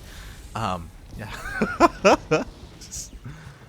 Interesting. I didn't even realize that he actually had nothing to shoot up. Yeah. Aliens and Reapers, you know. When you see a medevac die, you gotta question that a little bit, you know. Yeah, it just didn't occur to me. I'm like, Terran Marines. Yeah, it's one of those things where it's not like it was even, like a haphazard misclick or anything, because it took a while for that medevac to die. Like a lot of damage was dealt. Exactly. It happens. Happens to the best It of us. It does. To be fair. As now SpeCial is coming across the map here, has his tanks, has his Raven, but Nicoract with the Raven advantage, he has the opportunity to maybe try and break this. SpeCial, I feel like he's being a little bit too overeager here. Yeah, he can definitely disable these tanks, and then there's not much left, but he has to be careful with these Ravens. Yeah, it looks like some of the Ravens are going to go down, but despite that, the auto turrets are able to clean up all of these tanks. Nicoract cleans it up quite nicely. Yeah, that was pretty nice defense. I still think he could be more careful with those Ravens. They need to be like right in the middle of the battle. But he cleans up the attack, and that's what matters. Yeah, exactly. Doesn't matter how he did it. What's important is that he did it. He's got a third base behind this as well, already finishing up. Meanwhile, SpeCial's is a little bit faster. He's going to be landing it on location, so both players will get their third bases up and running. And because SpeCial just lost 2 of his tanks, he's not necessarily going to be aggressive anytime soon, or at least he shouldn't be. He needs to work up that tank count a little bit more. Now it's Nicoract's turn to move out across the map. Yeah, and he definitely is. He's taking his chances. He does have 3 tanks. Oh, he gets scouted by SpeCial though, so there may be a defense ready waiting for him. That was unfortunate there for for Nicoract. SpeCial did see everything, even scans to confirm, and now he's already here pre-siege. He's got his Vikings, he has his Ravens. Nicoract, he sees how things are, and he returns to his base, to the safety. Yeah, he does turn around. Or is he? He turns around, he is rotating around to try and find another way in, but SpeCial has spotted Marines all over the place. They're in position to just give SpeCial a bit of a heads up so he can reposition his tanks and be ready. SCV ready. So we do have just more units reinforcing and rallied across the map here for Nicoract. Unfortunately, SpeCial doesn't have vision here over on the left-hand side of the map. As soon as I say that, he sends a Marine. SpeCial is listening to the stream, he knows. Yeah, he's listening to the stream, 2 minutes in the future. Yes, he is. As we do have a scan, Nicoract confirms, and he does back off. So again, SpeCial, the wall of Mexico is here, and Nicoract, he just can't break through. Oh. The wall Oh. of Mexico. Oh. Oh, this is a lot of tanks though, so... You know, if Nicoract gets the siege first on SpeCial, like, it can still turn around. It really can. Meanwhile, Nicoract, he has to be careful. SpeCial has the air superiority. Just like that, he's able to dominate the skies, dominate the ravens, dominate the vision. And Nicoract, he's got to respect that. Yeah, he tried to approach the army, but he just lost another Viking, and now he has to be very careful. Yeah, he's in a really rough place right now. To be fair, he does have the tank count. Like, he does have 7 tanks to the 5 of SpeCial. So, he can maybe try and utilize that, but it's so difficult when your opponent has so many Vikings. Like, you have to rely on scans at that point for vision. Indeed. I'm just looking how this unfolds. Like both armies are pretty similar in composition. So it's just about like who will get better position, who will get the better fight. And we'll see how that goes. Yeah, that's TVT in a nutshell. Like, SpeCial, he has vision all over the place. He confirms what the army is so he can move over towards his 3rd base. Again, like, wherever Nicoract moves, like, SpeCial, he's just 1 step ahead, or he just sees where his opponent is moving. So it's just that much harder for Nicoract to make anything happen. Yeah, and the scans are going down, the sensor tower is there, so no matter where he moves, like, SpeCial will be sooner or later aware of it, and yeah, it's just so hard for him to attack. Yeah, the only thing that I think Nicoract can try and pull off is maybe a Doom Drop. There's very few turrets in the main base of SpeCial, so honestly, he's quite vulnerable to something like a Doom Drop. It's still going to be difficult to pull off though, just because of the spread of Marines. Yeah. Yeah, like there's the spread of Marines, there's the sensor tower, so like you would have to like really sneak on the edge of the map. And even then, like you may just meet a random Viking or something, and everything may go, you know. I lost a word there. Right. Don't mind me. Yeah. Look, English. Yeah, you're not wrong. It's always a risk when you try and drop into the main base of your opponent. Earlier, we had a pretty big upgrade lead for Nicoract, but SpeCial has closed that, and now he has the much faster 2-2 that's on the way. SpeCial, both players, to be fair, are close to maxing out. SpeCial is pushing out across the map, clearing up these rocks, head towards the base, and unfortunately, unlike SpeCial, Nicoract doesn't have that amazing Marine spread. He doesn't have all the vision that his opponent does. Yeah, he's actually moving away from the base that is about to be sieged, but fortunately he's back there in time. But he doesn't have a good position, and I don't know if he can take this. Yeah, exactly. We do have a couple of disables already on the tanks of Nicoract, even an anti-armor missile on top of all of the Vikings. Yeah, that's sprinkled about on most of the army, really. A few tanks as well. And the Ravens are trying to disable, but they're giving their life for it. Ooh, the Marines are actually going down in big numbers. That they are. Despite the anti-armor missile, Nicoract had the defender's advantage. He breaks through, and look at all these tanks, mate. Go for it. Use them. I mean, he does have to be careful to not be over-eager, because tanks are very easy to lose, especially with these positions, but yeah, this is his chance. It is, but you know what? All the Marines go down. SpeCial is trying to close the distance, but again, there are just so many tanks here. SpeCial cannot push into this, not whatsoever. And he's forced to potentially go for a bit of a drop, maybe. He's thinking about it. he's thinking about it. For now, he's just thinking about vision. Because I mean, there's not there's these Vikings, but there's actually not that much anti-air.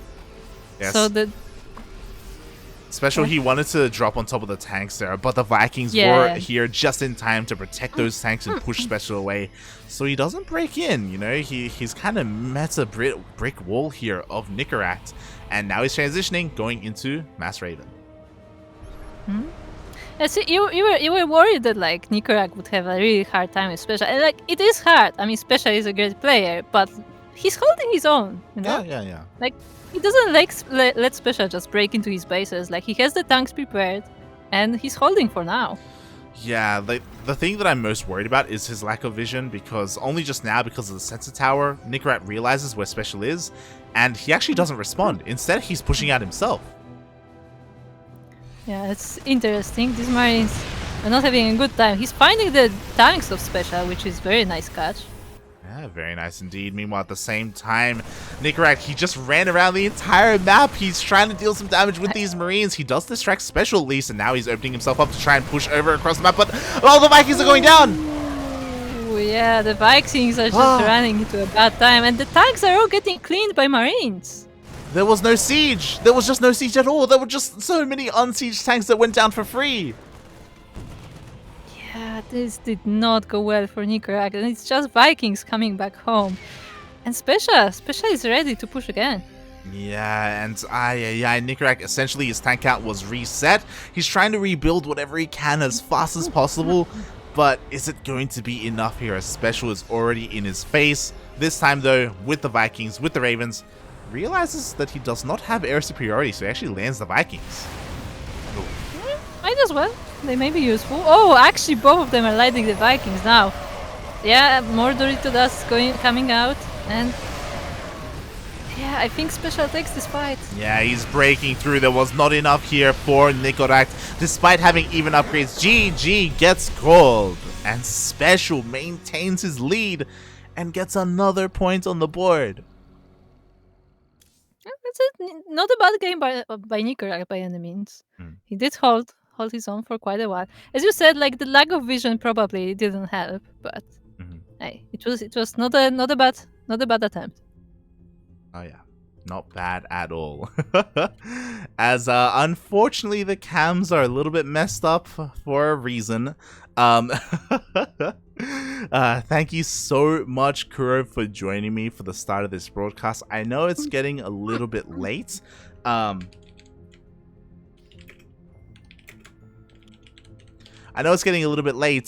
we do have someone else to sub in. That we do. As soon as he actually receives that message. Shaking my head. I wouldn't be surprised if he joined the call and then went AFK. Yeah, I was worried about that. I wanted to message him like mid-game, but I was like, yeah, I don't really want to alt-tab. I'm gonna mess something up. Now he's gone. Well, I moved him out. Okay. We'll see when he responds here, just to fix the cameras. Okay. Shaking my head. We're gonna like keep up the tension for a bit longer. So chat. I hope you're looking forward to what's happening next. Exactly. As we will have another caster joining in for the time being, whenever he's available, and yeah, just SpeCial, just maintaining that lead, and mate, who can stop him? Can anyone stop him? I mean, it looks like we're about to find out who can stop him. Because guess what? Guess what race is being thrown at SpeCial this time? Is it finally a Zerg player? Is it a Zerg player? No. Oh. No. There are no Zergs. Where are the Zergs? Has anyone seen Zerg players? There was Bly. We've seen Bly. But other than him, I mean, Solar lost before we got on the stream. Yeah, we didn't get to cast Solar. We didn't get to cast him either. So it feels bad, man. Feels bad. But as you can see on the stream right now, it is going to be another Protoss player. It is going to be a Taiwanese Protoss, arguably the best Protoss in all of Taiwan. It is going to be nice. You know, I Holy Hima in chat asking if SpeCial is gonna break his own King of the Hill record. I mean, might as well. Might as well, mate. Might as well. Meanwhile, it looks like we'll cast at least one more game together, Kuro, because our fellow caster seems to be a little bit dead at the moment. Everybody in the chat, channel your energy for my voice, because this is how far it goes. One more. It's over now. Uno más. And while we get into this game, I do want to give a bit of a shout out to someone in the chat. I don't know who, but someone actually used our affiliate link for Humble Bundle, I believe. So Why yeah, is that so? yeah. The notification on the screen, I don't think it showed the name. Unfortunately, it was like someone No, it redeemed doesn't. like a $20 subscription or something. So Oh, yeah. Thank you so much. For those wondering, if you scroll down, or I believe there is a command in the chat, we are affiliated with the Humble Bundle store. And there's a lot available there if you're interested, right? If you're a gamer, if you're interested in comics as well, I know there's a really big comic sale going on. I actually got it myself. There's a comic bundle for dynamic comics, I think. I mean, it's not just games, it's not just comics. Like they often have like bundles with like software for like video editing, like graphic editing. Yeah. They have a lot of books of all kinds, like different. Like they have like some like novels. They have like horror books. I've seen those. They have like programming books. Like if you want to learn programming, like maybe you want to make, I don't know, your Discord bot. Like you can get a bundle with programming. Yeah, So there's a lot of options there. There's D&D bundles as well if you're interested in role playing. And the great thing about Humble Bundle is that when you check out, you have the option to kind of pick and choose where you want your money to go. Whether it's with the affiliate, like ourselves, the Cranky Ducklings, or Humble Bundle, or a charity, or the developers or the creators of whatever it is you're buying, you can just customize where or how your money is assigned to each thing and how much is sent to everyone. So yeah, there's Humble Bundle. It's a great thing. It's been around for a long time. If you're interested, that is there. But, mate, we got some StarCraft. That we do. And once again, I'm glad to present to you on 2000 atmospheres, LE, in the bottom left corner of the map, we have the blue Terran player representing Psystorm Gaming and Mexico. We have SpeCial.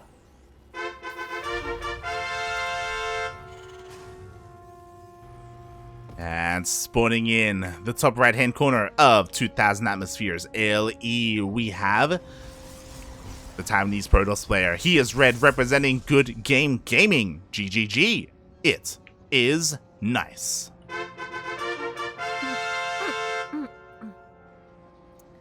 I will never get over the name Good Game Gaming. It's whoever came up with that.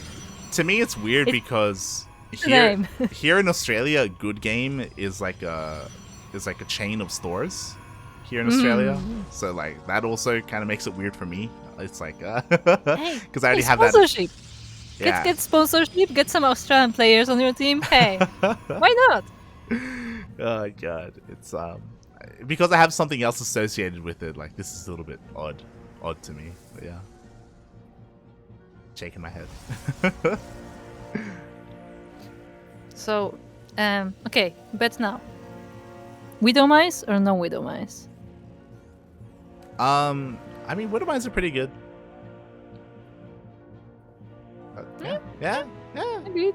Pretty good unit. I've seen Sada complain about them plenty of times as well. You know, I know. That means they're good. Okay. Yeah. Sorry. They're good. They're good. Can the next caster come in now? I can't do with the zoomer talk. Oh god. I think that the next caster is better equipped for this. Shaking my head as we do see the first Reaper trying to dip in just barely. Solid question mark in the chat. Like what? Yeah, what was that? How did it escape? It should be dead, mate. It should be dead. Maybe it will be. Up. No, the Hellion is there to save it. Exactly. The shade does finish, so Nice is getting across the map with this Adept. He wants to try and deny this CC as long as possible. Meanwhile, the Hellion and the Reaper, they commit. They go across the map. Yeah. They may actually get the pro, maybe. There is already a shield battery, so they won't get too much damage there. Unfortunately, they will not. The SimCity was pretty good as well, so the Hellion could not get into the mineral line. They do get warded away. At the same time, the Adept is here, and unfortunately, Nice was unable to delay that CC. There's a Widow Mine out as well. He's trying to bait it. Adept. He's trying to bait it. He's really trying to bait it. I mean, if it works. Oh, it looks like he will be unable to special. He's just on top of it, on point.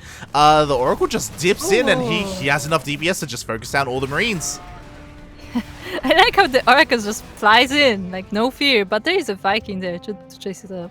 Yeah, there's plenty of fear to be had. Unfortunately, Nice was unable to deal any more damage. SpeCial, he defends beautifully here with his follow-up Viking, and yeah, the game will continue. Oh my god, he's doing it again!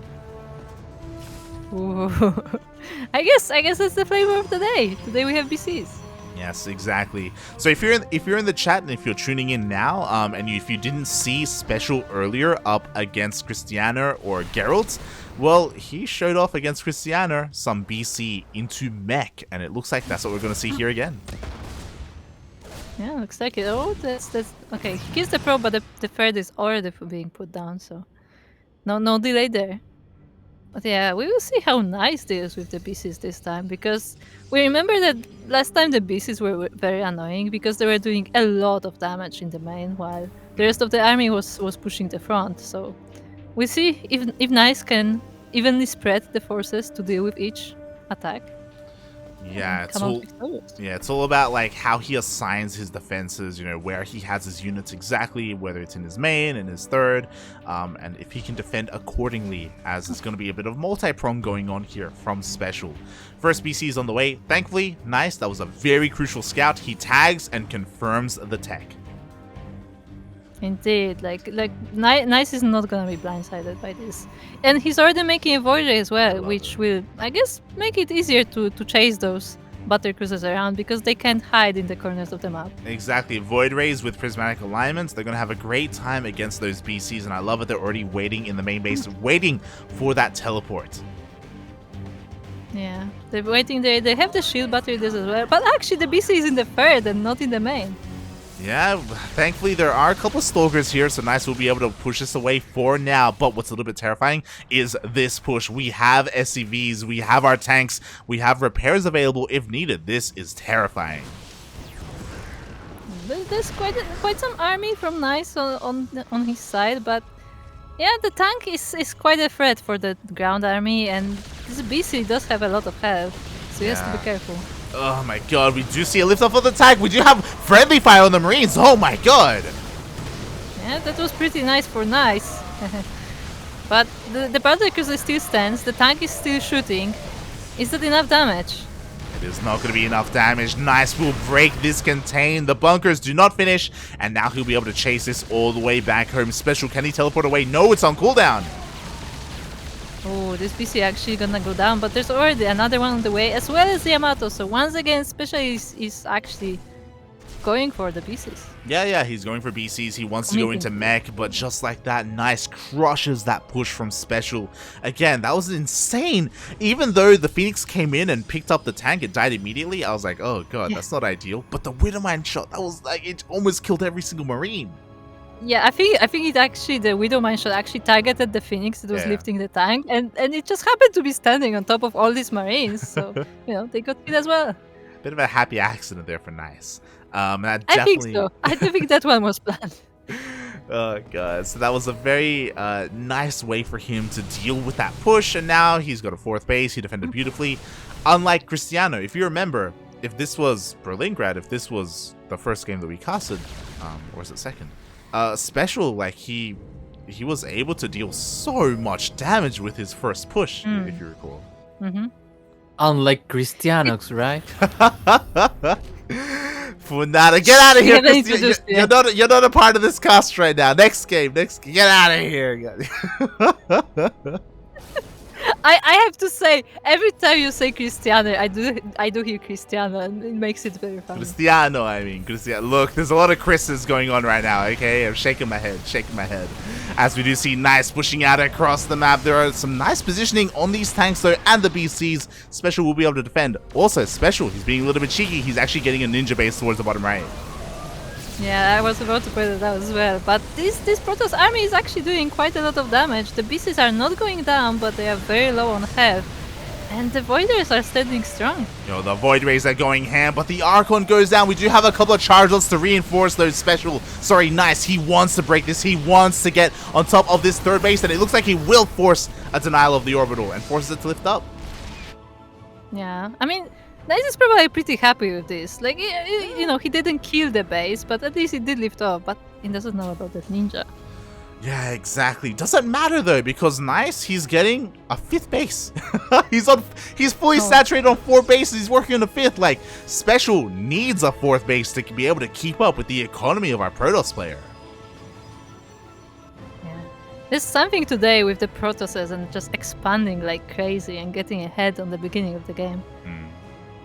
Exactly, and to be fair, all the Protoss players so far have fallen to SpeCial. Nice could be something a little bit different, as oh god, he does get a bit of a tag. Yeah, does lose the Oracle, but confirms the army, and Nice is getting set up for another push. Not necessarily pushing out yet. He's still, again, securing his expansions and getting more upgrades, but there's nothing stopping him. Yeah, I feel like he wants to build up his army a bit more because, I mean, you know, as much as that was a good attack for Nice, like there are still tanks and BCs here, but he's getting ready. He's already destroying the rocks in the front of SpeCial's base, and I imagine he will be attacking soon. That he will. And honestly, he needs to. SpeCial, like, he's playing mech right now. He wants to turtle up. He wants to slow things down and catch up when it comes to the supply. I mean, look at it. Nice is almost maxed out. And SpeCial is kind of getting away with it. That's why Nice has to trade sooner rather than later. There's a lot of Zealots in this army. And they're crashing right through the wall with the natural, but all of the army of SpeCial is in the 3rd, and the tanks are raining damage from the high ground. Yeah, but Nice, he just wanted to open up the door. The door for all these Zealots as 14 SCVs go down. Especially he's getting a Nice is getting a 6th base. He is so close to SpeCials too. It's so funny. Oh my god, the Zealots, they break in once again. Everything here on the low ground is going to go down. SpeCial does not have enough to deal with all of these charges. At the same time, the BCs do go across the map, but mate, we got Stalkers at home. Yeah, there are Stalkers, there's an overcharged battery. Once again, the further base is lifted, the natural is almost completely destroyed, and it's just these BCs and the tanks at the high ground. Yeah, exactly. Like, SpeCial was doing everything he could to get back into this. Like, again, the ninja base kind of paying for itself. I am pretty sure Nice will eventually find this because eventually he's going to want to expand there. Like, oh my god. This is what I love about Nice. He has adopted the Haas style of just going mass gateway. No splash damage, right? No Colossus, no Disruptors, no Storm. Just pure gateway and just pure expansions to keep up with that. Yeah, just, you know, more production. Like, you don't need fancy tech, it's just more production. Yeah, and you just overwhelm your opponent, and so far it's working, right? This is what Haas almost perfected with his style. I'm sure people are aware of his, like, greedy PvT, just mass zealot. It's insane. And Nice is... And it works. It works, and Nice, he's pulling it off as well. Yeah, once again, he's getting that 3rd base. This time it's actually gonna fall down, but there's a lot of BCs in the air. Yeah, exactly. Due to all these BCs, I feel like Stalkers are not going to cut it. We need more. We need, like, Starports, Stargates even, Void Rays. I mean, Stalkers can deal with this, but it's not going to be the most efficient trade. Yeah, especially since these tanks are a danger to them as well. So, like, you know, SpeCial treats these tanks kind of like shield batteries. Like, he's staying in range. He wanted to expand! SpeCial has been found out. Nice was in the middle of taking a 7th base, but he was denied by the ninja. Meanwhile, mate, just send it, mate. That's a big teleport in the main, and he's gonna get something. Yeah, gonna be. He has to force a recall. We need to go back home. Meanwhile, the ninja base will go down, and so will a bunch of this production. He's actually unpowering all of these gateways, so there will be no reinforcements for this attack. This is still a big army from Nice though, and the BCs are on the other side of the map. Oh god, that AI. Everything in the main gets depowered, but Nice is in full base trade mode. Where is he? Are we gonna see recall? I mean, he has a lot of bases. True. He doesn't have a lot of production though. That's what I'm worried about. He's trying to rebuild it here at his 3rd base, and eventually he will. But again, this is a very devastating amount of BCs. Yeah, I think he's actually trying to come back with this all army on foot. But by the time he's back home, like, BCs will do a lot of damage, and I'm just not sure it's worth it actually. Yeah, and you know what? In a couple of seconds, these BCs will be able to teleport again. Not yet. SpeCial needs a little bit more time. he calls part of the army to the main to trap these pieces, and they are trying to teleport away. No, sorry, they just Yamatoing. Nice takes it. They try to Yamato, but it is not enough. Nice! Our Taiwanese Protoss player does break the reign of SpeCial. He does usurp the throne, and now he is our new king.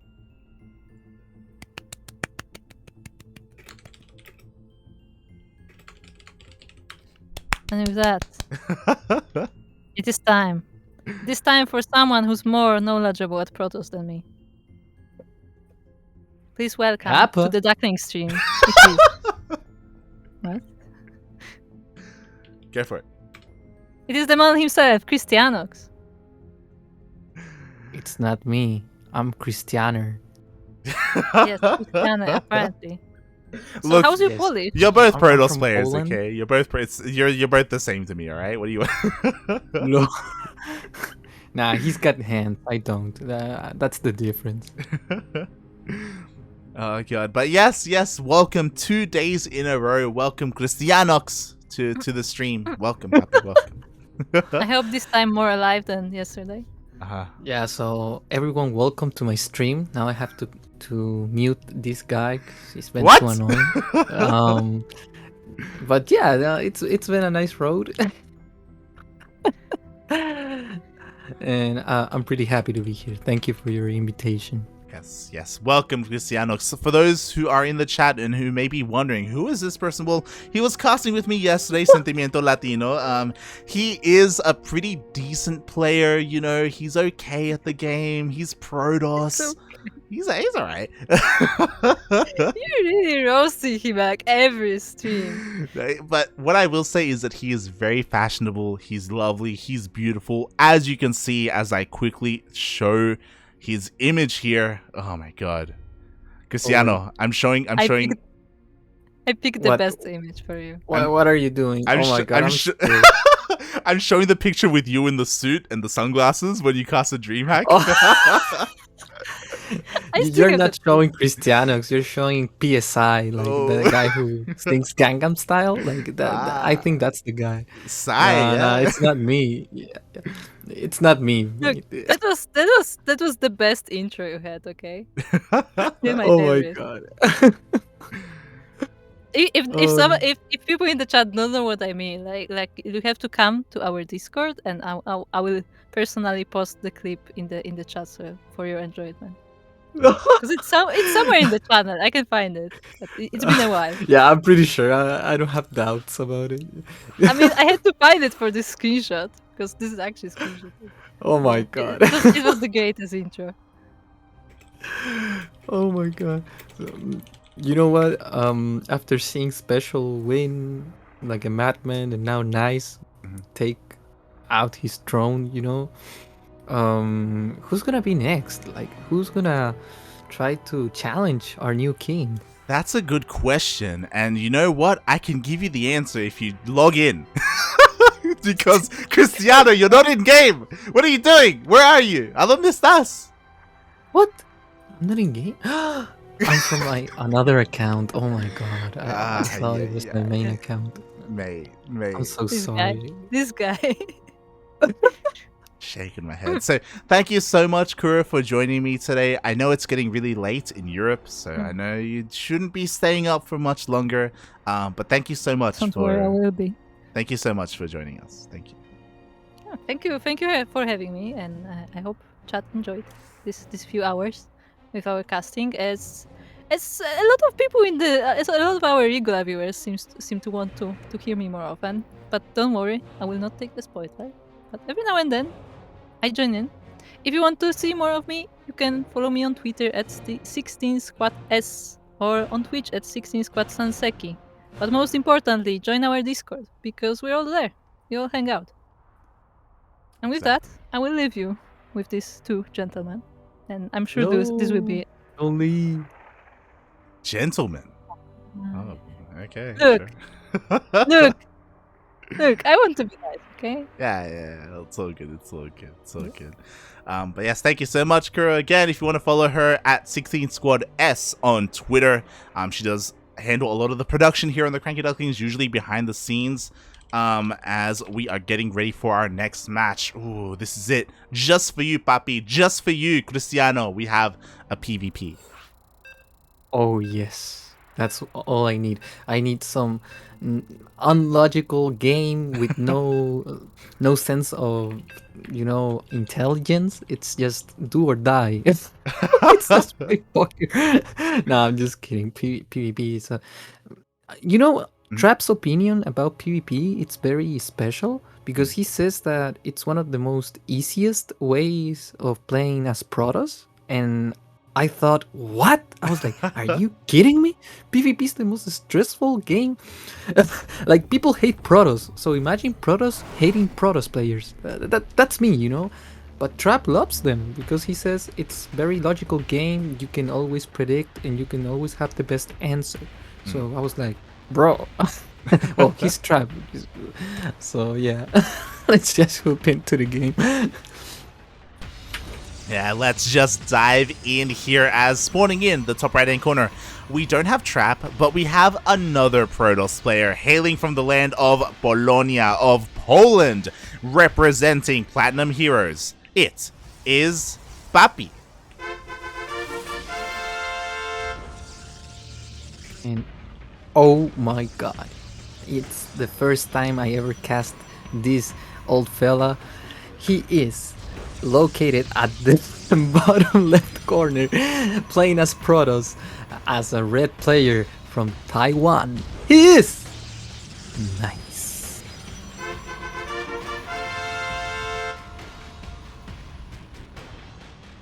What do you mean old? He's 22. But he's been in the scene for how long? He's 22. No, but I mean he's old, not like on age, but on the scene, of StarCraft. He's been like, I don't know, like 8 years? Yeah, sure. Yeah, I mean he's old school, mate. Okay, he's 22. Okay, I get it, but he's old school. Okay. He's old school. Perhaps I didn't use the correct word, but it is because I'm not a native speaker and that's all I know. So I apologize for that. I'm gonna tell Nice you called him old, mate. I can tell him myself. Don't worry about it. I have hands too. Oh god. But well, they playing standard. Both of them are playing mirror match. They are both scouting each other. But the first difference we are looking at is that the red player, Nice, the old player, Kappa, he's going for that sentry. So he wants to scout. He wants to have that sentry in order to hallucinate a phoenix, and that shows us that he really wants to go for a more passive style. He wants to go for a macro play style, but at the same time a very safe macro play style, because you can go, for example, one gate expand, and that will be a bit risky, but it's a very good macro play style. In this sense, Nice is telling PAPI that he respects him. He's like, you know what, I'm not gonna take this lightly. I'm gonna play step by step because you are a dangerous player. Yeah, and it makes a lot of sense because one, this is a PvP. Two, these are best of ones. I don't know how familiar you are with the format, but we're doing King of the Hill, right? Best of one, that is all you have, and you have to stay on to earn more money. You win for every single map that you take, so you gotta be careful. You gotta take care when you are the king. Indeed, and he's a king. He wants to show power, but at the same time, he's kind of like a little bit nervous. He can perhaps steal my throne, so I have to play it safe. I have to go step by step. I don't want to lose against DTs or something that can sound a little bit silly. So I love how he's playing step by step, and now the stalkers are trying to be aggressive, and they are not gonna find anything because the battery shield is just too good. On the other side, we see that both players are actually going for Twilight Council, and the Forge will be in PAPI's advantage. He's gonna have +1 earlier. He's gonna have the blink much earlier, but our friend Nice is gonna have a much safe nexus, I would say. I mean, being safe, it's very relaxing for you. You don't have that anxiety of going for gambles. Both players don't have robotics bay. So it's kind of like a little bit weird because if any of these players attempts to go for a DT, oof, things can get intense, you know. But they are both risking it, you know. I'm very surprised by that. Yeah, exactly. And to be fair, to give them credit, like they're also both being very adamant when it comes to their scouting. I think they're both aware of the risk that they take and the threats of a Dark Shrine, so they're trying to make sure they stay on top of things. If there ever is to be a Dark Shrine in either base, they're making sure that they're there to scout it, as they're both just sending nothing but hallucinations across the map. And third base is going for PAPI. He wants to go once again for a very macro playstyle. And I'm very surprised that Nice is not taking the gases from his natural. And yeah, he's going actually for the third also. So they are both playing exactly the same. It's amazing to see this. I mean, normally what you see is one of the players tries to go for an all-in or a timing push at 2 bases, but no, both players are willing to do the same playstyle, so it's gonna be very interesting to see which one of these players will make the difference. Yeah, and I'm honestly really impressed that PAPI went for this style, especially because he's a pro player and he's also been around for a long time, but he's also less notable, you know. Nice, he's kind of the king of Taiwan, right? You know, him and Haas, you know, they're like the top two and they vie for that spot and they have a lot of recognition because of it. PAPI, the European region, is a lot more cutthroat. It's so much more difficult to kind of gain a name for yourself in that region. So for him to go for a more standard game against Nice, you know, I respect that. I respect that. Indeed, and he's confident with himself, you know, he's taking the decisions a little bit much faster, you know, he didn't spend minerals on a battery shield, he went for a much faster nexus, and this means that he really knows what he is playing against, you know, like he has all figured it out, and so he's trying to look forward into a little bit of an advantage, but these are just details, you know. Perhaps you can win on the details, but on the most important moments of the game you can perhaps fail. So nothing's written, like nothing's like yeah, you know what I'm trying to say. Like anything can happen, you know. A disruptor shot, a timing push, Nice can get ahead at any moment, but as we can see now, the game is a much more dynamic for PAPI. He's got more options, he's got more gas, he's got a better upgrades. So I believe that our friend PAPI is having a good time. Yeah, it's one of those things where for the past 7 minutes, it's basically been both players just macro and they just practice their build. Like there hasn't been anything chaotic, there haven't been any pushes, so there's been nothing to stop and disrupt anyone's control or macro, right? So they've just been playing their own game. Finally, Nice is going to be applying that pressure, and we'll see how PAPI can play under that pressure. Fourth base is behind this, so of course Nice is expanding, but he is moving out, and from what I can tell, PAPI hasn't had vision on the map. He doesn't know about the army. And yeah, the fourth base is probably going to get denial. And yeah, that's gonna happen. And Nice with a nice reaction. He was really, that was really a nice play. He's got the silots, and I think the charge is gonna complete just in the nick of time. And the blink forward is coming for PAPI. And he's not scared of nothing, you know. He's got the immortals, he's got the sentries. Nice needs to pull back as soon as possible because those silots are doing a nice job at killing those stalkers. The War Prism is gonna go down, and it's Nice. Look, the War Prism. But the immortal, look, the immortal is by himself. Nice is actually not gonna approach the immortal. He's gonna blink forward onto the stalkers, and that was a nice recall from PAPI. He's trying to take care of that unit. That's gonna be the most important unit in the game. And yeah, Nice is going for a full attack once again. He wants to go for the pressure. He wants to deny that fourth base, and the War Prism is so exposed at the same time. And oh, this game is getting much intense at any second. Yeah, exactly. Like Nice losing his War Prism really took a lot of wind out of his sails. Like he has so little momentum. He does immediately rebuild that War Prism, and it's coming across the map, but it's not here yet. And PAPI, with the defender's advantage, he just has so much. He again takes care of his immortal, and now he has a second immortal. Yeah, blink forward once again for PAPI. And I don't really like that decision because his army advantage is not that good. You know, he needs the support of the Immortals in order to keep pushing forward. But Nice is actually gonna respect him. He's just gonna try to migrate as much as possible. He's actually warping in some Zealots for himself. And I think that this game needs Archons. You know, when you play against gateway units, you need Archons in this game. But both players are not willing to go for much gas. They are really focusing on trying to get as many minerals as possible. That's why we don't see gases on the third base for Nice, for example, or gases at the fourth base for PAPI. And yeah, look, once again, the engagement, Nice is trying to out micro PAPI, and it's working out very well. Yeah, exactly. Meanwhile, those Archons that you were talking about, they do warp in, but for PAPI, not for Nice. So now he has a much more sophisticated army. At the same time, though, Nice goes into the main base and warps in Zealots. Yeah, and the battery overcharge is doing a nice job, but as you guys can see, the Immortals and the Archons are just way too efficient against only Stalkers for Nice. So he's in trouble, he's gonna start losing his own SCVs, but look, in the main base of PAPI, all the Zealots are ravaging the main base, and what is happening here? Action everywhere, the Archons are trying to do as much damage as they can, and it's impossible to cast this. What is going on? Or the Blink Stalkers, like, they may be enough here. The Immortals are exposed. They're gonna go down. We do have some nice micro from PAPI, but the War Prism goes down, and now will the rest of his army. Meanwhile, those Zealots across the map, they still haven't been dealt with. They finish the main, and they go into the natural. What a game. What a game. Well played for our king. He's gonna keep the throne to himself. GG.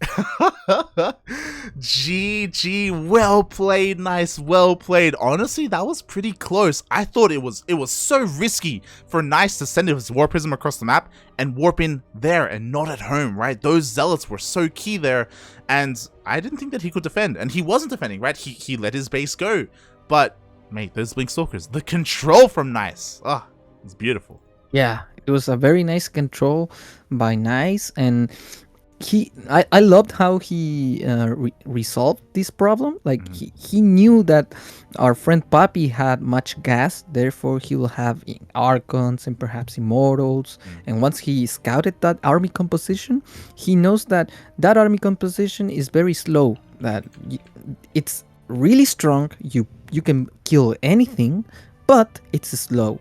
So that means that if he wants to go and attack his fort base, he's gonna leave without any defense at home. You know, he's gonna be really exposed.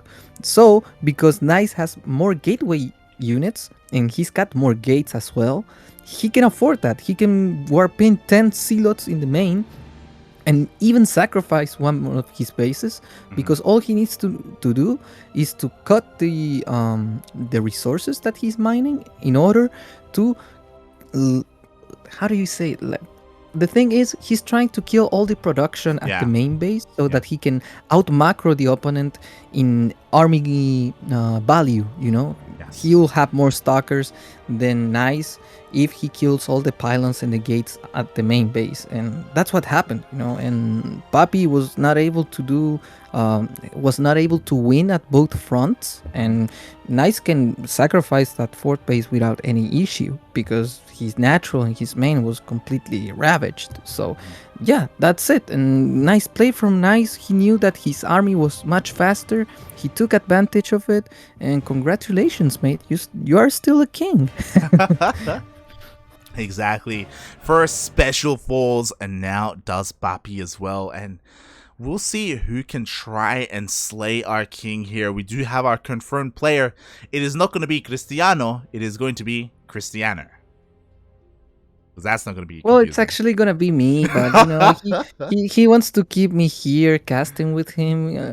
I'm practically a slave, you know, like I don't have rights in this stream. But well, you know, I just do it because I love the game. So I mean, to be fair, you're right. You know, you're completely right on that. Oh my But god. massive, No, this was a joke. Massive- Mate, no, I want the rights back. Oh no. massive shout out to Flare Buster in the chat. Thank you so much for the raid for the party of 5. Hope everyone is enjoying themselves. If you're joining us now, this is a 24-hour marathon of King of the Hill. 24 hours. I believe we're around hour 15 at the moment. So we've been casting a lot of StarCraft. Not ourselves. We had other casters covering the first couple of hours, and then we jumped in. And in 2 hours, we will pass it off to Biomorph, so another casting duo. But before that, of course, we do have this PvP ahead of us. And Krystiano, why didn't you sign up? Well, I had a very busy day, so yeah. Unluckily, I wasn't able to play it. But well, the other excuse I have is that I suck at this game. So yeah, that's the other excuse. But now the first one is real. It's not an excuse. I really wanted to play this, but well, you cannot do everything you want in this life, right? I mean, I would love to see some more Latin American representation. We saw SpeCial. We saw we haven't seen Cham yet. I hope we get to see Cham at some point. Yeah. I was messaging Tavo earlier, and Tavo's like, "Yo, Sola's playing in this. I don't know if I can play, man." He's like, he was a little bit scared of the competition. But this is open signups. Anyone can, as long as you're like GM or High Masters, you can sign up for this, and you can try to take down whoever is the king in a best of 1. Yeah, I mean, would you imagine to have the possibility to kill a king and be a king for at least 10 minutes? I mean, that will be my dream, you know. But some dreams don't come true, so it's time to cry right now. So I'm gonna mute myself. Oh my god. I mean, you know, someone at Probe Scout. We need Probe Scout in here, mate. Yo, Probe Scout is he only goes for cannon rushes. It's his it's a whole game, you know, like the cannon rush. You have to study a lot. You have to rationalize in very different ways of responding into all the like pylons that Pro Scout puts in your main. Like, it's not just something that's random. He really thinks about where to put it, how to put it, and execution as well. It's something special, you know. He's very unique because nobody cannon rushes like him, you know, because he dedicates himself to only cannon rush. So it's a very unique player, and hopefully we can see more of him. Yeah, hopefully. Of course, I was trying to be humble because every time I get him on ladder, it's something so stressful, you know. But yeah, I really want to see him succeed. Yeah, definitely. As I quickly put the lobby link in the chat here, and yeah, I mean, something that I was gonna bring up. Fun fact: Maplez was playing earlier, and Nice. Maplez actually took down Spirit, aka Soul, the Polish Terran player. Damn. Yes, we were all very impressed. Like, Soul was on a 14-game win streak. 14, mate. Oof. And Maplez came out of nowhere and ate him. But what was his strategy? Was it an all-in macro playstyle? Hold on, as we quickly set some things up here. It was a more of a, oh god, how do I put this? It was a pretty aggressive style. It wasn't an all-in, but it was pretty aggressive, and he like crippled his opponent early on. But yeah, it was great to see Maplez come out and put a point on the board for NA. And yeah, we'll see if maybe we can see some more of them later on as we have our match here. Nice.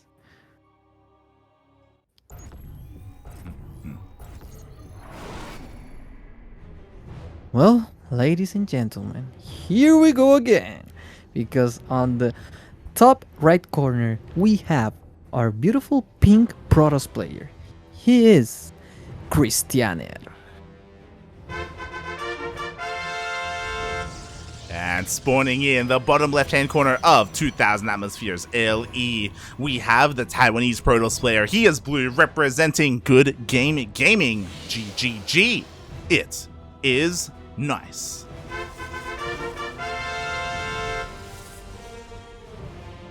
Yeah, actually, Nice made a little bit of a mistake with his pylon. He chrono boosted before the pylon finished also. 2 little mistakes already.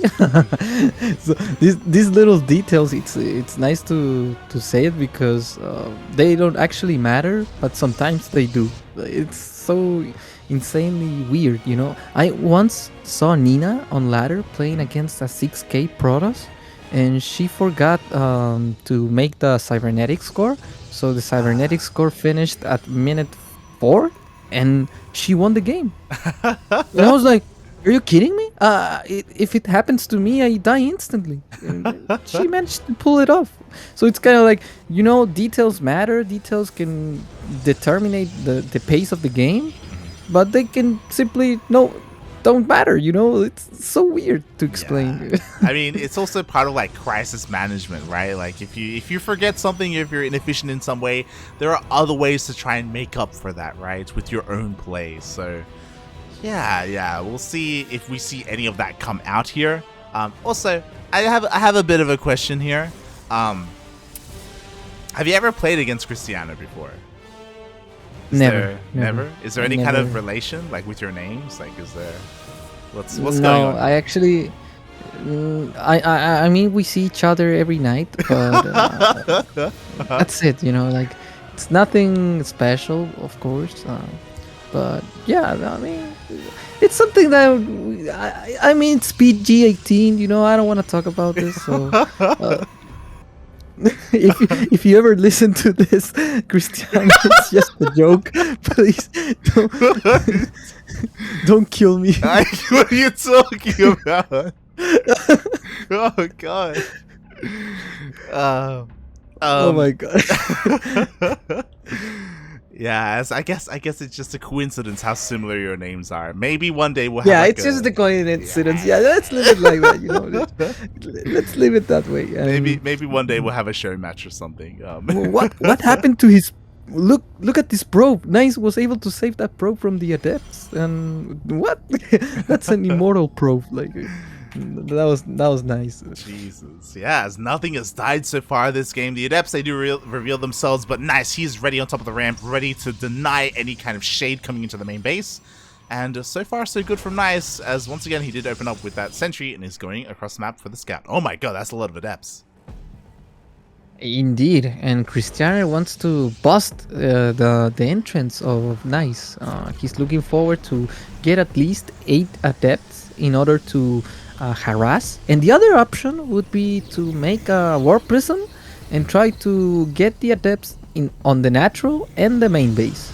So that's another way of being aggressive with adepts, and it seems like he wants to bust in, you know. He wants to kill the pylon and try to get into the main base and kill as many probes as possible. But as you guys can see, Nice is already prepared. He's making his gate. He knows that he needs to make it in order to not let those adepts get in. If the adepts get in, it's GG. So yeah. I love how Nice is defending, and the battery is going to be key in order to not let those stalkers die. And the 2 oracles are going to be able to balance the inefficiency of his natural base. As you guys can see, he's not even mining. And Krystianer, on the other hand, he's already having a nice economy. So the oracles are going to try to what? He's going directly to the adepts. Yeah, that's something I wasn't expecting. I also assumed the oracles to go across the map, especially because very little shoots up. We have a couple of stalkers, but that's it. I thought they were going to take this opportunity to, as you said, equalize the workers, but no, he went for the adepts instead. Yeah, and that was a very interesting choice, we can say. And look, he's shading in. He wants to trade the adepts. He wants to kill as many probes as possible because he knows that his advantage is really high. You guys can see the supply is telling everything. He's telling the whole story. So Krystianer with a nice play, he's able to kill 6 more probes, and with this Nice is in just a very horrible position. Look, he's even taking the third base. Krystianer doesn't care. He wants to take the throne. He wants to steal the king's throne, and I love it. Exactly. It's the Game of Thrones. I hope not, because it didn't end well. But we do have two oracles. They're coming across that, but they barely have any energy left because, again, they were wasted earlier. So what are they going to do? Nothing. Nice. His worker count is in shambles. He has to catch up in a mirror matchup. This is awful. What can he do? He's working on Blink, but so is Krystianer. Like, this is Krystianer's game to lose, mate. Yeah, I mean, it's a little bit weird. I say Krystianer does have the tools in order to defend this, and Nice is desperate. Like Nice, he knows that if he goes for a macro game, he's gonna have to play from behind, and if he goes for an all-in, he's gonna have a very decent chance. So I think that's why Nice is taking this decision to just try to go. And look, he's taking his own third while making this aggression. It's a very weird decision. And I don't think he's playing the right way. Krystianer, on the other hand, he's doing it perfect. Like he's got everything he needs. The battery is doing the exact job that it's supposed to do, and the oracles are gonna be defended by these stalkers, but not without losing a couple of these probes. And yeah, I think it's for now everything is nice for Krystianer. Yeah, exactly. I mean, these 5 probe kills are nice, but they were necessary for our Taiwanese Protoss player. Like, he had to try and equalize in some way, and he's still far behind in the worker count. He's still not catching up, despite this damage. There's still an opportunity for him, right? The oracles are still alive. Maybe he can find a way in to get, like, another handful of probe kills and try and even things up. Maybe. Yeah, that's only a maybe, because as you guys can see, Krystianer is having a lot of gateway units on the way, so he wants to go for that Zealot commitment with Stalkers, and I love it. I mean, it's a really nice decision. If you go for mass gateway, you can bust the third base of Nice, because you already know you have the economical advantage. And look, he's even going for the fourth base right now. He's not afraid of anything. He knows he's in such a nice advantage. And the observer was looking at the oracle, so Nice is like, you know what, my oracles are already predictable. I have to use the recall. So it's a very bad situation for Nice, and hopefully he can find something to take some breath, so some air. Yeah, like, there is opportunities for him just because he does have Blink Stalkers, right? Maybe he can try and outposition and outmaneuver Krystianer to deal some damage, but unfortunately he's still stuck at home. He's not being active, and Krystianer, he's the one who's taking control of the map instead. So Nice has to do something else. Obviously the big thing is, like, maybe something like, I don't know, Disruptors, right? Disruptors are a great comeback mechanic, but Nice isn't going for that. He's going for Archons instead. Yeah, I mean, it's a good decision. I don't blame him. Disruptors are very bad when the opponent has a good micromanagement. And as you guys can see, Krystianer is literally a pro gamer. He knows what he's doing. So Nice is like, I cannot go for disruptors unless I can be able to have, for example, 8 disruptors. That would be a good number. But if I don't have that, he can just bust in with Zealots and kill everything. So instead of that, Nice is like, you know what, Archons would be the nice answer, because with the support of batteries, they are practically immortal. So it's a good decision. But will the Archons arrive in time? Because Krystianer is going for the offensive now. Yeah, that's the question, because the Templar Archives is done. It's ready, but we don't see any High Templar. We don't see any Archons at all. We do have a lot of stasis traps, though, and this is great. Like, are we going to see some juicy connections here? Up.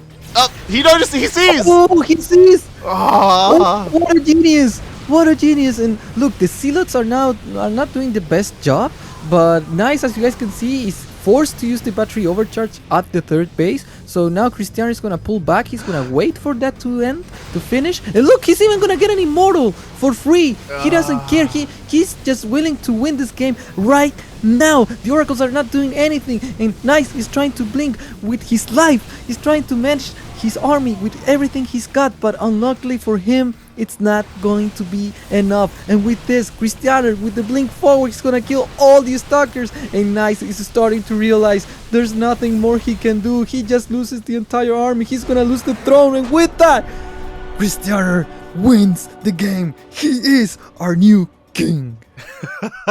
GG, well played. Krystianer, not Cristiano, is our new king here. He dethrones our Taiwanese champion. And yeah, he puts a point on the board, mate. He does it. Shut up, mate. It's me. I'm the king right now. Hail the new king, man.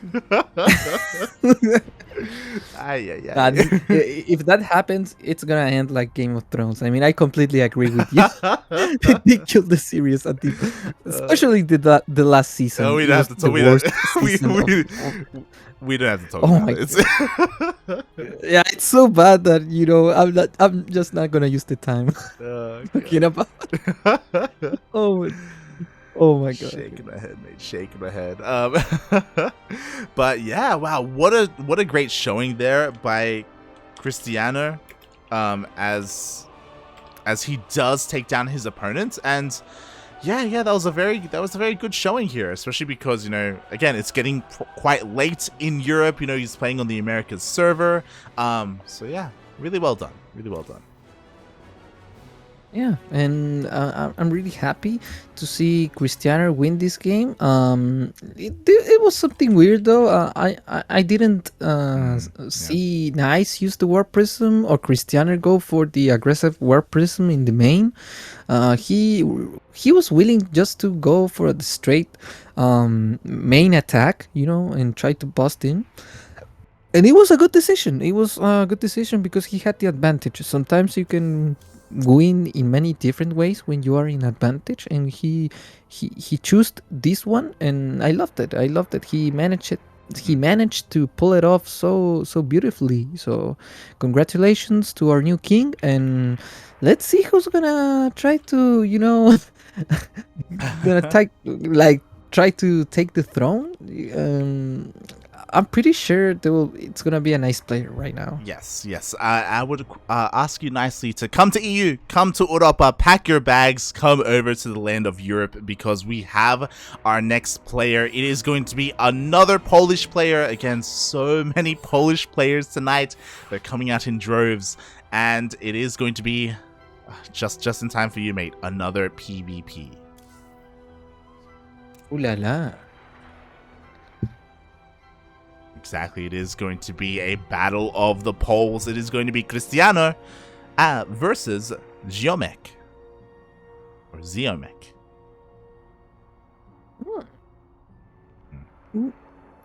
I've never been to Europe before, so this is my first time stepping into this very beautiful zone of the world, and it feels good, man. It feels good to be in Europe. Yeah. I want to know Shad's opinion about Europe. Is it better than United States? Mm-hmm. Whoa. Whoa! I want to know. Calm down, buddy. Calm down. Is NA a bad server or a good server? And is it Europe more decent?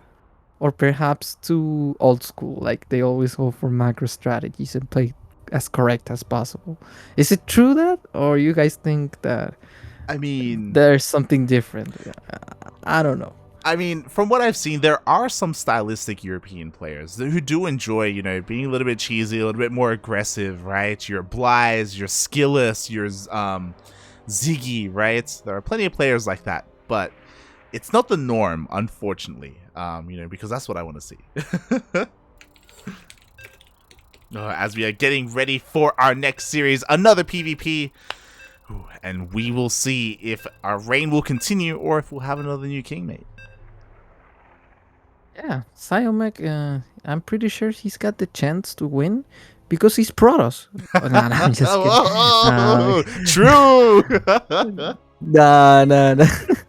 They only got the easier tools. Don't worry about it. It's completely balanced. But yeah, we're gonna see another PvP. And well, presenting at the top right corner, we have our orange player from Blazer. He is Ziomek. And spawning in the bottom left-hand corner of 2000 Atmospheres LE, we have the pink Protoss player also representing Team Blazer. It is Krystianer. Okay, so it's a PvP and they are teammates. This is interesting. Are they gonna try to make some mind games with each other, perhaps? Because I'm pretty sure they practice together, or at least they know each other's playstyle. So it's gonna be very like a meta game form, you know? Like they're gonna try to do some sneaky stuff right. What's your opinion about this? Yeah, I mean, personally, I hope so. I hope that we see something a little bit more metagamey, as you put it, right, between these two players, because you touched on it earlier, and I agree in a big sense, especially when it comes to European PvP, it can be a lot more standard. Like, more often than not, I remember casting the PvPs in DreamHack, and me and Yaku, and you as well, it's like, oh my god, like, come on, like, throw in some cannon rushes, throw in some proxies, that's what we want to see. So I hope we get to see some of that here, as Ziomek is being a little bit cheeky here with this probe. Oh, yes! Yes! He's been cheeky! He's going for the meta game! He's listening to the stream! Hey, Ziomek, I'm your fan, mate! He's going full NA! It up. He's going full Krystiano! He's doing it!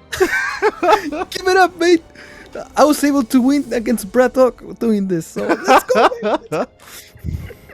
You'll never forget that, mate. You'll never forget that. I'll never forget it. As the Cybercore is finishing up here, Ziomek, it is going to be that proxy Stargate. No, come on. Cancel the Stargate. Go for the Twilight. Go for DT. Yeah. Or Gate DT. Let's go. Blink DTs on one base. I want to see that happen. Come on, mate. You're listening to the stream. Please don't try to... Oh my god, did he turn off the stream? He's not following the orders. What's happening here? F's in the chat for that 2-minute delay, but unfortunately it is, more of a standard proxy. And what's interesting about this is that, mate, this Stargate's pretty far, mate. Like, it would have been so perfect for a Twilight Council, right? Like, feels bad, man. Yeah, but Krystianer for now he's in a good spot because he's gonna have a lot of stalkers, and stalkers is what you need in order to defend Ziomek's aggression. As you guys can see, he's not making adepts. Perhaps let me see if I'm mistaken. No, he's not making adepts at all. So this means that he only wants to go for a lot of damage with the Oracle, and one of the things that amazes me is the fact that with only oracles, the chances of making damage is very low, unless his base is exposed. But as you guys can see, Krystianer, his stalkers and sentries are literally in the main base. Yeah. He's literally protecting everything, and he's not gonna get any damage. He's even gonna perhaps snipe the oracle. No, it was able to get away. But yeah, Ziomek's in trouble. He didn't do any damage. His Nexus is much more late, and he doesn't have tech advantage. Yeah, this is bad. Unfortunately for Ziomek, like Krystianer, his scouting was on point. Even earlier, he confirmed that a pylon was missing in the main base, and the gases were taken, so he was preparing himself for the threat of a proxy oracle, and he guessed correctly. That's why he was already in that mineral line, despite not seeing the Stargate itself, so... he was ready for it, he defended beautifully, and now he's in a pretty good position, mate. In a very good position, and the stalkers are gonna do the job. The oracle is not gonna be able to do anything at all, and with 3 probes in advantage for Krystianer, he's gonna have the +1 on the way. And yeah, this is not looking so good for him. Yeah, especially because the Oracle got taken out, so he won't be able to use it for scouting, for tagging the army, for keeping vision in the center of the map. He is now in the dark. Meanwhile, Krystianer just keeps going for those hallucinated scouts, confirming what the army is, how many gateways there are, and he's going to be feeling pretty good about this. Yeah, he knows that there's only 2 gateways, that he's barely saturating the natural, and there's no gases taken just yet, so it's kind of like a very bad spot for our friend Ziomek, who's going for 4 gate pressure. You can do it also as an all-in, but this build is willing to at least take out the third base. I mean, that's the purpose. Try to delay the opponent's economy so that you can come back to the game by making your own third base. And I think it's a good choice because, as you guys can see, Krystianer only has 2 gates and he barely finishes his robotics bay. He's probably not gonna have immortals in time. So let's see how Ziomek is gonna deal with this. Let's see if he's able to make that pressure, because if he's not able to do that, he's gonna play from behind, and that's not a good choice against our new king, you know. It really isn't. And I mean, Krystianer's already aware of the threat of this of this third base in some way, right? He's already getting his shield battery up and running. He's gonna have overcharge available as well. He has sentries for force fields. So he's getting set up, and Ziomek, the 4 gates are done, but he's still chilling at home. He has not moved out. Instead, he's got his own third and he's working on charge. Indeed, and his charge is gonna be on the way. He's like accepting the fact that he's gonna have to play from behind. He knows that there's no other way. His Oracle is gonna try to scout and see what's happening in this game, but it's a very risky scout because now our friend Krystianer's got the blink and he can defend anything he wants. And yeah, this is just from bad to worse. Hopefully our friend Ziomek can find disruptors or perhaps harassment, something that can make him come back from this game.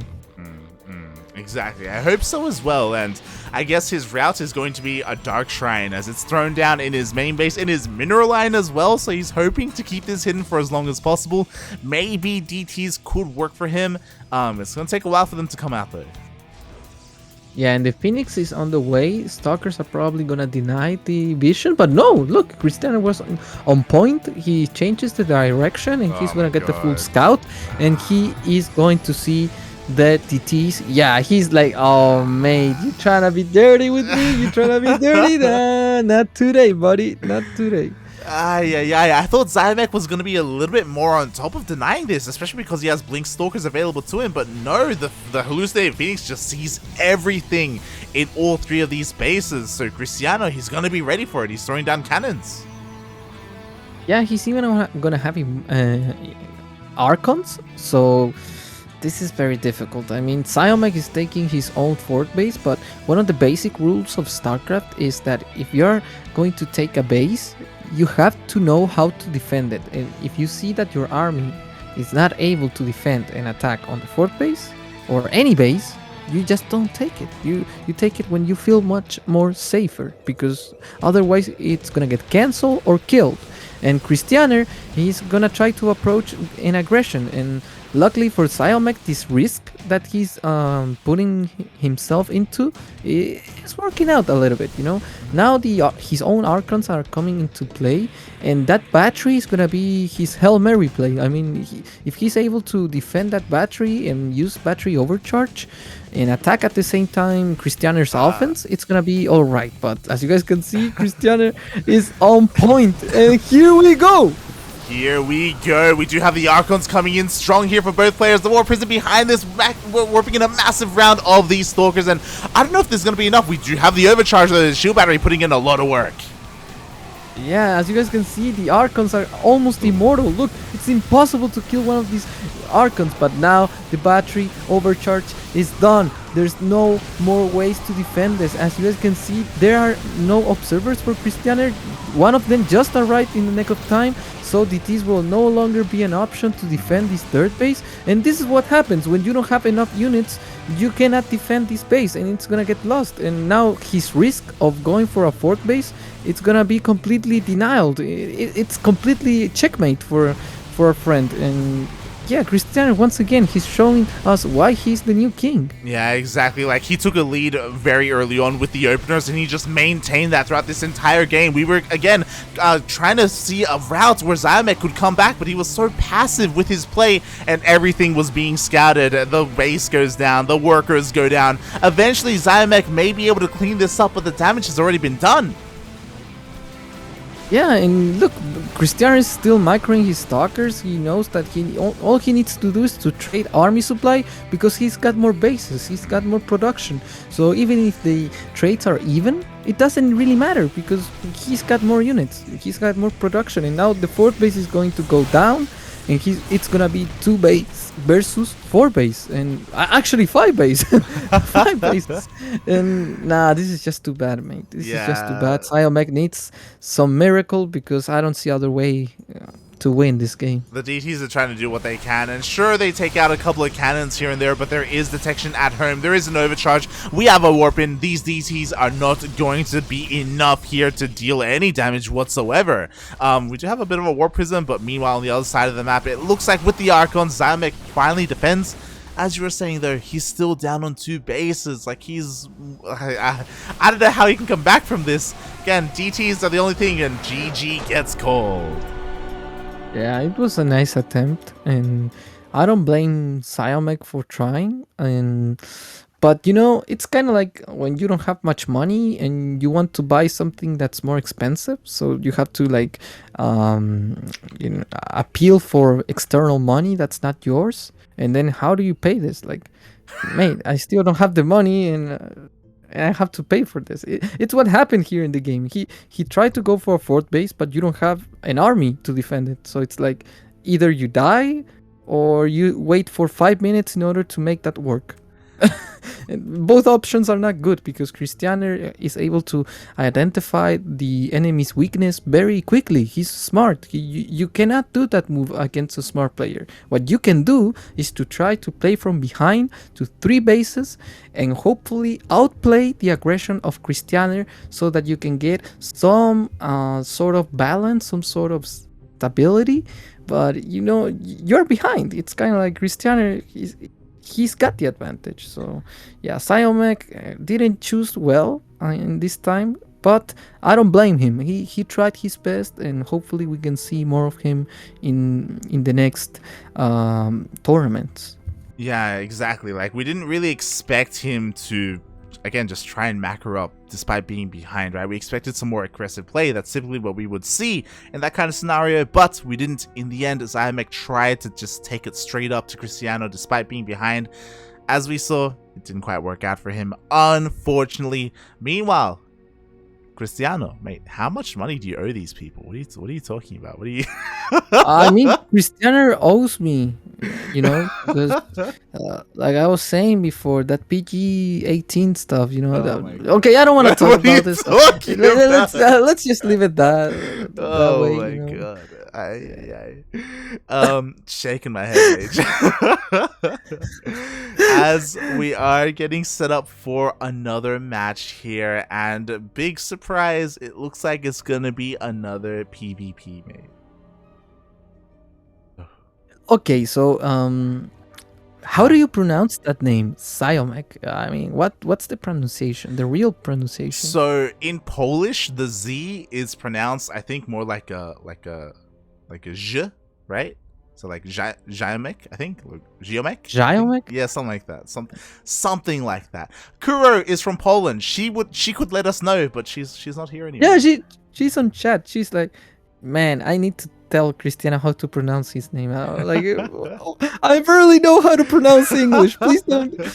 Please stop it. Have some mercy on me. We downgraded with our co-caster. We lost Kuro, and now we're stuck with this guy who doesn't even know how to pronounce his name. I mean, I don't know. Nah. But I mean, look, I've won 2 games in a row. I'm still the king, so I'm happy. Okay, I'm happy. I'm having the best time of my life. There we go. And if you're wondering, it looks like Krystianer, his opponent, is going to be the caster Mintcrystall. Wow. What do we got here? Okay, so I'm not the only caster who plays games. Are you serious? Nah, I'm just kidding. What's his MMR? What's his level? I don't know.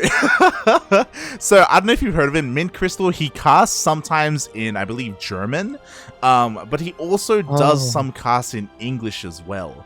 And yeah, I'm not familiar with his MMR. Can I look at his account right now? Let's see, career summary, Masters 3. Oh boy. I mean, with a dirty strategy, you can perhaps gamble it. But what's his race? Is he Protoss, Zerg, Terran? I think Protoss. I think Protoss. Okay, he's got a shot. He's got the shot. There's still hope. I mean, I believe in him. I'm gonna put all my points on him. If we are gambling, I'm gonna gamble for him. There's a reason. Hopefully he can win. There's a reason why Krystianer is in a lot of debt. He does not have. Nah. He doesn't place the best bets, mate. It's not. Oh boy. Oh no, he's not Protoss. He's not Protoss. Oh, he's Terran. Oh no, he's dead. He's dead. There's no Hail Mary to this. I mean, perhaps he can pull a build of like making a lot of barracks at one base and just pull the Marines with the SCVs. Yeah, pull the boys. But who do we got here? Hello. Are we in game? We're about to go in game. But why don't you let us know? How do you pronounce Ziomek?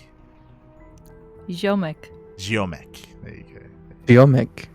What was that? Because it's like the Z I is like connecting into like one sound, so it's Ziomek. Oh, okay. So after this lesson of Poland pronunciation, Wait. Krystianer, do you know what it means? No, I don't. I wish I knew, but no. So Ziomek is something like mate in Polish. So it's basically like mate. Mate. There you go. Yeah. There you go. Like dude or bro. Yeah, like dude. Yeah. How do I pronounce your name? Which name? Okay, let's try out with your real name. How do you pronounce? Oh god. I mean, that's a long conversation for another time. Yeah, Funada Cristiano trying to dox people during the know, stream, right? mate. Yes, My God. I tried. I know, but it was a good attempt. What are you So talking let's try it out about? with your nickname. Yeah, How do you pronounce your nickname in Poland? I mean, Kuro. It's Kuro, It's not mate. Polish. It's Kuro. It's Japanese in origin, so you know. Okay, I'm in shock right now. Oh my god. Meanwhile, Kuro, get out of here because we are diving into our next game. The players are ready. It's not a PvP, mate. Well, it was a nice attempt. I really wanted to know her new race. What's wrong with you, mate? Oh god. Look, there's a reason why Neo gets all the girls, okay? I don't think it's just because he's from Peru. I don't think he's just coming in to steal. I think, I think he just I don't know, mate. I don't know. There might be some truth, but you know what real reality is that we have a real good player right now in our eyes. I mean, broken PC. Oh no, my friend. No. What? Oh no. What's happening here? Okay. Okay. So winning check. What is he referring to? Intro. Okay, let's just intro. He is our player from Blazers, our king. He's still our beloved king. Playing Protoss with pink. He is Krystianer. And spawning in the top right hand corner of Glittering Ashes LE, we have the caster playing on his laptop, representing himself as well as the people of Europa. It is Mintcrystall. And it will be interesting to see this game from someone who's casting on German, like to hear him speak. I once saw a series. I think it was a series from Netflix. It was in German, and when they speak, there was a scene in which like the main character was telling one of his friends, like, "I love you," like a very emotionally scene, and it sounded like rah, rah, rah, rah. And I was like, what? What? Is he mad? Is he angry? But no, you said I love you. I was like, what? god. Are you kidding me? Oh my god. So it would be nice to see someone cast in German StarCraft 2. I mean, would it be the same? I don't know. If you're from Germany in the chat, I apologize. Krystianer does not speak for the cranky ducklings. I'm sure German is a beautiful language. I'm saying that's horrible or bad. I'm just I saying mean, Krystianer does not speak for. He does not speak for us. I apologize. Oh no. as we do have a bit of cheekiness here. I love it. We wanted to see a proxy. We wanted to see the boys. We kind of do. It is a proxy racks. Sorry, proxy factory. I think it's gonna fly. No, it's not. What? He's going for a Helion drop. Yeah. Yeah, it's the most probable cause. I mean, it's a very good attempt. It's a very risky one as well, but it seems like it's working out pretty well. As you guys can see, there's no notion of Krystianer's vision to perhaps see if something's going on. There's no scout. So I love it. What do you think about his chances? Yeah, I mean, so far this has kind of gone unscouted. So, I mean, I just love that Mintcrystall, he's just doing whatever he can just to throw things at the wall and see what works. And we'll see as there we go. Hellions are already on the way to dive into the main base. Krystianer still is none the wiser. Just trying to check things, trying to get into the main base. But Mintcrystall, he's got a full wall off. You know, he doesn't let him in. Yeah, and the bunker is doing a great job at denying vision, and I think Krystianer is like, something weird's happening. I mean, the natural base doesn't have an orbital, so I have to wall. You know, that was his first choice. It's like, I have to go for a more defensive style because I cannot play with fire, you know, and the Marines are now pushing back the Adept. And I don't see Krystianer defending this. I mean, how do you defend this without having scout? Exactly, like it's coming in, it's gonna get into the middle line. We have an army at home, but it's at the natural base, not in the main. Meanwhile, in comes the medevac, so far out of vision. Finally, the Hellions reveal themselves. And look, the first shots are coming. 4 probes already going down. Perhaps we will see more probes being killed. 8 probes going down. And it was a nice attempt. I mean, the medevac is a little bit exposed. Oof, it's just gonna get away. And he still has these beautiful Hellions. Now Widowmines are going to show up, and a Liberator as well. Mintcrystall is playing out of his mind. Oh no, what the hell? Oh my god! The medevac goes down and it had the Widowmine inside it as well. No, and the Hellions are now going down, and the Liberator as well is gonna get sniped by the Stalkers. So what first looked like a real nice play, now it's kind of like a damn it. He was looking so good. He had so much momentum. You know, he was like pivoting around Krystianer, punching me in the face. And then everything just turned on its head and everything fell apart. Ay. He's still trying to make use of this proxy, but there's no way. Krystianer, he has found it. And this is all going to get shut down. Yeah, and I mean, it's very expensive tech, you know. And look, Krystianer doesn't care about it. He doesn't want to kill them. He wants to go for the kill. He's smelling blood in the water. He knows there's no army supply that will be able to challenge his insanely amount of stalkers. And oh no, we're gonna see a bloodbath right now. Exactly. There's no tanks, there's no Widowmines, there's nothing at home. Only Marauders. To be fair, they have concussive shell. That's cool, but there are just so many stalkers. The boys aren't pulled. The repair is too late. The bunker goes down. And look, the blink micro from Krystianer is just perfect. And what? No GG? No GG? Oh my god!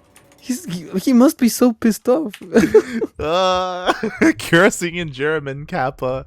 No, just kidding. No, please don't ban me from this community. I love you guys.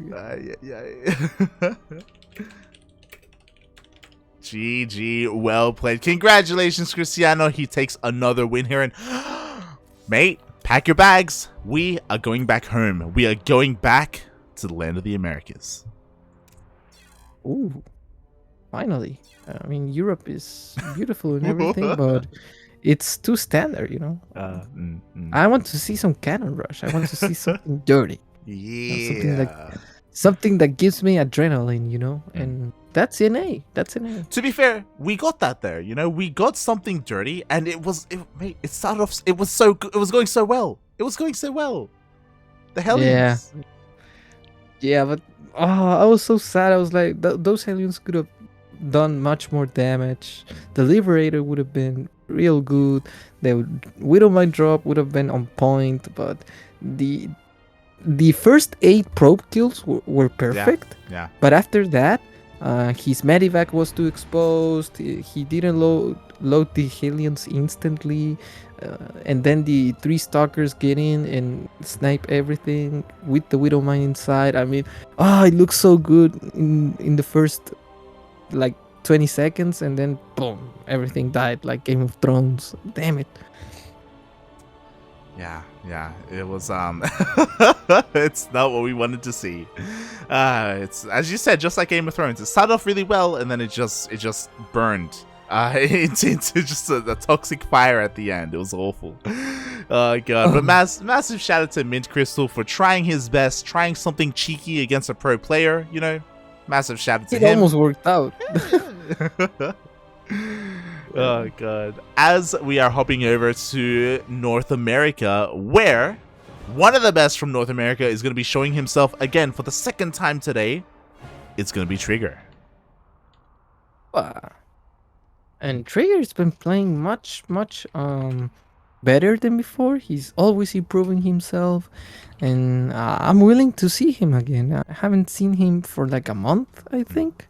So I'm pretty sure he's been getting better. I mean, there's no way I see him and he plays worse than before. Like, no, I don't believe that. I'm pretty sure he's been able to learn more from his own game and StarCraft itself. Yeah. Thankfully, Trigger is one of many players who has not been tempted by Age of Empires. You know, they still dedicate a lot of their time to StarCraft. And again, as you said, he has been improving a lot over time. We saw him earlier today. He actually played against Spirit, and honestly, he was doing really well. He had a big advantage. It went into the late game, but he kind of got stuck. It was on Glittering Ashes, and he had a mass gateway with Disruptor Army. He was maxed out against the maxed out Terran, and he won a big fight, but there were like 10 Liberators with Liberator range, and he couldn't push in. He couldn't break the defenses of Spirit. Spirit slowed things down, and Trigger never got an answer to those Liberators. He could never transition into Stargate. Like, it just didn't happen. He was just stuck with that ground toss, and things didn't really work out for him. But this is going to be a different matchup. Indeed, it's going to be a different matchup. We are finally going to see not a... Oh, wait. It's actually a PvP again? Mate, that's why I got you on. That's why I got you. I knew the Protosses were going to come out, you know? Oh my god. And it's very weird because on the other the ESL, I mean, there are no Protosses left. Cest and Trap got annihilated. And now there's only Terrans and Zerg. But on this tournament, there's only Protoss players. What's happening here? I mean, they gotta play in something, you know. Like they all got knocked out of DreamHack. Like, what's left, you know? They gotta play in what they can. Oh no! Oh god! But yeah, our beloved brothers, like they were from Ire, and now they have to run to Shakuras once again. Like... Exactly, mate. Exactly. Aye. But I do wish them the best here, and so far they found a lot of success. We'll see if NA can fight back once again here. As yeah, we're getting close to the end for us. As a reminder, this is a 24-hour tournament, and it's already been running for I think 15 hours or so. We have 1 hour left. Yes, 1 hour and 8 minutes left, and then we are going to pass things off to Biomov. They will continue for like another 5 hours ahead of us. So they'll keep going. I'm saying that to let you know that you don't have to stay here all night. It's fine. No. We're going to stay all night together, so don't worry about that. What? It's not a problem, mate. We can be together all night.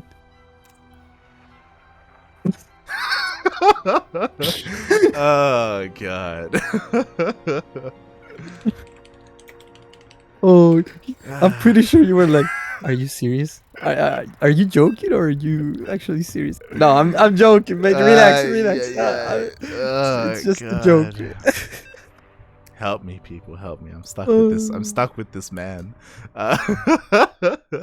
As we are diving into our next game here, ooh, we haven't seen this map too much. It's gonna be Curious Minds. And oh la la, we got a curious mind right here because representing at the bottom right corner, he is our pink Protoss player, the king of the hill, the guy who's got the throne. Is he gonna be able to defend that? He is. From Blazers, Krystianer.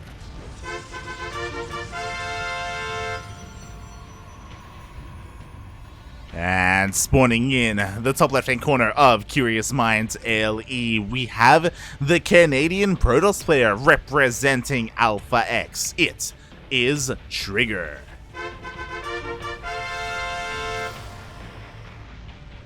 And ay ay ay, it's something weird right here. I think Trigger is going for perhaps 1 gate expand. Yeah. That would be a really nice choice.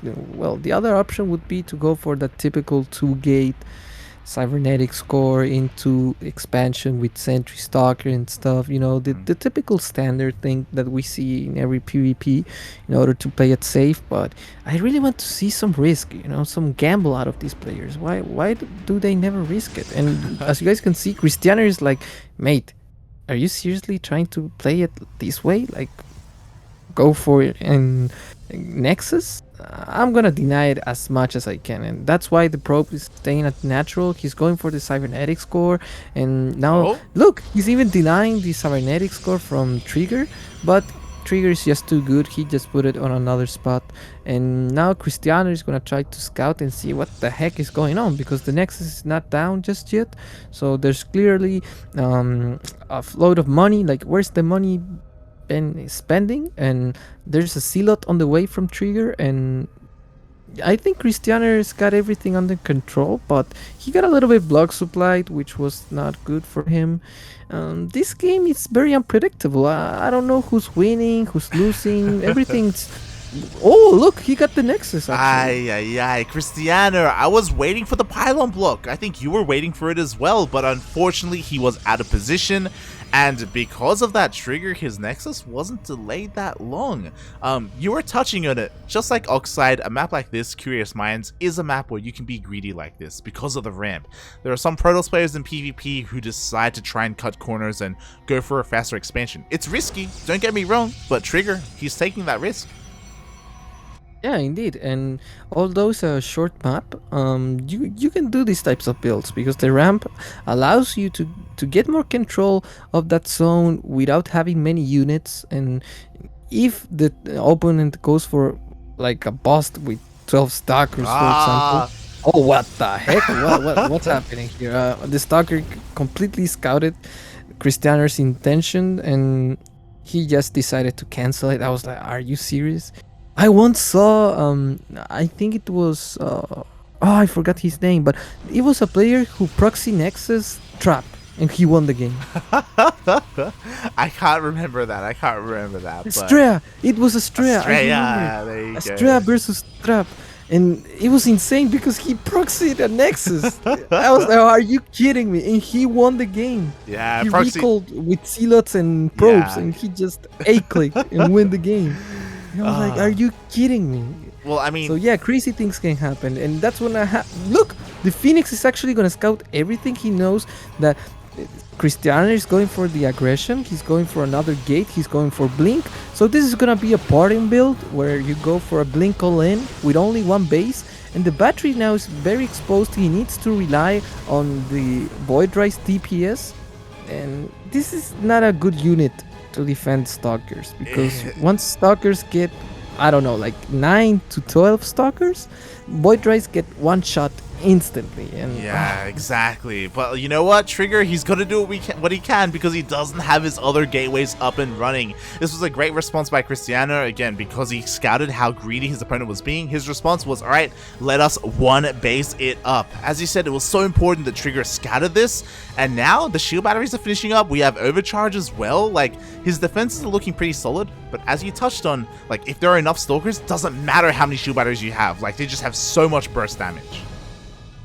yeah, and I'm afraid, but as you guys can see, Trigger is in a very good spot, and there's no way to get a high ground vision for Krystianer in order to blink into the main base. So this is bad for him. He didn't make a sentry. There's no attempt of making a sentry at any moment. He's just going full committed into Stalkers, and let's see how the first blink works. And look, he's going directly towards the pylons, and he's gonna snipe one of the Stalkers. He goes for another Stalker. I think Trigger is starting to perhaps defend this. I don't know. This is very difficult. Oh god, to the overcharge! But battery overcharge is just too good. Wow! What's happening here? The Void Ray just wouldn't die. It refused to die. We even have a shield battery in the main base because he was getting ready for a blink into the main just in case, and Trigger only lost 3 probes. I mean, this is a nice hold for him, and now the Stalkers are once again gonna try to come in and try to snipe the Void Rays, but the trades are just too bad for Krystianer. And look, Trigger is even taking the offensive. Yeah. He knows. He's like, you know what? I don't care. Let's go, mate. Let's go. But maybe he overextended because one of the Void Rays does get picked off, so Trigger has to be careful with how he deals with this. Again, we have a Dark Shrine follow-up. Krystianer's like, you know what? I know I lost this game. There's no way for me to come back from this. He's gonna have more production than me.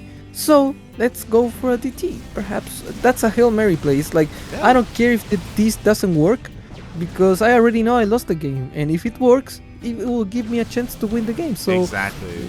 in like, if I leave right now and I go for DTs, it's the same thing. He's trying whatever I he love can. Krystianer's logic. Oh my god, meanwhile the pylon goes down, cancels the warp in, so there's no way for Krystianer to aggressively warp in those DTs across the map. He's trying to buy whatever damage, whatever time he can. He actually outpositions the army of Trigger. Oh my god. What the heck am I watching? The Stalkers are getting The into Void Ray. the main. And No. look, even the Void Ray got exposed, but he's just gonna blink away. And yeah, like you said, he's buying time. He's trying to survive this, and I actually love it. I love the way how Krystianer is taking this. He's being very patient right now, and he's gonna try to get these Stalkers back into the natural and try to backstab him, you know. But he sees that Trigger is not leaving his base, so he's like, oh no. Yeah. Exactly. Like, he doesn't find a way in. Not yet. Meanwhile, we have 3 DTs coming across the map. But look at Trigger. He knows. He already has an Oracle on the way. Revelation will be available. We have a Robo as well. There is a bit of an Artosis pylon here, me? so maybe there's a chance, but oh god. No, it just looks impossible. I mean, the Stalkers by themselves, they make a very good wall with battery overcharge, and with the Oracle, Revelation. gonna be able to... No! No! The wasted energy! There's no Revelation! Wait, look! Oh, the stasis ward! Yeah, it What? there's The no stasis detection! ward doesn't work! Yeah. The DTs get in, and he can perhaps kill the pylons! Oh my What's god! happening here? He's getting Things up. are starting to go crazier! We have defensive DT as well. He's gonna be able to defend and clean up. Mates. Mates. Oh. What are we watching, people? I think there's hope for him, but no. Look, the Observer, I think it was the Oracle. It got the energy. Yeah, yeah. He didn't go for the pylon. Oh no, mate. For a moment, I thought there's a chance. I mean, you know? regardless, Krystianer, he cleans up the army. All the Stalkers go down. There's only a single Oh wait, Void Ray 18 left. probes? 18, mate. probes. He went for the workers instead, and now Krystianer has the worker lead, and he throws down a Nexus. What? Oh my god, he's still in this game. Yeah. How? Again, What? the stasis ward killed him. Like, oh my god. Trigger, please. Meanwhile, the DT's coming in. The stasis ward, is it going to get triggered? It does not. Now such a nice trade for Krystianer. He's trading a lot of army supply, and now Trigger does no longer have an army advantage or economical advantage. He's really in the back foot, and Krystianer was able to buy himself time. But look, the oracles that for the first moment, we're trying to just try to identify where the Ds are and give detection. Now they have a more aggressive purpose, and he was able to kill 6 probes with it, and now Trigger's able to stabilize with that. But the game is on. The game is on. I mean, it's not as one-sided as it once was. Again, Krystianer with the Hail Mary play, it actually worked. Now the time has come and gone because we do have an observer here. Now Trigger does have detection at home, so he can stabilize. But again, now that Krystianer has a Nexus, you know, like this is still, Krystianer still has a lead, but not the biggest lead. Yeah, I mean, Trigger's got 31 workers, while Krystianer only has 24. So that shows you that, yeah, Krystianer still is not in the best spot, but he does have a really nice army. He's got a nice army supply, he's got Blink, he can go for the Forge and get immediately a +2. But on the other side, Trigger is going for his own Blink upgrade. He's going for the +1. He'll have the +2 much faster. And he has a robotics bay as well. So he's got the detection. He can go for more oracles of void rise. He can make immortals. He's got all the tech available. So I'll say that Trigger is still ahead.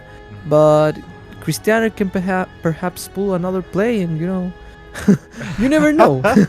Yeah, I'm looking at Krystianer to see what does he do from here. Does he double it down and try to go for like a 2 base, like stay on 2 bases and try to tech up? No, instead he tries to go for a much faster 3rd base. This is risky, but again, he's behind. He has to take some kind of risk, and here this is his way to get back into this economically. And it's a very good risk because he traded a lot of army supply in a very efficient way. So the chances of him getting a good army against this are not so bad, you know. I mean, although his Trigger has the advantage in armies, technology, and composition, the chances of Krystianer defending this are not that bad, you know. And the DT now is gonna get into the natural, and he's gonna start to give Trigger some problems. Oh my god. Yeah, we do have a revelation, but we're gonna have to see a warping at home to deal with this. Meanwhile, Trigger, he goes across the map. He's committed. Shield battery is about to finish up. Nexus is still not done. Overcharge is not available. Oh, look, he snipes the Void Ray, but he does no longer have Blink. He's gonna lose a couple Stalkers because of it, but the battery shield is going to finish. So he's gonna have a little bit more time, and Trigger is respecting Krystianer's army. He's got 2 Immortals. I'm pretty sure he can do something with it, but he's really respecting. He's trying to get as much army supply as possible in order to go for a direct attack. yeah, that he is. But you know what? Now that the Nexus is done, Overcharge is going to be available on this shield battery. So again, it's going to be so well. There we go. We do have a pop. The Archon does not die.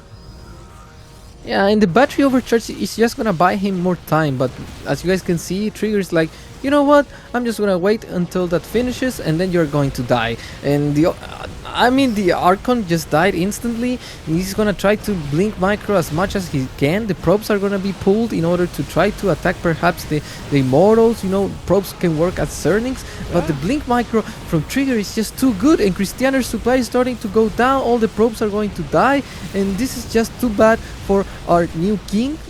Oh no. He's trying to focus down whatever he can, but you're correct, he has lost so much here. Trigger has finally broken through with 1 Immortal remaining. He has done it. He has broken the 3rd. Krystianer's doing what he can, and it looks like he's trying to catch that War Prism, and maybe he will, but again, he just doesn't have an army to deal with what's already in front of him.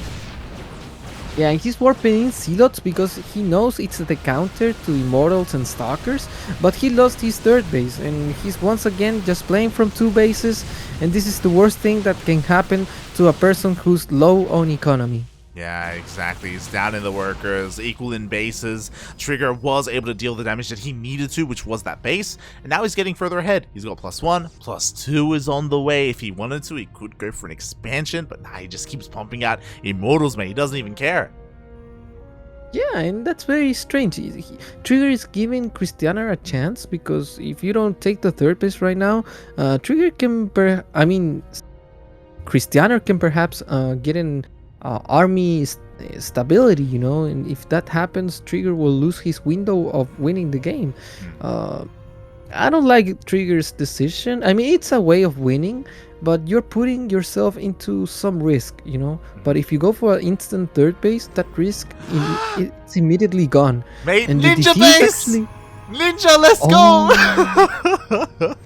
Oh my god, all Krystianer has to do, he has to just defend the main base. That's all. He has a sentry, he has force fields available just in case Trigger tries to push up the ramp. Yeah, Trigger doesn't know about this, and Krystianer with the force fields, he's gonna have a chance to perhaps defend this, and he's gonna pull back a little bit and let the force field do its job, and he can force field the Immortal. Yeah, he's gonna get the Immortal in.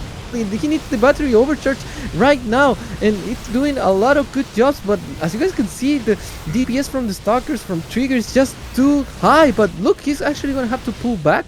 The battery overcharge is giving a lot of breathing room for Krystianer, but here comes the second wave. Yeah, without overcharge, I don't know if it's going to be possible. We do have another force field being thrown down. That Immortal is low from earlier, and Trigger is really having a hard time pushing up this ramp. Oh my god, Krystianer, he just keeps warping in more sentries, but I don't think it's going to be enough. Oh, Joe, Trigger with those force fields are just simply perfect. And with that, Krystianer needs to give up the throne because Trigger just takes it from him. GG. GG, well played. Trigger takes his first win in today's tournament and knocks out the reigning king in Krystianer. Ooh la la. That was really interesting to say the least. Trigger, he really wanted to win. He's like, I'm gonna stay on 2 bases. I don't care. And on the other side, Krystianer's like, I'm gonna take that 3rd base. I don't care. And yeah, that's what happens when you don't care about anything. You get murdered. So Trigger, congratulations. You're the new king, mate. Yeah, and you know what? To be fair, like, props to Krystianer because he made that a lot closer than it otherwise would have been. Like, that DT move actually kind of brought him back. Like, he was dead, mate. He was dead in the water, and the DT somehow just wreaked havoc in the main and the natural. He was able to defend. Like, that was a wild game. That was a very nice PvP. Indeed. And, well, that's gonna be for today. Nah, I'm just kidding. We still have more matches to go. Trigger is the new king, but for how long? That's the question. I want to know what happens there. Definitely. Huh. As I'm just messaging some of the players. And it looks like our next player is going to be, I'm not familiar with him, but a player called HiGhDrA. Not the Korean player HiGhDrA, but an American one. The American one, yeah. I thought you were referring to HiGhDrA, the guy who was like very BM but also very talented. Zerg NA player. Yeah, he was so intelligent and he had his own personality, his own performance. He made the StarCraft 2 scene so fun, but at the same time, many people hated him. I thought we were going to see him. I was like, are you serious? Is he back? No. That's a no for an answer. Unfortunately not. It is going to be another player called HiGhDrA. I'm personally not familiar with him. He was a GM though. He was a GM last year. And I'm sure he's probably got a barcode that's GM as well. So he's still a very good player. I'm not really familiar with, what he has to offer, but we'll see. We'll see if he can make something happen here. Yeah, and you know what? There's this guy on chat, Providence 117. He says, this is just not the map to 1 base Blink, Stalker, or Lane. I don't know. I think it's a good map because if you have a high ground vision, you can blink on the main and you can make a lot of troubles. But I think it was a mistake from Krystianer. He was so confident on himself that he was like, I don't need a sentry. I can just make more stalkers and bust the base. But I mean, he got completely scouted, and that's what you have to expect from a player like Trigger. He saw the proxy gate and he saw a lot of stalkers. Clearly, that's gonna be at least a 4-gate aggression, to say the least. So he made a lot of void rise. He made a lot of batteries, and he was able to defend very well because of that. But if, for example, Krystianer had a sentry and he blinked into the main, he would have. I mean, Trigger would have a lot of trouble. You know, he only Yeah. had one battery on the main, which you can snipe immediately because Trigger will not know about the stalkers until they get into the main. So he's got like 2 seconds in which he can choose where to attack. He sees the battery, he snipes, and then he's got all the high ground advantage. So Yeah, yeah. it's one of those things where unfortunately it was something that Cristiano he was one who made the decision, right? It was like a very purposeful thing that he did to not warp in that sentry when he could have found more success if he did, right? As you were saying, he was maybe too overconfident because we saw what happened when he just blinked into the natural base. We saw the overcharge. We saw there were, at the time, I think 2, maybe even 3 shield batteries finishing up there. Like, it was so difficult for him to break through that when he may have had an easier chance if he had pushed in elsewhere. So yeah, there's a different world where maybe that would have worked. I'm sure our Chilean player Cristiano will try more than once to blink Stalker all in on Curious Minds. Oh, I did that. He'll let us know. He knows how to all in, mate. If Cristiano knows anything, it's how to all in. Okay. Nah, it's a lie. I barely know one build to all in, and that's the only build I know. Blink Stalker all in. It's a whole game, you know. You have to know all the timings, when to get the sentry, because if you don't get it at the right time, stalkers are going to be not so good because you'll have less stalkers with the promise of gas. You know, it's a very interesting build. You have to study it and you have to apply it, like very focused. You know, blink stalker micro is also very difficult, and you have to decide where to put the stalkers. It's a whole mini game, you know, like all meta game. There's a lot that goes into it, you know. There's a lot that goes into not just all-ins, but like cheese in general, right? There is a lot of thought that goes into how to execute it as best you can. But enough about that, because mate, the PvPs, they just don't stop. They don't stop. HiGhDrA, change your race. Come on, mate. But well, let's just present our new king. He's the beloved one, our NA player, one of the best from AX, Alpha X, for those who you do not know. He is Trigger. And spawning in the top right-hand corner of 2000 Atmospheres LE. My apologies. This is not an American player. This is a player from the Netherlands, the Dutch Protoss. He is blue, representing Berserker Esports. It is HiGhDrA.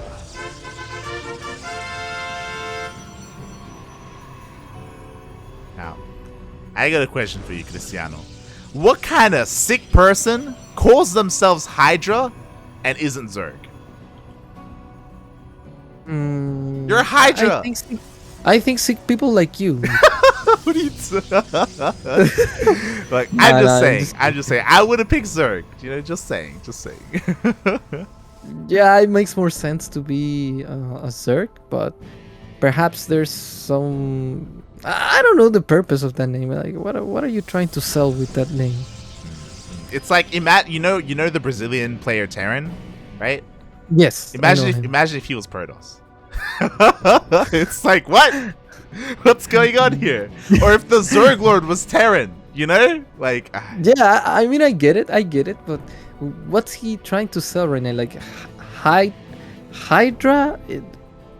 I mean, it's a very weird name. What do you mean? Trying to give some like sense of signification or something, or is it just a random name? He's just like you, mate. He's just always high, you know. What? I'm not always high. I never smoke weed. I drink all the time though. That's another altered state of conscious. You know, so. Oh god. Please get your facts right. You're a professional caster. You must know about this information. I'm very upset right now. I thought you were a professional, but it seems like I'm not gonna be here anymore. You know, I only work with professional people, so I'm out of here. Kappa. Oh god, I'm sorry, you know, you're not high, you're drunk, my mistake. As we are getting into this PvP and HiGhDrA— No! The box is gonna get scouted! No! Are you serious? Oh, what? Trigger! Well, what's wrong with you? Why are you taking control of the Soul Naga Tower? I mean, that's what every Protoss do. I mean, that's what every Protoss should do, because you can see these types of builds. And now Trigger knows. He immediately goes for the battery shield, and he's going for the Void Ray instead of Oracle. So he's going full defensive mode, and now he's gonna get his own Nexus. He's got a probe on HiGhDra's natural, and look, he's even denying that natural base. So Trigger's in a really good advantage. Yeah, and it's a 3-gate pressure. So this is just from bad to worse from HiGhDrA. He sees everything as well. HiGhDrA throws out a Twilight Council, or he forces him as well, because I'm sure HiGhDrA wanted to try and attempt to transition. So Trigger has full control of how this game is going. And now HiGhDrA, he's forced to push in. But mate, we got a shield battery. We got a Void Ray. Yeah, it's gonna be impossible unless Trigger makes a mistake. This is not gonna be good. Look, 2 Stalkers are going to die. 3rd one possibly. What?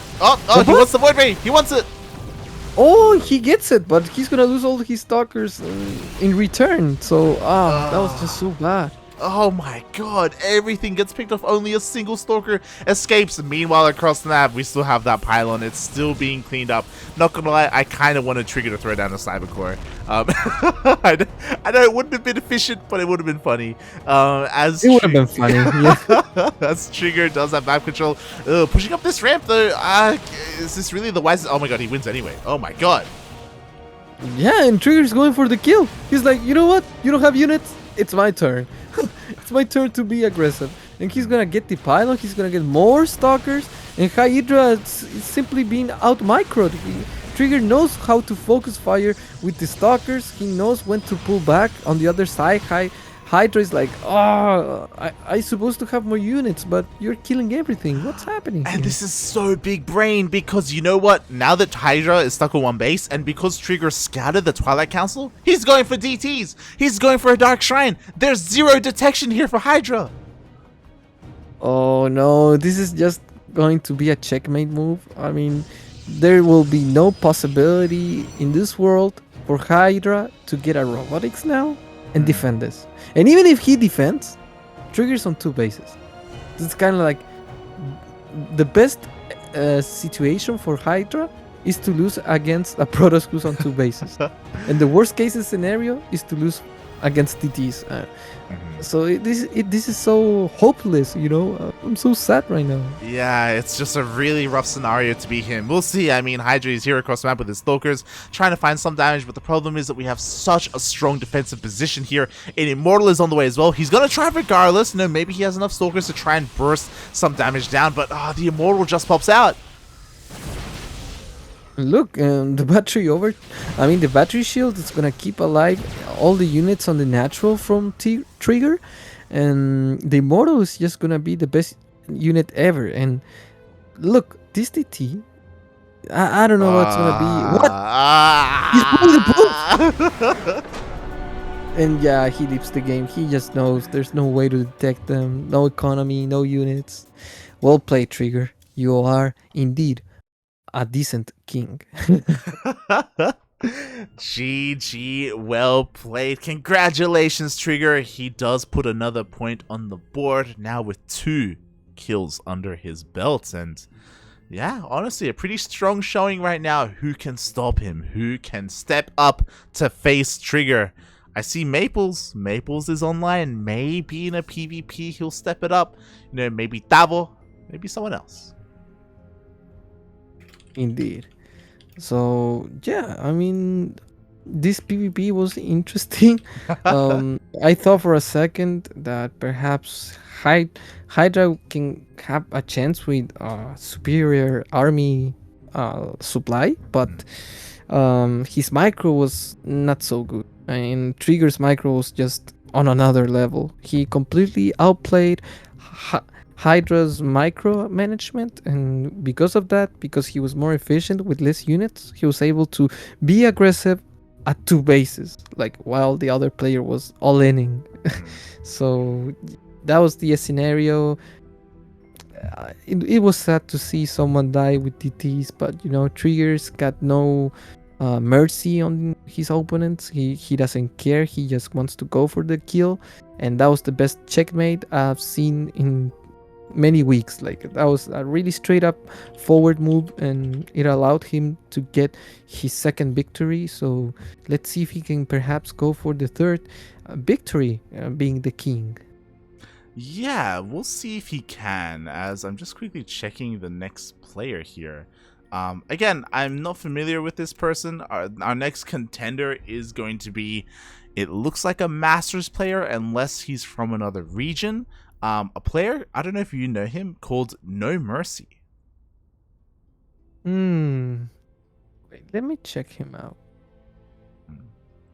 If he's Terran, I know him. Oh. If not, yeah, he's Terran. I know him. I played against him on ladder. Oh, okay.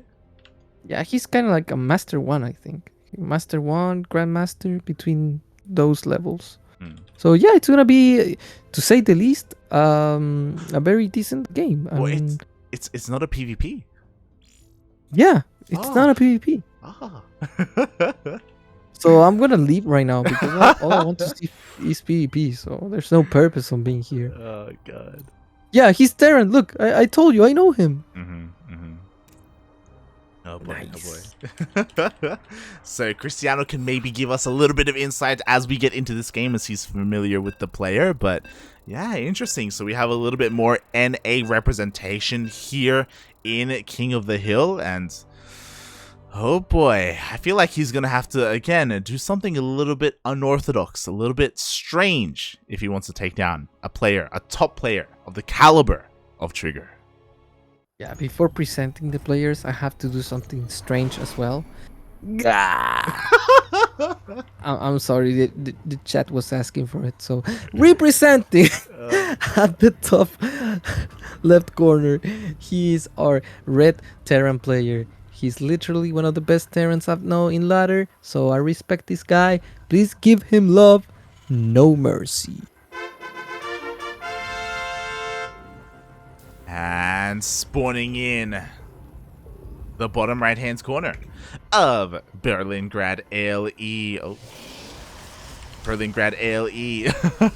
We have the Canadian Protoss player. He is blue, representing Alpha X. It is Trigger.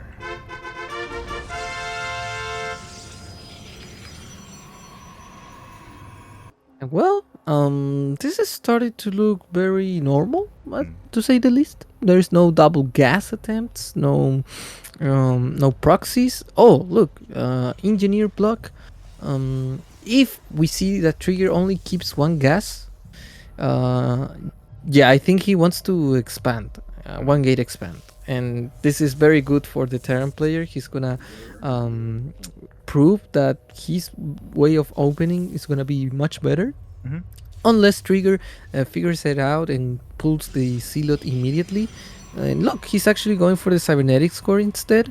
And NoMercy is actually gonna achieve his goal, and Trigger's gonna expand on his third. Yeah, let's go.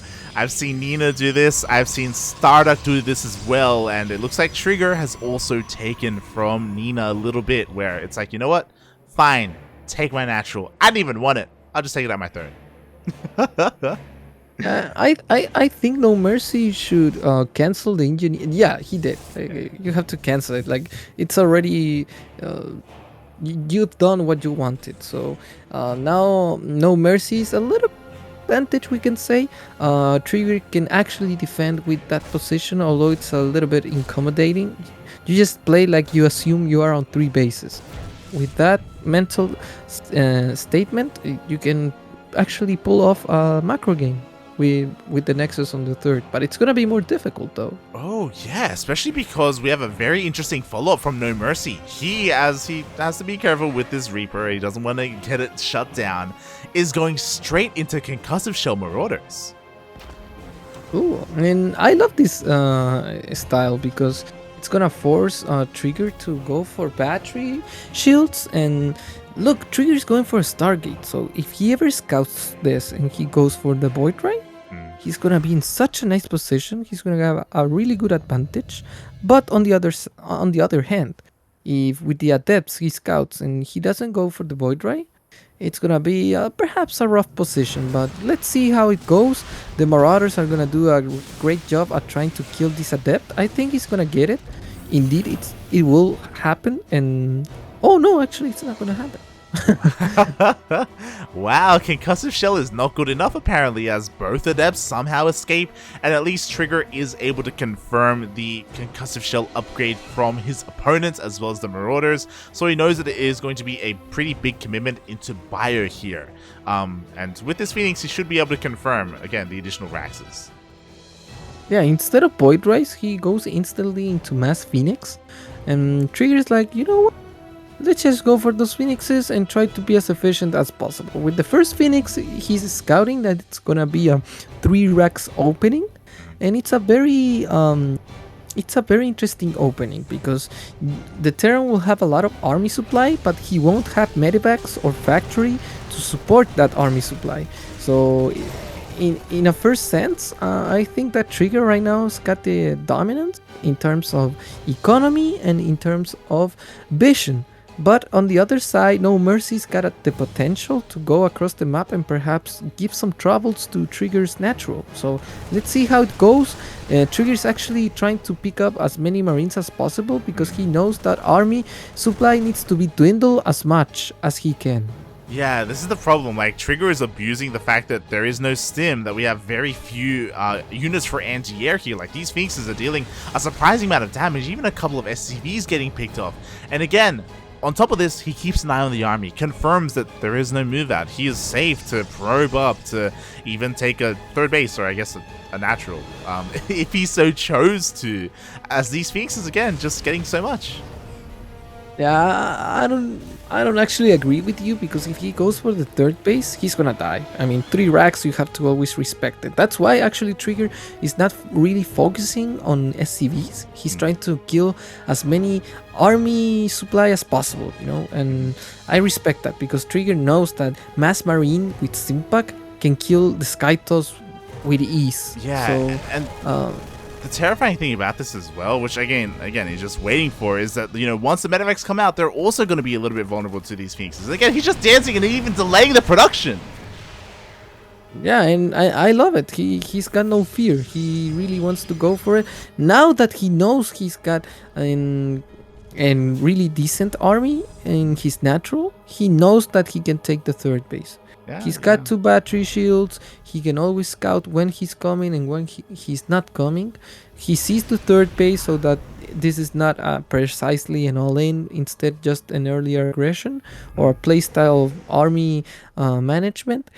NoMercy is a little bit in trouble, you know, because Triggers, although they have the same supply, Trigger's got a little bit more workers and he's got much better technology. That's the thing. Like, the longer this goes on, the better it is for Trigger. Like, NoMercy was looking to hit a timing earlier, but because he's lost so much so early on, it has slowly been weakened over time. Even another stim is forced out from him. Finally, he's pushing out.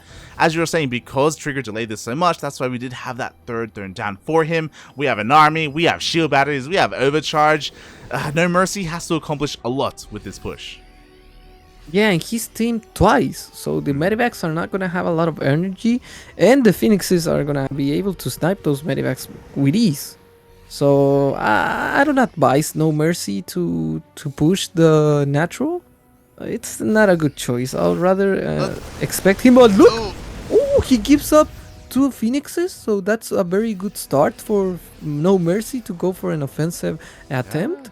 But he still needs to kill more, I think.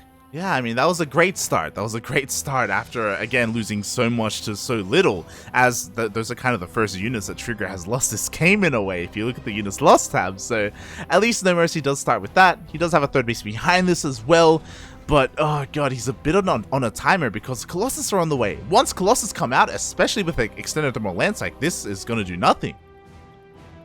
Yeah, there's too much Marines oh. in this army composition, so the Colossus is gonna be a very good unit with the support of the battery overcharge and the Phoenixes lifting up the Marauders. As you guys can see, the Marines are not gonna be enough to kill the Colossus. Perhaps the sentries will go down, but not the Colossus. The Phoenixes are doing a great job at killing the Medivacs, and nice macro. See good split in the last moments, but he needs to pull back. Exactly. He traded, but he traded against gateway units of all things, and a couple of Phoenixes, I guess, but he wasn't able to get to that juicy core of those Colossus, unfortunately. And now that Trigger's defended, mate, he's got his third up and running, he's got, again, his shield battery if he ever needs to overcharge, he's teching up as well, +2 is on the way, NoMercy, he's getting ready for another push. Significantly weaker compared to the previous one, but, oh, the Colossus, up!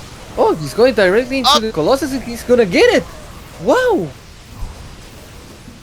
Yeah, again, unfortunately, Trigger, he went across the map with his Phoenixes. He didn't have them at home to defend, and he hadn't warped in at home either to help buffer for these Colossus.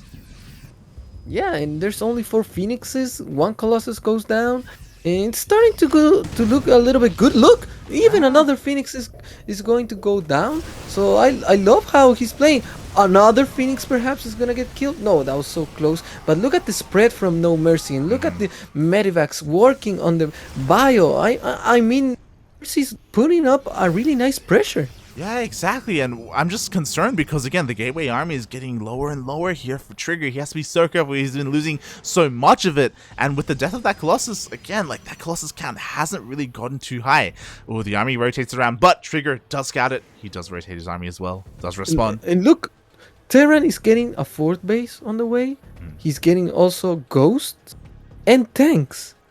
NoMercy is winning this. I think he's winning this. Yeah, Trigger is in trouble. I mean, all he needs to do, NoMercy, is to take a good engagement, and Trigger is gonna be dead. Pretty much. Unfortunately, he doesn't have the Ghost upgrade, but doesn't matter, mate. He's got Ghost. He's got EMP potential. He has so much firepower now in this army. There's so many Marauders as well. He's getting ready to push in, but he does get scouted by Trigger. And that Observer, oh, that was a thick Observer. Trigger is watching everything right now. He knows where NoMercy is located at, so his army is in a very good spot in order to defend any attempt of aggression from NoMercy. And now he knows that he's moving towards the right side of the map, so he's going to be much closer to his 4th base. But the Observer can change his mind at any moment. That it can. Meanwhile, NoMercy rotates around. Trigger does catch a glimpse of the army. He's already here ready and waiting. Enough time has passed where, you know what, he doesn't just have Colossus, he also has Disruptors. Yeah, and the Zealots are going to go forward. And the EMP was just so good. It's starting to kill all the Zealots in the way. And only 2 Colossus are going to be able to get this splash damage. NoMercy is going to respect this. But he's going to see one of the Disruptors. And look, the possibility of getting a good shot. Oh, Trigger, oh my god. Oh god, go. He goes for it. Oh! What a shot. That's all Trigger needed. 1 Disruptor shot. And now NoMercy's in trouble. He needs to pull back instantly. Exactly. He's gonna try to stick to the tank. Oh no, what's happening here? The tank does not siege. Trigger has so much momentum going his way. The Medivacs, they're running out of energy as well, as the entire army is crumbling here before Trigger. He has another Disruptor. He keeps on going. The Ghost. Oh no. This is so sad. Trigger was in so much trouble, but because of 1 single Disruptor and NoMercy was not looking at it, he just simply ate the Disruptor shot, and now Trigger is on the offensive. Yeah, exactly. Sometimes 1 is all you need, and that's exactly what Trigger had. Meanwhile, oh, another purification of again. NoMercy, he has to respect this. The Nova goes off. Oh, what a shot! I'm so pissed right now. Trigger was down in supply, and 1 Disruptor gives him all he needed. And as you guys can see, he's not even microing correctly. He's got so many minerals on the bank, and that is because he was so focused on trying to kill the Terran with his micro, that now he needs to start spending those minerals. He's gonna warp in a couple Stalkers so that he can low down that bank, and yeah, he can even get a 5th base. And on the other side, NoMercy is still on 4 bases, which is very nice for a Terran. But he no longer has the army advantage supply, which was one of the key factors to win this game. Exactly. And now Trigger, he just executes here. He takes out the planetary. Immediately, the repairs were not fast enough, and NoMercy, he can't do this. Like, there are just too many disruptors. The balls go off. Oh, another disruptor shot was so good. It was able to kill at least 4 more others. So, mate, NoMercy suffering against these disruptors. And look, the medics! No! No! Oh no, NoMercy. He's been dying against Trigger's merciless attempts of attacking him. I don't know, mate. I don't know what's Trigger, happening please here. give mercy. Give him some mercy, please. Ay. 1 medivac full of units against 1 disruptor. Disruptor wins. Is this Yeah. balanced? No, I'm just kidding. I'm just kidding. But look, the Zealots did a really great job. They only were able to kill 5 SCVs, which is not like the number you're looking for, but since NoMercy is so low in economy, that was a good choice. Trigger's now on the advantage. He's got his own 5th base on the way, and NoMercy on the other hand, he's trying to get his 4th once again, and mate, this is just so difficult. DTs are now on the way, and oh no, this is from bad to worse. Yeah, everything is going wrong here for NoMercy. We got DTs in the natural that will eventually be cleaned up, but now the main army is pushing on once again towards that 4th base. It used to be a planetary. It was recently rebuilt, but the tanks, they're naked. They're exposed. And the disruptors are gonna give the breathing room that Trigger needs in order to snipe once again the 4th base. And he killed 23 SCVs as well. So now NoMercy's production is just too bad against Trigger's army. And look at the disruptor! Oh my god, what a disruptor shot! Another beautiful disruptor shot, and with that, Trigger wins the game. Oh my god.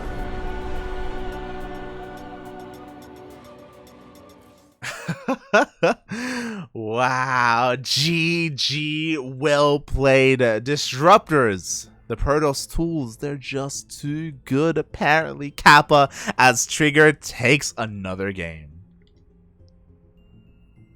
Oh man, NoMercy was doing so well, but unluckily he was not looking at his army. 1 second of distraction and Trigger's response with the disruptor was all he needed in order to win this game. And he was behind in supply, and it was such a, actually, now that I remember, it was that the Terran wasn't paying attention. I think he committed forward. Yeah, he steamed forward, and it wasn't a good calculation. Mate, that's why you don't do that against disruptors unless you have Ghost and you're close enough, like. But he was very far away, and disrupt was in support of his army, and I think there was a battery shield also. So mate, for things like this we can lose. So NoMercy, next time be more careful with your army. You have to take care of your army supply advantage, because that will be the key that will allow you to win the game. So next time, please don't steam forward like that. Don't make me suffer, me. Please, Papi, please, as NoMercy. To be fair, like, he put up a very strong fight, and that was impressive to me, because NoMercy is more of an unknown player. He's more of a ladder hero. He's not necessarily a pro gamer, and for him to have a close game like that against Trigger, a more established player, like, mate, well done. He almost had it, mate. He almost had it. Yeah, he almost did, but oof. It was a very close fight, though. I mean, NoMercy, I know that he's kind of like a 5.7, 5.8, I think, now that I remember him. And although he's a very nice Terran player, Trigger is kind of like next level. He's already on a more professional StarCraft competitive scene. He participates more in that stuff. So I mean, that's when you see difference between high level players. Like, even between the best players, there's a difference. And it happens even in sports, for example, in tennis, for example. You can play against the top 100 and he's literally like a god, but then you play against the top 1, it's like, if this is God, what is this guy? Like, is this the guy who created God?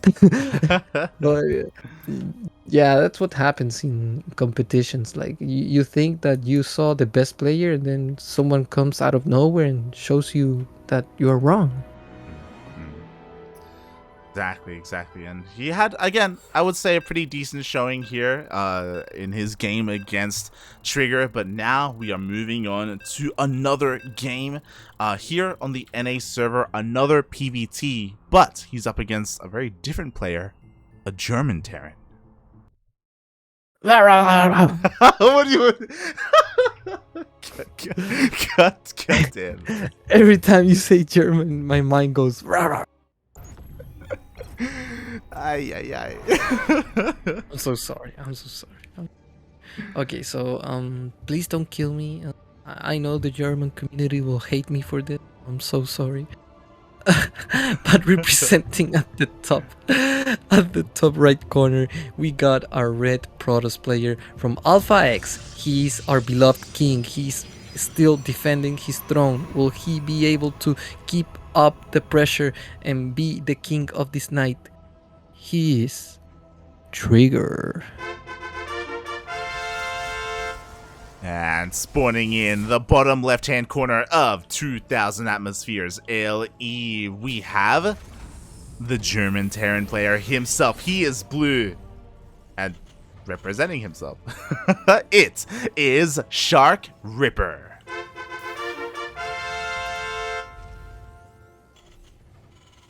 And ay. We got ourselves a game, and it's actually not a PvP, it's PvT once again. Yeah. But one weird thing though, we haven't cast any Zerg.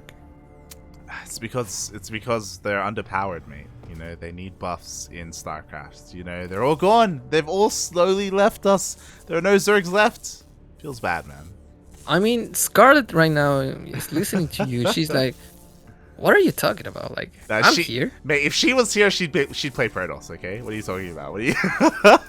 Well, unluckily, it's true. It's a fact. I know she would. Oh my god, Trigger kills the SV. And SharKRippeR, he's like, oh no, my SV just got killed by a shark. And wow. He's like, wow. And yeah, Trigger gets immediately a little bit of an advantage. You know, a CV killed this early does matter. It's not a detail. I mean, it matters. And the Reaper needs to do something, needs to kill probes, do anything, you know. But the Reaper is actually patrolling. What? Are you serious? Okay, he's starting to scout across the map. He's trying to find any proxy, and I love that. He's trying to perhaps get the probe from Trigger to confirm the natural base. And it's gonna need to happen, but not before Trigger getting the scout. He knows there's an expansion, but it's much later than it should be. So he's suspecting something already. Yeah. Something is awry. Obviously, that denial scout into the main base was for some kind of quote-unquote hidden tech. And of course, is the factory. We do have the starport on the way after this. So yeah, it looks like he's setting himself up for a little bit of a future drop as he moves out now with that map control, looking to try and find some damage. And the Hellion, it's going to be a key factor in order to kill the probes. The Reapers also have a lot of damage. And the Adept by itself, it's not going to be enough. I mean, look, the Adept is going to get sniped, not before the Hellion dies as well. And the Reapers are going to do a decent job at killing probes, but only one of them are going to go down. And at least he's going to get the scout, you know, that's something very good. And oof, the Reaper almost gets another kill, but he knows he's playing against the Stargate, and that's good news for SharKRippeR, because now he's no longer playing a blind game. He knows what he's up against. Exactly. We'll see if he can still execute this drop, as he has to be careful, right? There are Phoenixes out on the map. Meanwhile, Phoenix is on the way. We do have a couple of Widow Mines barred. Are we going to see? Oh, no. We are not. Oh my god, he picks up. Uh-oh. Yeah, there's only 2 Marines, so now 4 Marines, and this is no good for SharKRippeR. Oh my god.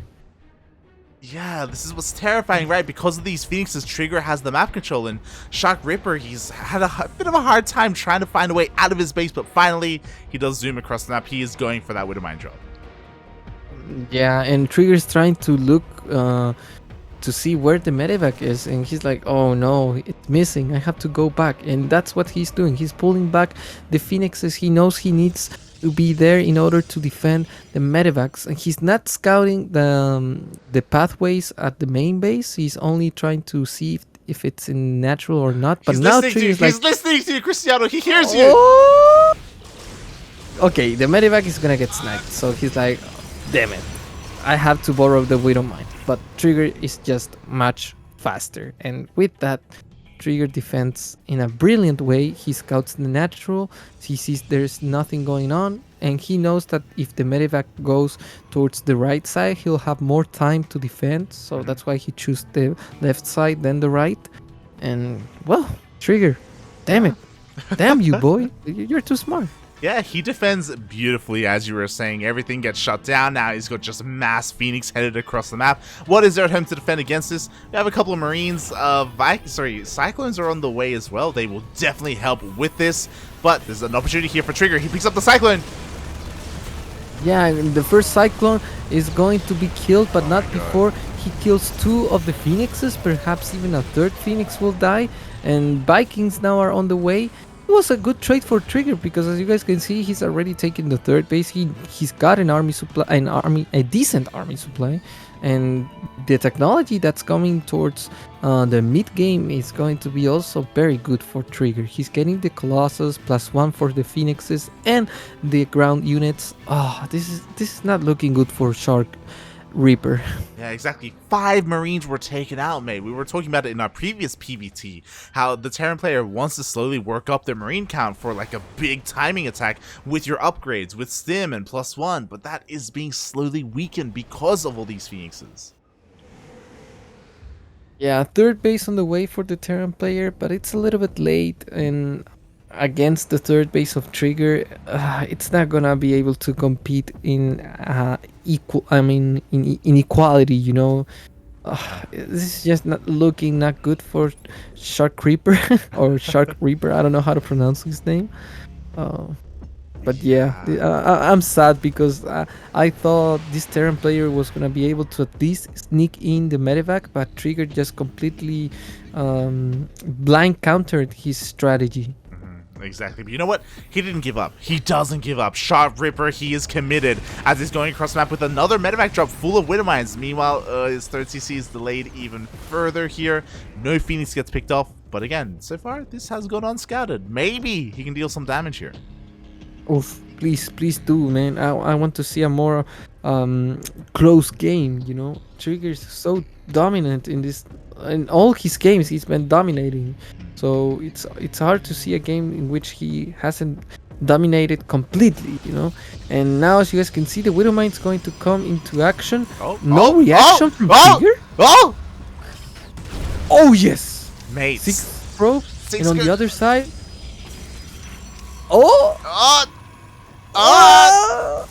Oh my god, what a game! What a game! Let's go, again, no! 8 probes are going to die, and there's no observer. Oh my god! He gets recalled! And look, the natural place. Oh, that was so close. That was so close, man. For a moment I thought there could perhaps be some hope. But the other Widowmine. Yeah, the other Widowmine, it's gonna go off. Trigger, he forgot about the Widowmine in the main base, but it needs to be microed a little bit. He needs to go closer. Oh no, he needs to get closer, but the Widowmine is there, and it's behind the pylon, so perhaps Trigger does not see the Widowmine. And he's so focused on trying to defend the 3rd base, trying to get some dominant position between the 4th base and the 3rd base of the enemy. And look, one of the probe dies, I think. And it's now 9 kills in total. Trigger identifies the Widowmine. He's like, not anymore, mate. Not anymore. Now Trigger, he is across the map here with his army. Charge is done. So is +1. He wants to try and close the distance and get on top of those tanks. Or, I mean, he doesn't have to, mate. He's got Phoenixes. He can just CC. But again, pushing into 2 tanks like this feels a little bit risky. Yo, he's going for it, though. He's going for it. Oh, he's really going for it. And the splash damage from the Colossus are just too good. The force fields, I think they work better for the Terran player. And there's just too many Zealots. The tanks are not doing almost anything, only trying to kill the Zealots. And this A-click is just too beautiful. With it, SharKRippeR realizes Trigger once again defending the throne. GG. Wow, GG, well played. I was worried about Trigger pushing into that third base location through like the front, but he found another angle. He made his way up the ramp. Unfortunately, SharKRippeR didn't realize until it was too late. Trigger, he was up that ramp and saw that beautiful A-click, mate. That was for a moment he got excited with the Widow Mind drop and Trigger not reacting. It could have been so deadly. Well, at least I had fun watching. SharKRippeR had some really decent playstyle, but he made 8 medevac. I mean, he could have done at least, I don't know, between 4 to 6 Vikings. Yeah. It could have been much better, you know. You only need 4 medevac. And when you start doing much more medevacs, it's when the opponent is not going for Phoenix. They're going full ground army composition. But, well, I don't blame him. It was a very difficult spot. Phoenixes are so good against Vikings also, so it's kind of like a failed attempt sometimes to think about it. And but it's such a necessary unit in order to kill the Colossus. Otherwise, how you kill him? He also needed Ghost. He was so far behind because his third was not in the nick of time. At least he tried, so congratulations, mate. You put it a little bit difficult for Trigger. We have to admit that. Yeah, exactly. Like, you know, at least like there were some sparks, you know, some moments of brilliance there from our Terran player. So of course, massive shout out to him. And yeah, so far a really good showing from Trigger. It's really great to see because honestly it was a little bit disappointing to see the first time Trigger appeared. He actually went up against Spirit and he lost immediately.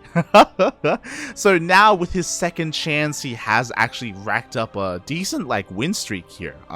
Very strong showing from Trigger, but will that continue? Because mates, his next opponent is going to be PAPI himself. He's going up against Juanito, SpeCial. That's gonna be a very nice game. PAPI, I believe he's got the level to take out our friend SpeCial. So, although SpeCial is kind of like the more the player who's got more achievements, therefore it makes PAPI kind of like the underdog. It's not like a real underdog. I mean, he does have a real shot. He's so good at this game. I'm pretty sure he's got a strategy that will allow him to at least put things in a difficult way for SpeCial to get that throne, you know? Yeah, I would hope so.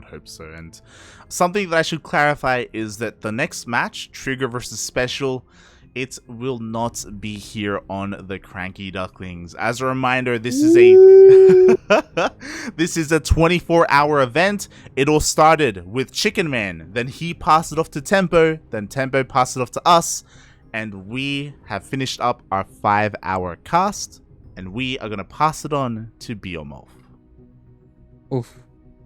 It was very intense. Kuro did the hard lifting, and I was able to finish it off with real ease. So, with plenty of thank PvPs. you, Kuro. Yeah, thank you, Kuro, for your time, and thank you for your invitation, mate. I really love casting with you. So hopefully you guys enjoyed the stream, and if you want to support my beloved friend, go to Patreon, go to the links. Give us some money. We need your money. No, I'm just kidding. But if you can support us, we'll be thankful. Exactly. If you want to support the tournament as well, ! Matcherino in the chat. To get to the Matcherino page, you can click the claim code button to add 10 cents for free. We still have plenty of codes remaining. So yeah, make sure you head on over there.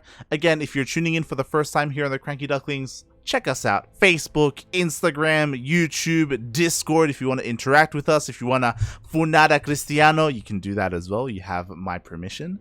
And Nah. I deserve it. I assume the consequence of my actions. So. Oh god.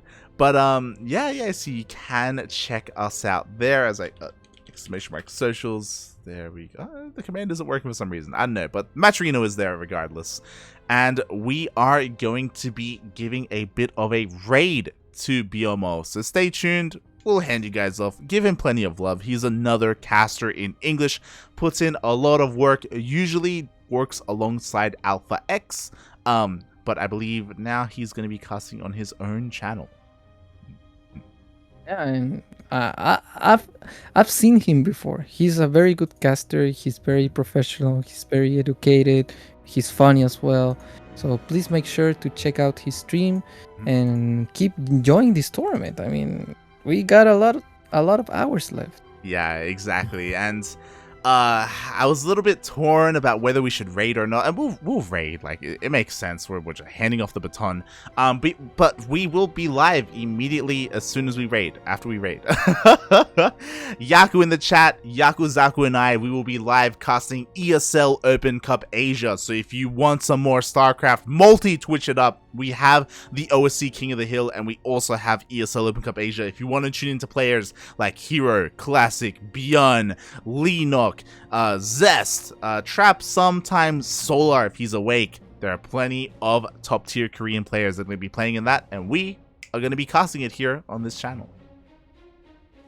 Oh yeah. So with that, thank you so much, people, for being here, staying with us. Hopefully you can keep enjoying with our beloved friend who's gonna keep streaming, Biomulf. So thank you so much. That's all I had to say. I'm really grateful to be here. Krystianer, are you gonna stream? Are you gonna stream one day? Yeah? Maybe. I think in 2 weeks, I'm gonna start streaming like a madman. I'm gonna start playing like a madman because university is killing me. But I'm 2 weeks away from finishing it. So yeah. If you're in the chat, check out Cristiano's stream, CristianoX, number 69 over on Twitch. Be sure to be 66. That's the forbidden number. Sorry, 66. Yes, check him out there on that channel. He will stream whenever he can. Make him speak English because he can speak English. So make him do it, and make sure he has his mic unmuted. Although it seems like my English sucks, yeah, I can still speak some of it. So it's good enough. It's good enough. It's fine. Yeah. My stream's mainly Spanish. I mean, it's speaks in Spanish. But if you guys on chat, on Discord also, if you get into my stream, you start speaking in English, no problem. Like, you're welcome. You're all welcome. If you start typing in Russian, for example, I don't care. I literally don't care. If you're actually like cursing my mom, I don't care, man. Just have fun, okay? I'm not here to discuss with people. I'm here to enjoy the game and discuss the game, and even about life. You can talk about anything. So, welcome to the stream. You will always be welcome to my beloved stream. Beautiful. Thank you everyone for watching. We will see you in 10 minutes as we're going to be back with ESL Open Cup Asia. But in the meantime, enjoy Biomorph as he will be casting Trigger versus SpeCial. Ciao. Ciao.